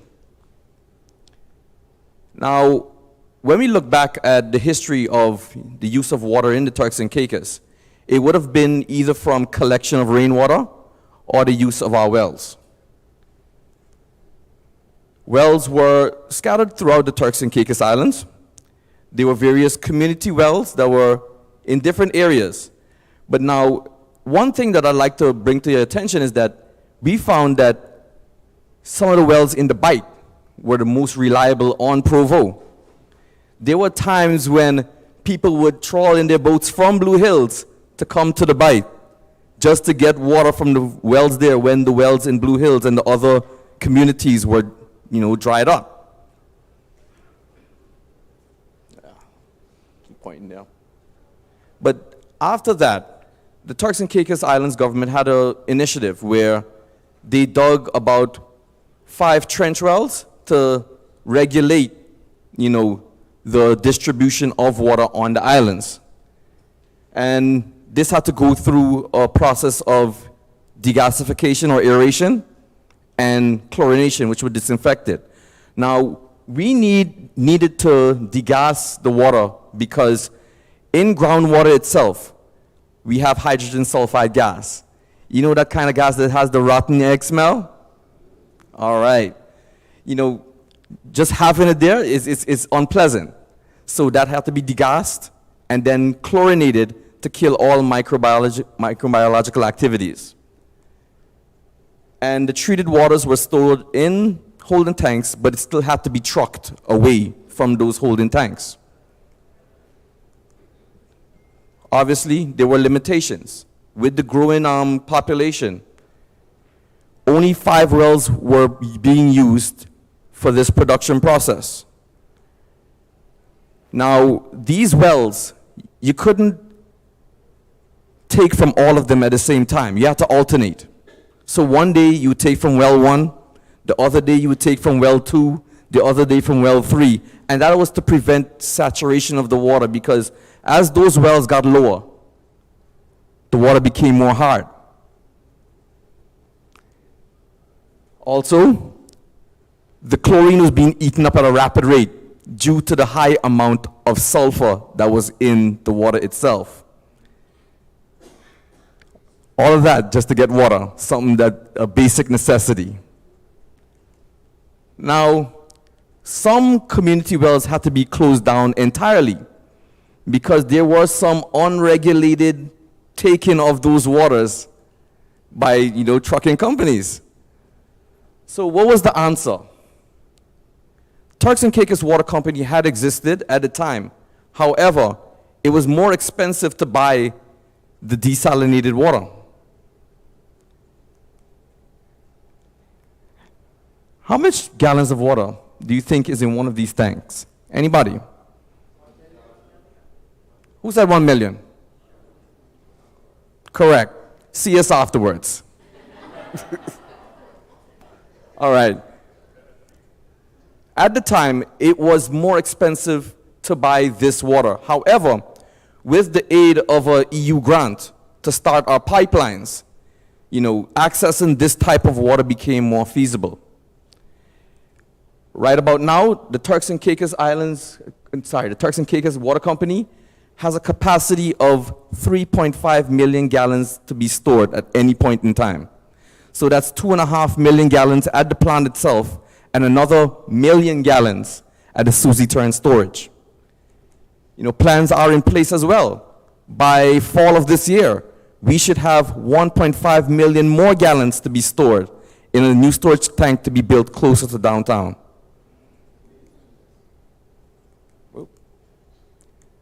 Now, this process is done by reverse osmosis. It's a process where you're going to be taking high salinity water and using pressure to push it across a membrane that's only going to allow fresh water to come out the other side. Naturally, in nature, it goes the other way. So we do use energy to make sure that it goes the other way. Now, the distribution part of it is the work done by Provo Water Company. There are currently 5,356 customers. It might have been more since I last got this number. Most definitely, because the population is growing and demand for water is increasing. We currently use HDPE pipes that are buried underground to transport these waters. And at any point in time, all the lines altogether hold about 850,000 to 900,000 gallons of water. So in addition to what we have in storage, that's the amount of water that's actually in the lines as we speak. It's a lot of water, right? And as of February 2022, altogether, we have 141 miles of pipe. That's a lot of pipe. And I'll let you know that the first person to lay a city water pipe here in the Turks and Caicos Islands is still with us today. Ah, man, you don't give it away. Provo's really small, isn't it? I was hoping that would have been a prize-giving question. Well, you got your prize. All right. So how do we manage all this precious commodity? Because we've seen that it's hard in the first place to get sources of fresh water here in the country. And it's important that we are managing that to the best of our ability. So, no pressure, no power. Here's the thing. Water pressure reaches your meters at about 40 to 50 psi. Most households don't really need an additional pump once they're connected to our grid. So pressure is a funny thing. It varies from time to time. So when you have a lot of usage, that pressure goes all the way down because you're sucking all the waters out the line. But at times when there's no usage, that pressure goes back up because all the lines are filled with water. How do we control that? We have pressure regulating valves. Now, this is important to the health of our lines, and we have to focus on the health of our lines because once our lines rupture, that's water wasted. Water wasted, pressure loss, angry customers, you name it. But now, we have pressure regulating valves that work automatically, and there are about 16 of them located around the island. And these are at strategic pressure points identified by our engineering team. So a lot of research had to go into this process of where to put these pressure regulating valves. Now, pressure, it bursts pipes. I'm sure everyone knows this saying. Pressure? All right. So there are times, because Provo is not a totally flat island. So there are times where we would need to overcome elevation and other factors in order to get the water to residents and our customers at the proper pressure. So in order to do that, we have the PRVs to give it an extra boost where it needs help. But the consequence of that is we introduce air into the system when we boost the pressure. So how do we counteract that? We have air release valves. Now these air release valves reduce the air inside the pipes so that we can go back to normal pressure, so that there's no burst pipes. All right. So now I'm going into our monitoring part, which is very important. In order to be able to identify problems, we need to monitor the system. How do we do that? We have smart meters. So these smart meters are used to monitor usage in the pipelines. So there are residential meters, and there are also district meters as well too. Now, smart meters can be controlled remotely. So you don't have to do the old way of going to a meter and turning it off manually. It can be done remotely using network softwares. Now, the Provo Water's customer information system, Smart Grid, shout out to Cora, our project manager, sends an automated notification if you use over 300 gallons in an hour. If you don't know, how can you save? All right. Now, a very important part of how we conserve our water is our leak detection program. So, our engineering team uses special networking software to pull information from these smart meters. So whether it be the district or the consumer, we're constantly pulling information and generating reports. So we have a term called non-revenue water. That's basically water we don't know where it goes. We can see that you're using this amount, and we're supplying a different amount to the area. Where's the rest of the water going?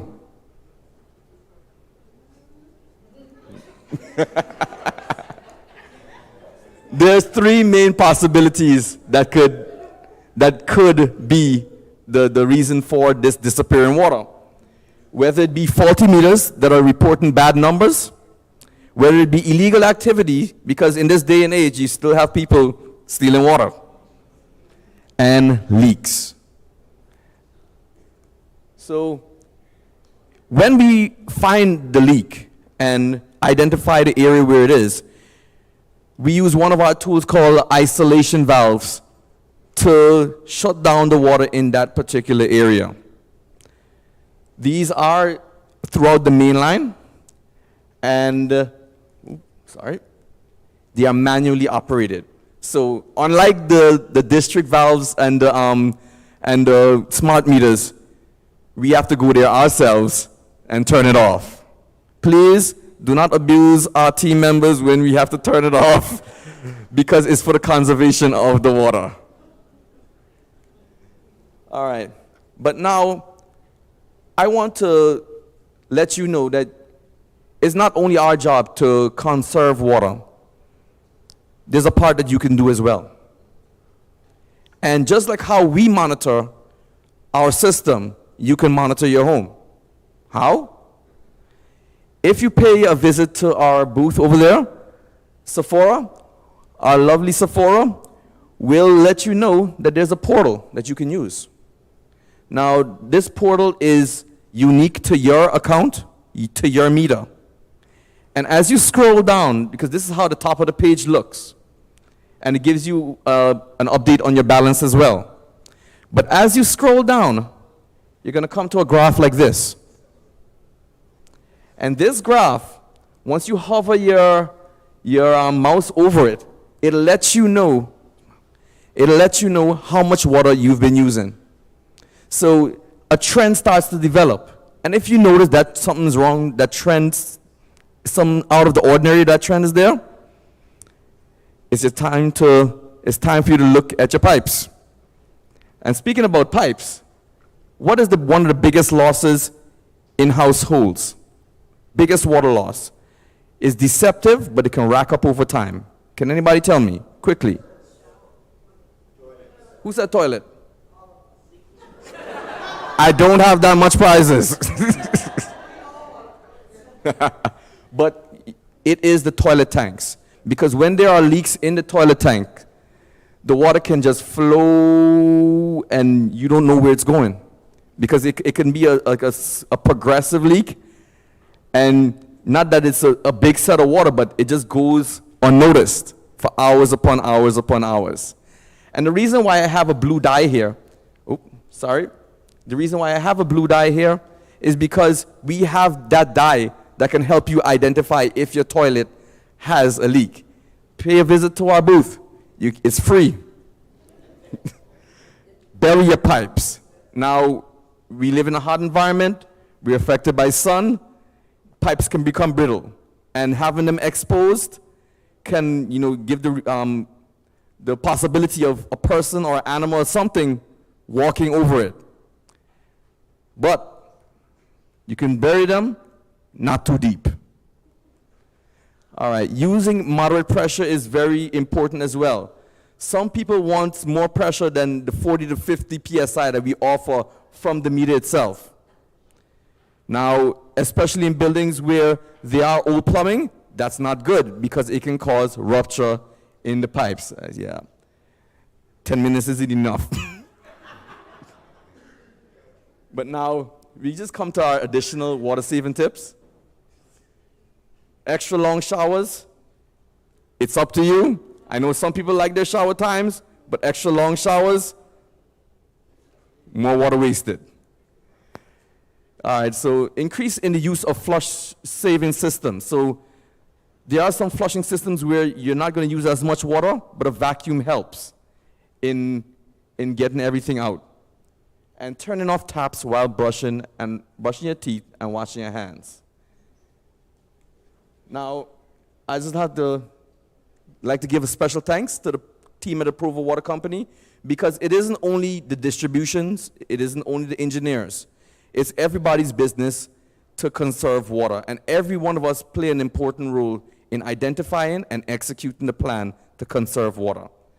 And to the most generous and the most effective, the most reliable pipe layer Provo Water's ever seen, Carl Moore, because he was able to give you the history lesson.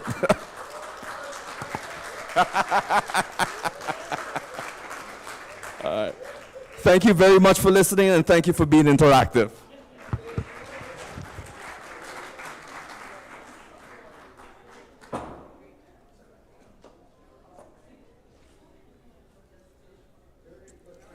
Thank you. Oh, hello.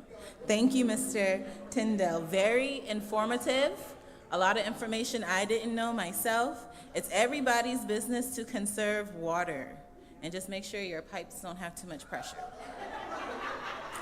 Okay, next up we have Climate Change and Natural Disasters. Mike Claveau, Director of Department of Disaster Management and Emergencies. Let's welcome Mr. Claveau.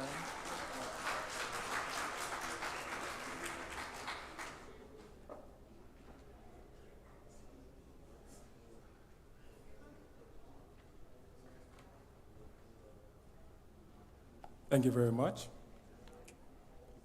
A pleasant good afternoon. My task is to make the linkage to climate change and its impact with disaster management. We heard from everyone this morning, a lot of presenters this morning speak about how climate change impacts them, their work of life.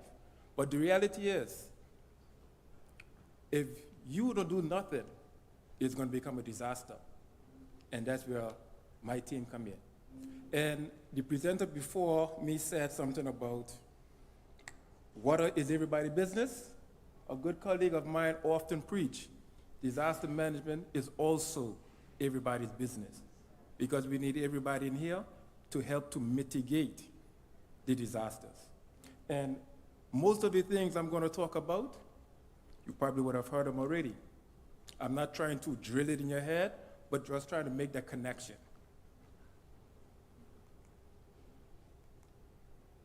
My presentation is going to follow this procedure. I'm going to touch briefly on climate change, not too much about it. Then we're going to look at how it relates to disaster risk, and then look at some of the risk drivers, opportunities to build resilience, which is very important. We're going to look at the Caribbean context and try to bring it home to Turks and Caicos. Now, we spoke a lot about climate change, but the reality is climate is always changing. Always. That's just natural. So what is the big fuss about it? Why everybody talking about it? The big deal is it is moving at a pace that we cannot control. That is one of the issues. The other issue is the impacts that climate change, the pace that is moving, have on the human life and the environment on a whole. Now, you would have heard this already. The temperature is increasing. I'm not even going to talk about that. But the part I want to look at, the frequency and the intensity of these changes that causes the weather-related hazards. That is what we have to look at. And how these changes magnify the risk.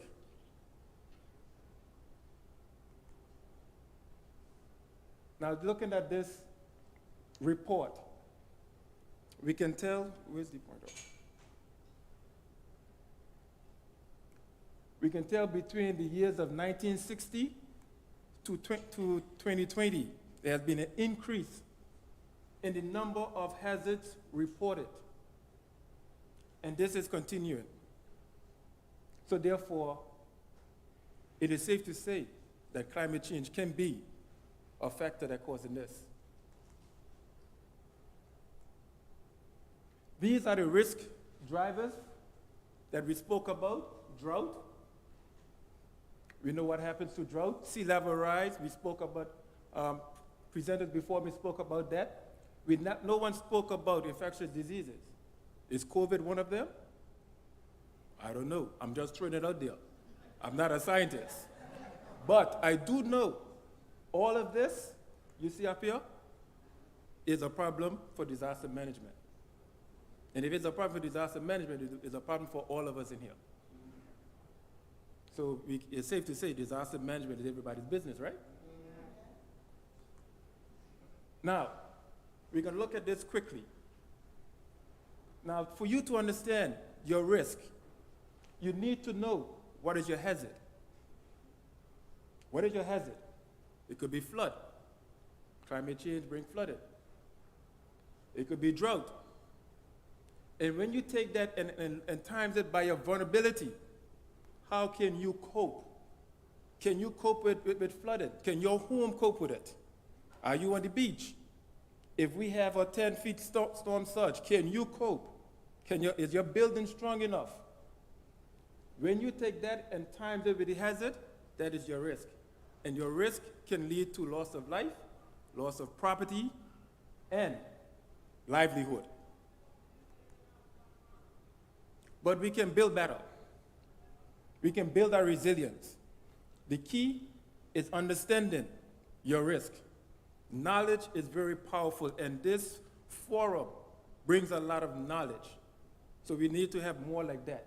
And with knowledge, you can start putting measures in place to reduce your risk. One way is by having stakeholders meeting, like this. Having strategies that can adapt. I heard about a person talking about I think it was Ms. Howell who spoke about the mitigation strategy that's been happening from so long to minimize the sea level rise in Grand Turk. Those are one of these measures that we can put in place.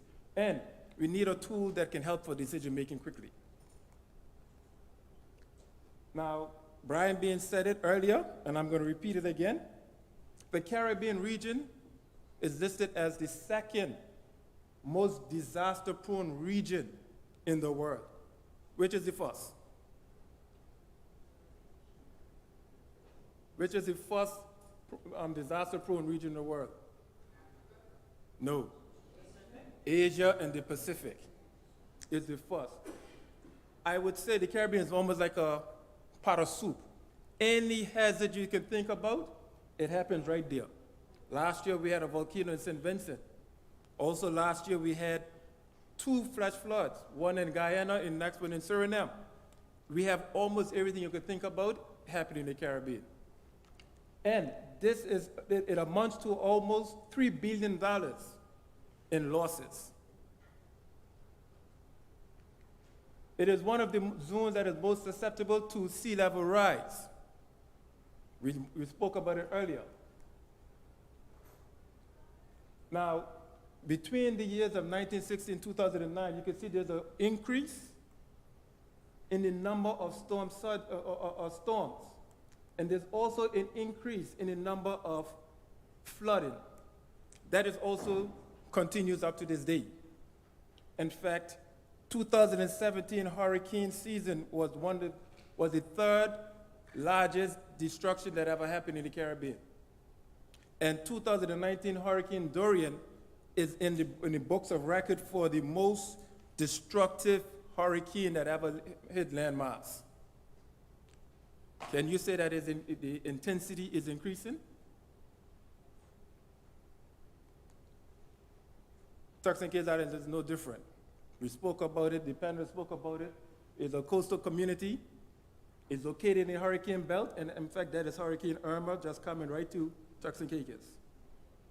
And we depend on the sea, the land, and the sun for our livelihood. What happens if this is impacted? 2017 should be a reminder. But the good thing about us, we are able to bounce back. Because I recall the slogan, we are open for business. That means we have measures in place to mitigate this storm. But what happens about the storm surge? We were supposed to have been impacted by a 10-foot storm surge, but we only got 4 feet. What happened? That's the question that we're trying to answer. Maybe DCI can help us. But I'm saying our coastal, our barrier reef is what protects us. If they die out or they get destroyed, what's going to happen? Are we going to be like the Bahamas? Food for thought. However, the Department of Disaster Management has been working in mitigating some of these impacts. We have set up a number of weather stations throughout the islands, about 14 of them. We are currently collecting data. One of the things we want to do within a period, or 10 years period, we can analyze them and start to see if the average temperature of this year, what is it from compared with last 2-3 years, or maybe 5 years? Rainfall, are we getting more rain this month, this year, compared to previous years? And which will ultimately let us know how we are being impacted by climate change.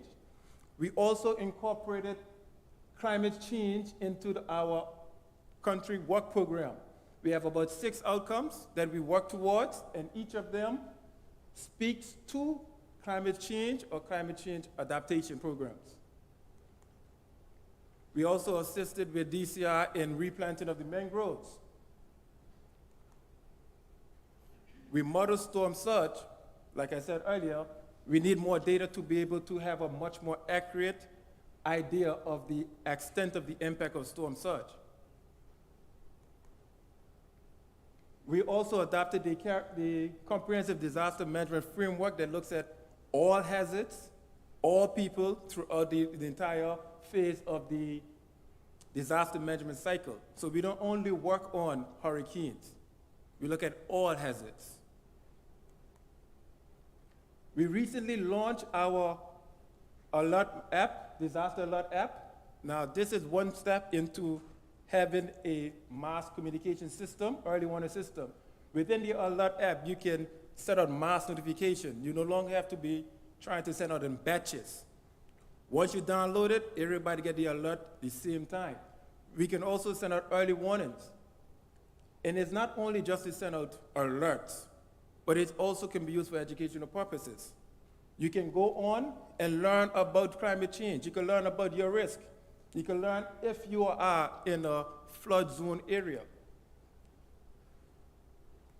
And with that said, if you haven't downloaded the app already, please do so. Thank you very much.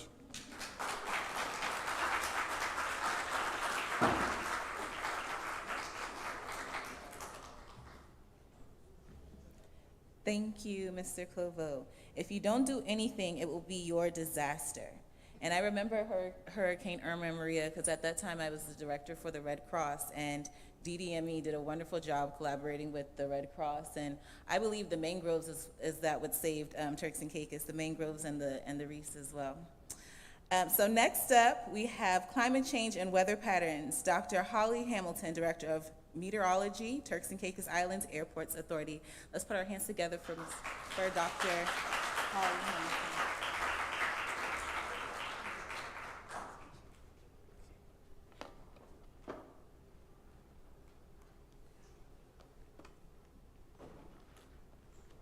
Okay, good afternoon, one and all. I am pleased that, first of all, thank you for inviting me to be a part of this. I'm very pleased to be a part of this momentous event and a part of this forum. Some important discussions are being had here. And I've been invited to talk about climate change and weather patterns, how climate change is affecting the weather within our region is basically what I'm going to focus on. And with the interest of time, I'm just going to jump right into it. So climate change and its impact on our region. The temperature is warming. So everybody knows that. It's specifically in our region. Over the last decade, you look at this graph here, you can see that our temperatures have been warming at a significant rate. This information is coming out of the State of the Climate in Latin America and the Caribbean for 2020, published by the World Meteorological Organization. And the year 2020 was one of the 3 warmest years in our region, in the Caribbean region, with positive 0.8 degrees, with it being 0.8 degrees Celsius warmer than the 1981 to 2010 period, or average. Which we call the climatology. In nearly all of the Caribbean islands, I'm going to hold the mic because I need to look at my. In nearly all of the Caribbean islands, temperatures were warmer than average, especially in the Bahamas, Belize, the Cayman Islands, Cuba, French Guiana, Jamaica, Puerto Rico, the US Virgin Islands, and the southern half of the Lesser Antilles. Sea level. We heard that already. Sea level is rising, but here's the key information. Sea level rise is averaging 3.6 millimeters a year per year between 1993 to 2020 in the Caribbean. And for whatever reason, the sea level rise, the rate of sea level rise is slightly higher than the rate, the global rate of sea level rise, which is averaging at 3.3 millimeters per year. Sea surface temperatures in the Caribbean are also increasing. 2020 was actually the year with the highest sea surface temperatures in the Caribbean. So what are some of the projections? Well, the IPCC, that's the Intergovernmental Panel of Climate Change, on climate change, quote says, "It is virtually certain that warming will continue everywhere in Central and South America," and I'll include the Caribbean, "and there's high confidence that by the end of the century, most regions will undergo extreme heat stress conditions much more often than in the recent past." And here in this image is basically showing the projections of warm days and warm nights, and cool days and cool nights for the period of 2090 to 2100, so looking into the future near to the end of the century. And basically what it's showing is that in the Caribbean, we'll experience more warm days and more warm nights, signified by those red dots, less cool days and less cool nights, signified by those blue dots, and we'll also see an increase in consecutive hot days or warm spells towards the end of the century. So basically, what I'm saying is, or I should say it like this.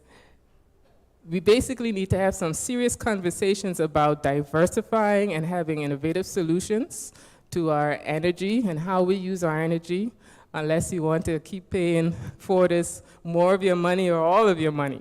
Because this is projections here. We're looking to having warmer days, less cool days, and more consecutive hot days. Exactly. Sea level will continue to rise, so that's a big issue, being that we're a low-lying nation, especially in terms of tropical storms with storm surges. Climate change in our region may result in longer warm seasons, lack of rain, as well as an increase in the intensity and frequency of tropical cyclones, tropical storms, and hurricanes in our region. The Caribbean basically should contemplate a future in which tropical cyclone formation, the frequencies of those systems, and the tracks would be similar to those experienced in the last 2 decades, but with higher intensities. So focusing on a little bit more on that, climate change and how it's affecting tropical cyclones. So tropical cyclone intensity, basically how strong a tropical storm or hurricane winds can get depends on 2 key factors: the sea surface temperature and the temperature and moisture state of the atmosphere. Now, we have already heard that sea surface temperatures are rising, and we also heard that the temperature of the air is also rising. So those, in this case, are positives. So already, globally, it's about 25% more likely now that a tropical cyclone will be at major intensity, that's a category 3 or more, than 4 decades ago. In the Atlantic basin, which we fall in, that proportion has more than doubled. So it's 50% more likely for us to have intense hurricanes. And we know that most mortality and damages are caused by these major tropical cyclones. Here's another thing. They're not only that we're getting more intense storms, but they're also intensifying more rapidly, we're seeing. So in the early 1980s, the chance of having a hurricane intensifying 35 miles per hour or more in a 24-hour period, we call that rapid intensification. That was about 1 in 100. So for every 100 storm, you might have one that rapidly intensifies. 30 years later, today, that chance has increased by a factor of 5, 1 in 20. We're seeing more and more of this happening. That is a significant challenge for accurate forecasting because, we've seen it. The past couple of hurricane seasons, you go to sleep, the hurricane is a Cat 3. You wake up in the morning, it's a Cat 5. That's a headache for meteorologists. So the general consensus now in the science community is that greenhouse gas warming or climate change is having little effect on the number of tropical cyclones that you see in a season. What it is affecting, though, is when a tropical cyclone does exist, it's more likely now to be a major hurricane, it's more likely to rapidly intensify, and it's more likely to have greater rainfall rates. So we need to, and this is a great start, we need to have some serious discussions about this because let's be honest, we talked about taking action and doing things to help keep us at the 1.5. But to be honest, there's little that we can do with that unless some of those big players, those big countries that I don't need to name, play their part. But us as small nations, what we really need to pay attention to is how we're going to mitigate the impacts. And we've been having some of that discussion, which is good. In terms of the weather and the impact on our population, we need to talk about how we're going to improve multi-hazard early warning systems. And multi-hazard early warning systems are severely underdeveloped in the Latin America and the Caribbean region. And that could be for a multitude of reasons. One could be lack of infrastructure, and the other, lack of support to weather and climate services. And in the instance of Turks and Caicos, the lack of a weather and climate service. Strong weather and climate hazard monitoring linked to early warning systems can inform anticipatory action and contingency plans for reducing disaster risk and disaster impacts on lives, livelihood, and food security. This is why it's important to have meteorologists. And I put this imagery here. It also comes from the WMO, why the world needs meteorologists and hydrologists. Dare I say why the Turks and Caicos needs meteorologists and hydrologists. Because meteorologists, what we do have an impact or feeds valuable information to a wide variety of sectors. You go from aviation, recreation and tourism, public health, agriculture, water resource management, we just had Provo Water here, energy, shipping, transport, you name it. Because like I said earlier, we're gonna get hotter and drier. So what does that speak to in terms of our water usage? What does it speak to Provo Water Company and their capacity to feed water to us as a community as it gets hotter and drier? Agriculture, how does climate change and the weather impact the agriculture? And so on and so forth. But in the interest of time, I'll continue. Support from governments and the science and technology community is critical to strengthening and development of multi-hazard early warning systems. And I also shout out to DDME, oops, sorry. You know, in terms of developing our multi-hazard early warning systems, that the DDMB launching their app is a step in the right direction, but there's so much more that needs to be done. And strong financial support is fundamental to achieving this outcome.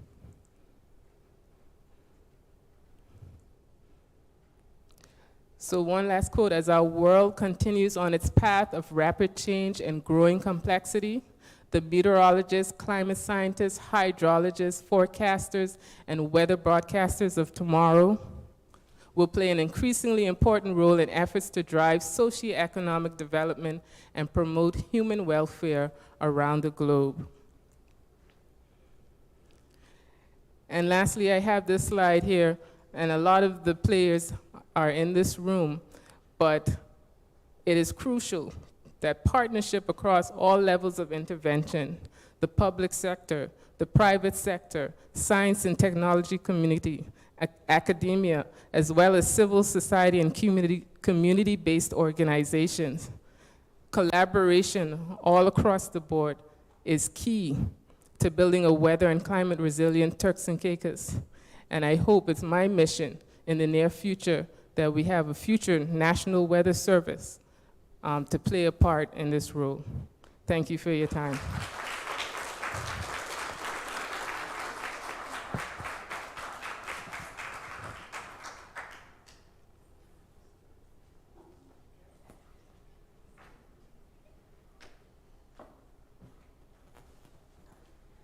Thank you, Dr. Hamilton. And one thing highlighted that Dr. Hamilton mentioned is that collaboration is very important, and an effort of collaboration to ensure that the information is getting out there to our community and our community members. Now we will have coastal resilience and climate change. Amari Camarina, Senior Coastal Engineer, CBCL.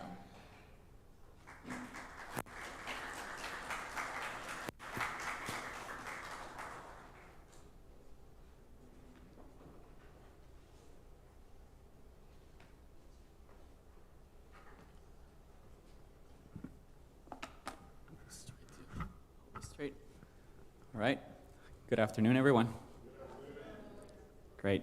So lots of good introduction before I do this presentation. I feel that from the beginning we went from very general, what is climate change, to the region, the different islands, then talking about specific things related to energy, then related to fisheries, to coral reefs, to flora and fauna in the Turks and Caicos, then specifically about tourism, investment, climate resilience, climate coastal capital, water distribution, you know, a wide range of things. And this is one of the projects that is trying to capture just part of all of those components, really related to coastal resilience. But of course, we're trying to involve climate risks, vulnerability, social and economic aspects of it. So yeah, that's the big picture of this project. We are working directly with the DECR, so a lot of the presenters from today and others, directly and also with working with the Department of Infrastructure, the Ministry of Infrastructure. So yeah, that's the background on the project. Happy to be here.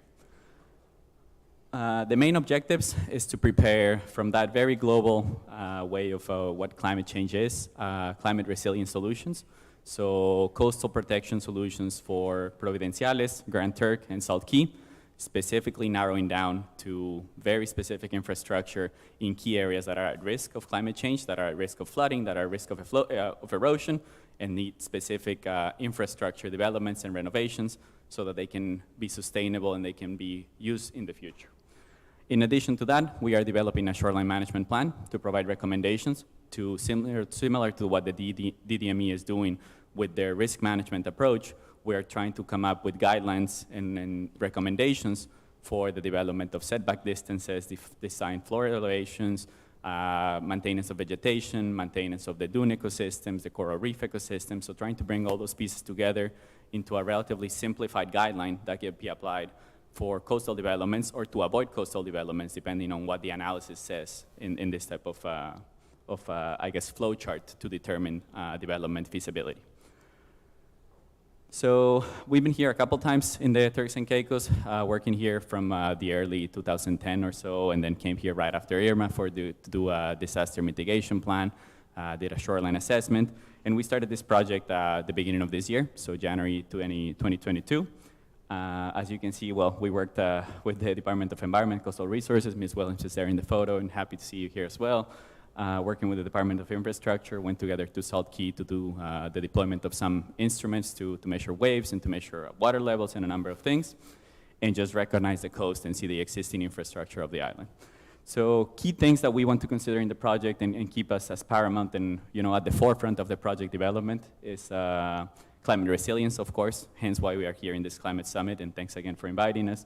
Knowledge transfer, so bringing the knowledge from the DCR, from the DEME, from the Department of Planning, Infrastructure, everyone involved in the project with what we know, with what we have done in the region. So we've done similar work in Barbuda, we've done similar work in St. Lucia, and trying to combine all those inputs into something that can be applicable in the region and gain from that collaboration that has been mentioned throughout all of the presentations this morning. If we learn something in Cuba, in the Bahamas, in Bermuda, in the British Virgin Islands, then how do we access that information? How do we bring that so that the entire region in the Caribbean can benefit from that? In addition to that, we are doing coastal monitoring. So I'm gonna make a reference to the work from the DME. They have 14 monitoring stations, if I believe that's what they mentioned during the presentation. We are deploying wave buoys and water level sensors, temperature sensors, and so on throughout the islands in the TCI to try to have that data so that in 10 years from now, in 15 years from now, we can actually, maybe not a long-term trend, but derive some sort of change within seasonality within the years, in the coming years. In addition to that, climate adaptation solutions.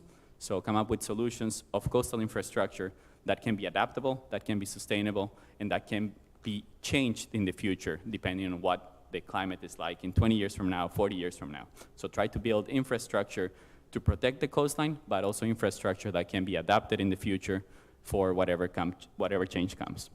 In addition to that, there's a shoreline management plan component, so looking at the existing baseline and how we are going to work with that in the future. Set up guidelines, design for elevations, and develop an assistance for all types of infrastructure. General project scope, there's obviously an environmental impact assessment component to it. There is a social part of that, the environmental part of that. Climate risk and vulnerability assessment, so as it was mentioned earlier, looking at those hazards, looking at the probability of those hazards, what would the impact of those hazards be, and coming up with the risks. Coastal protection for the design solutions that we are coming up in the different islands in Salt Key, Grand Turk, and Provo. stakeholder consultation, so talking to a lot of you. This is a great venue and a great event to get input from a lot of you.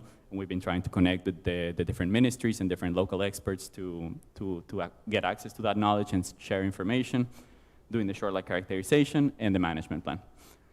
So here on the right is it's a map with some of the coastal, I guess, environments. This has been shared by the DECR. It's from previous projects, so we are benefiting from this in our project. And as I said, we are working in 3 different project sites. So one in South Dock Road here in Providenciales, because it frequently floods with rainfall and with storm surge from the seas. The second site is South Dock Road in Grand Turk. So it's a seawall of about 500 meters that has a lot of overtopping, gets flooded, there's historical property, there's churches. So it's important to protect that area. And lastly, South Key, there is a ferry terminal that is the main access point to the island that brings, you know, any type of food, water, people. So certainly key infrastructure of the island there. Zooming in a little bit more, so this is the project site in Providenciales. So the runway of the airport ends here. If we continue this road south, we end up in the harbor, in the South Dock Harbor. And there is this tidal lagoon that flushes in and out with the tides, that has rich environmental value. There's bird watching, and especially in the shallower areas of the lagoon.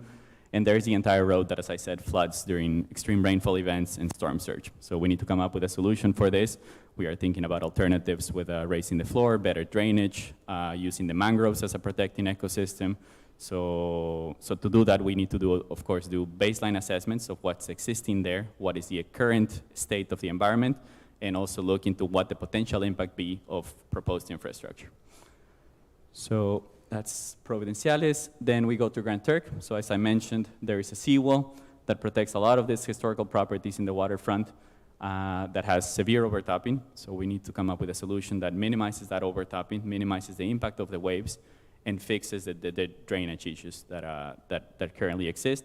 What happens under very extreme events is that the waves come over and then they end up in the salt ponds in the back, so they completely wash off in the entire front street in Duke Street, and they flow all the way through the other side of the road. The last site is the site at South Key. So there's an existing seawall, which is where a lot of the fishing boats, the tourism boats, and also the ferry boat make berth to bring passengers and to bring goods. So it's completely falling apart, so it definitely needs some maintenance. So we're working on trying to come up with a sustainable solution to do that. In addition to that, we're going to investigate rehabilitation and renovation options for the surrounding beaches and other existing seawalls in Salt Key. Again, working with the community and ferry operators, Salt Key Divers, which is one of the local providers of, for example, whale watch tours and scuba diving tours and so on. So working together with all of them. Then we get to the design approach. So in here, we bring together a lot of what's been told before, but analysis of climate data, analysis of sea level rise, analysis of changes in temperature, changes in ocean acidification, and how those impact the coral reefs. As Alexander McLeod said earlier, if we lose the coral reefs, particularly in Provo or even in Grand Turk, then we get wave impacts at the coast that are extremely more severe, way, way, way more extreme. And then the impact of those related to flooding and erosion is much greater than it is now. So we're trying to find solutions to maintain the existing natural capita and use that to protect the islands. To be able to do that, we are doing simulations, so numerical simulations of waves and water levels. So the storm here on the left on this plot is the storm surge that occurred during Hurricane Irma in 2017. So it was mentioned 4 feet not so long ago. So we have about 1.3, 1.4 meters, which matches with that number. That is what was observed. So we simulated Hurricane Irma and some previous hurricanes of the last 20, 30 years to try to get some calibration data and reproduce existing storms or past storms, so that going into the future, if we see a storm coming, we can put the storm track and then simulate the expected storm surge, and that information can go in, for example, into the application of the DDME to say, well, we are expecting a storm surge of 5 feet, 6 feet, and then an adequate response for the emergency notice can be put into a system like that. So that's partially what we're doing. In addition to that, we are monitoring the seas. So together with the DECR, we put wave buoys and tide gauges in different locations around the Turks and Caicos. That's been interesting to see, just the variation of the sea and the coastal environment. And we're going to continue doing that for the rest of the year. So we're going to have instruments in the water for the full year. And then at the end of the project, all of those instruments are going to be managed by the DECR, and they'll continue to monitor, again, to build a database and a repository that has data for, the coming decades, hopefully. It's important to point out that, related to renewable energies and solar energy and so on, that a lot of the instruments that we are using for the monitoring are completely autonomous. They have solar panels, so they don't need batteries, they don't need charging. They can be there sustainably, for as long as the equipment stays in the water. So yeah, that's one interesting thing about the project. In addition to that, as I said, environmental and social impact assessment, so looking really into the baseline conditions and what the impact of the infrastructure could be, the climate risk and vulnerability, and then feasibility analysis. So once we come up with solutions for the 3 islands, we'll look at what is more feasible by comparing social, economic, and environmental impact, and also, the level of mitigation that it has and the level of adaptability that it has to climate change. So not only look for solutions that work now in present, but also solutions that are beneficial for the future. And the last step of the project is to come up with those design solutions to a level that they can go to an actual tender level, and a construction company can take those drawings, those specifications, that information, and actually build those solutions. So that's expected to be done by the end of this year, early next year. Some of the environmental fieldwork and monitoring fieldwork that we've done. So as I mentioned, we have wave buoys, wave gauges, tide gauges that we deployed across Providenciales, a couple in Salt Key, and a couple others in Grand Turk. And we'll be moving those instruments along the entire Turks and Caicos Islands. We are traveling next week to Grand Turk and to Salt Key to download some of the data, redeploy the instruments, and share that data with the DECR and others, so that we start doing analysis and come up with the solutions that we need for the different sites. In addition to that, stakeholder consultation. So this looks similar to what we saw earlier, but it's important that we all work together, that there's collaboration, that there is communication across the different ministries. So we are really trying to reach out to all the ministries that have information, that have worked with climate resilience in the past, so that we have a big overview of what's available, and there's no work that is doubled, right? Because that often happens a lot, that we have the work from, Cayman Islands, the work from the British Virgin Islands, we have work from Bermuda, and then we are doing it again. So what we are trying to do is compile everything that is there, the reports in the climate state of 2020 that were presented in the meteorological presentation just now, bring all that information together and come up with solutions that take all of that information into account. The goal of this visit as well is of course coming to this presentation, but all of next week we'll be looking for meetings. So if you're around for next week and have some time available, please let us know, and we would be happy to discuss the project even farther in more than the 10 minutes that I probably already went over, and yeah, just discuss going forward, what are the steps and what are we planning to do. Another important aspect of the project is the shoreline management plan. So is that second objective that I presented at the beginning, coming up with coastal units, and for each coastal unit, come up with solutions. So earlier today, it was mentioned that for developed areas, we have a setback distance set to 100 feet. Well, what we want to do now is to narrow down that setback distance and actually make it specific for the type of coastal unit that we have. So if we have a very dynamic ecosystem, if we have a lagoon, if we have an ecosystem that is very exposed to waves, we have different setback distances, different design floor elevations, different, regulations on what can be developed and what cannot be developed. So that is the main idea of this part of the study, the shoreline management plan. And I think these last 2 slides is just photos. So for example, here we have the northwest coast of Providenciales, lots of sargassum, so it's different to Grace Bay or other areas. There's much more sargassum buildup up here because of course it's less developed, so it's not cleaned as regularly. And also just the wave environment there is a little bit different. The harbor in the south, some erosion observed in Grace Bay in the areas near the hotels. This is near Leeward, so there was an attempt to do some coastal stabilization in that area, and with geotextiles filled up with sand, so that's what they're doing. Other coastal infrastructure that was built as an emergency response mechanism, Gabion baskets that not in great shape, so probably need some attention, and other infrastructure along the south that had to be abandoned because the water was just too close to the infrastructure. A couple extra photos here. So again, Sargassum, this is the northwest coast of Grand Turk. The seawall that is being discussed and being studied in more detail during our project. It's impressive to see with, it's a seawall of about 3.5 meters compared to mean sea level. And with very small wave action, you see a lot of overtopping in here. So it's quite a unique place from that swell penetration, the big waves coming from the north and turning around Grand Turk. And just the mangrove areas and the beaches in Grand Turk. So yeah, main conclusions. It's a difficult slide because I feel that everyone spoke about this already today, but we want to just, I guess, reiterate that the development of climate resilient solutions is essential for sustainable development of TCI, not only TCI, but the region, of course. Planning and definition of design conditions needs to consider climate change. So again, if you're building something along the coast, you need to consider sea level rise, you need to consider storm intensity, the changes to the hurricanes. So as it was mentioned earlier, you know, maybe we get the same number of hurricanes, but instead of getting 5 hurricanes of category 2 and category 1, we're gonna get category 3, 4, and 5. So then the impact of that needs to be considered, needs to be assessed in the process of designing coastal infrastructure. Decision-making needs to be informed by historical events. So again, the importance of actually monitoring those events during these projects is essential. And then steps to climate resilience include exploring those hazards, so looking at that data, assess vulnerability and risk, which is part of what others mentioned as well from previous talks, investigation of options and solutions, prioritize and plan, and then take action, which is, I guess, the more challenging part, but it's the most important in the end. You know, we do a lot of these talks, we do a lot of studies, we do a lot of investigations, but the most important part at the end is actually take action. And it was also one of the questions that was asked during the discussions earlier today with Ms. Ocean White and others, that how do we take action, right? How do we turn all this, you know, yeah, sea level rise is rising, temperatures are going up, the coral reefs are being affected.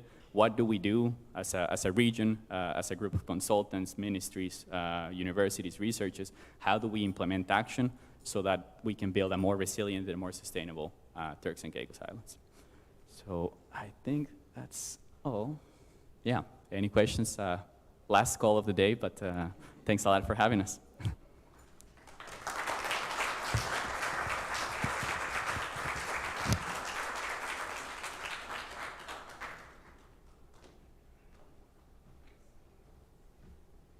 Thank you, Mr. Camarena. And again, let's take action. Let's talk action. So this concludes the Turks and Caicos Islands Climate Change Summit this afternoon. We want to call up Mr. Luc Claveau for the vote of thanks. Thank you.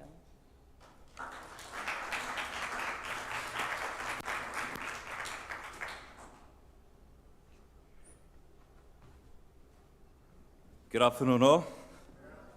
Sleepy? No? No, it's time for action, time for action. I know we've been here for quite some time, for most of your day, and we do appreciate that. So we want to say thank you. We appreciate all of you for coming out, taking the time to participate. So we'll take the time, first of all, to say thanks to our Father for allowing us to be here today to participate in these discussions, despite whatever is going on globally. You know, we're at peace. We can have this without any interruptions. So that was good. Thanks to HE and members of the cabinet for, you know, taking the time out. We do know that you have a lot to do. You have a lot on your plate. And so coming here to actually take part in these discussions was a plus, and we do appreciate it. Again, thank you.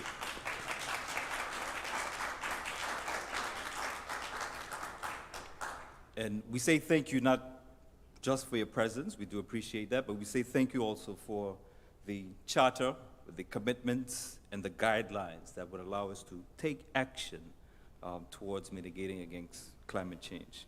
Thanks also to the honorable members of the House of Assembly who've taken the time again to come through and participate, discuss, and listen to the discussions.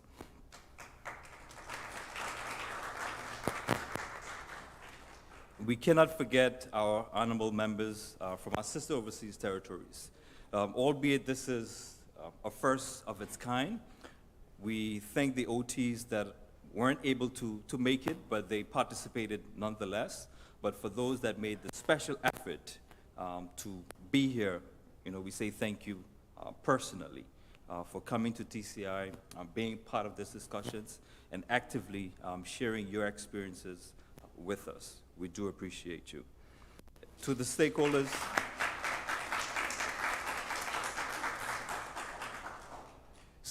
in the private sector, colleagues from other ministries and departments, we say thank you, as well as the panelists and presenters who are here today.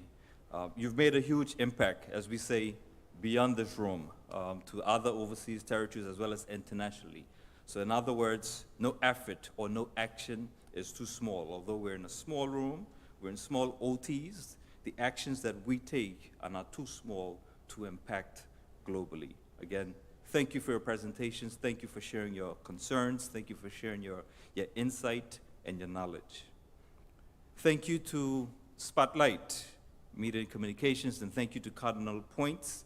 They've been tremendous throughout this journey in terms of coordinating and organizing this summit. We want to say a personal thank you to you.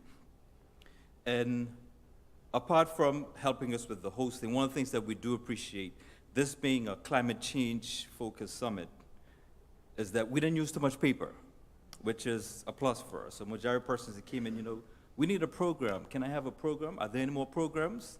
We guided you to the QR codes that you could scan. And we're hoping that this could be a trend for most events that we're hosting. Let's use less paper. That will help contribute to decreasing your impact and your global carbon footprint. Thank you.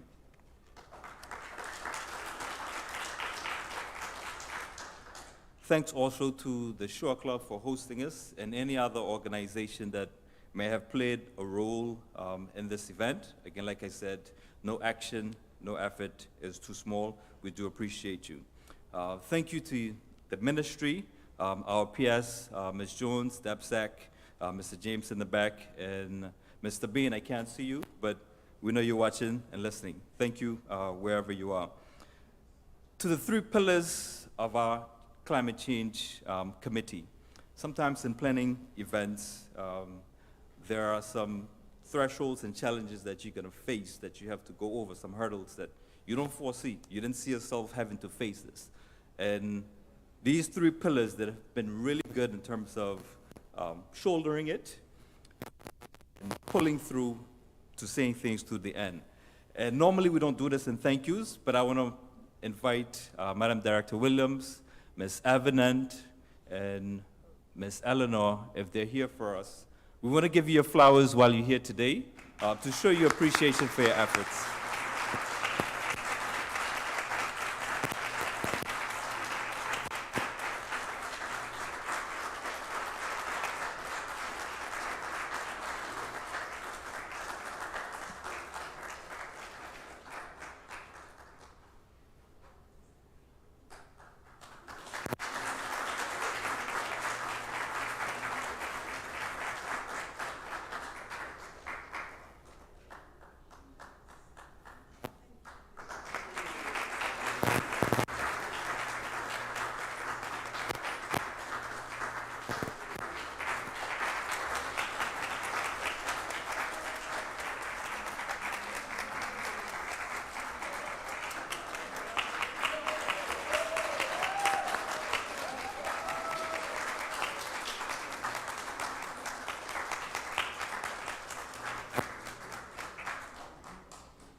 It's okay, you can cry, it's fine. And lastly, I think sometimes, again, we say sometimes, men dominate things. For this climate change summit, women dominated.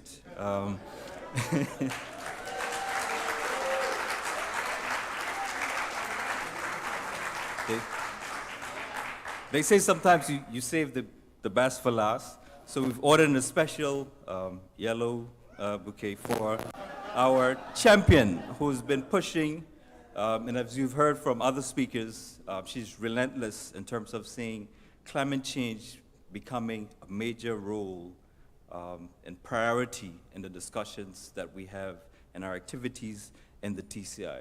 It's not just a conversation held at the wayside, but something that is pivotal and at the forefront and prioritized in everything that we do. So, Honorable Connolly, we would like to say thank you for championing the cause.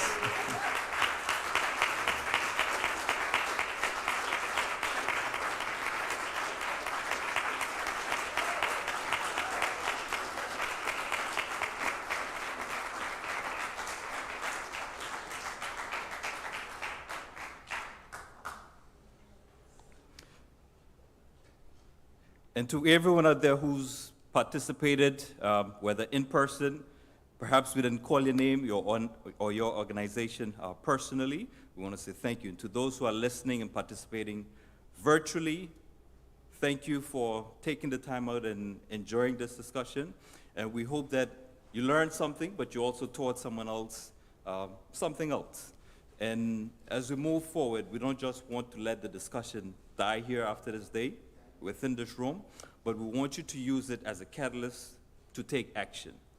Thank you.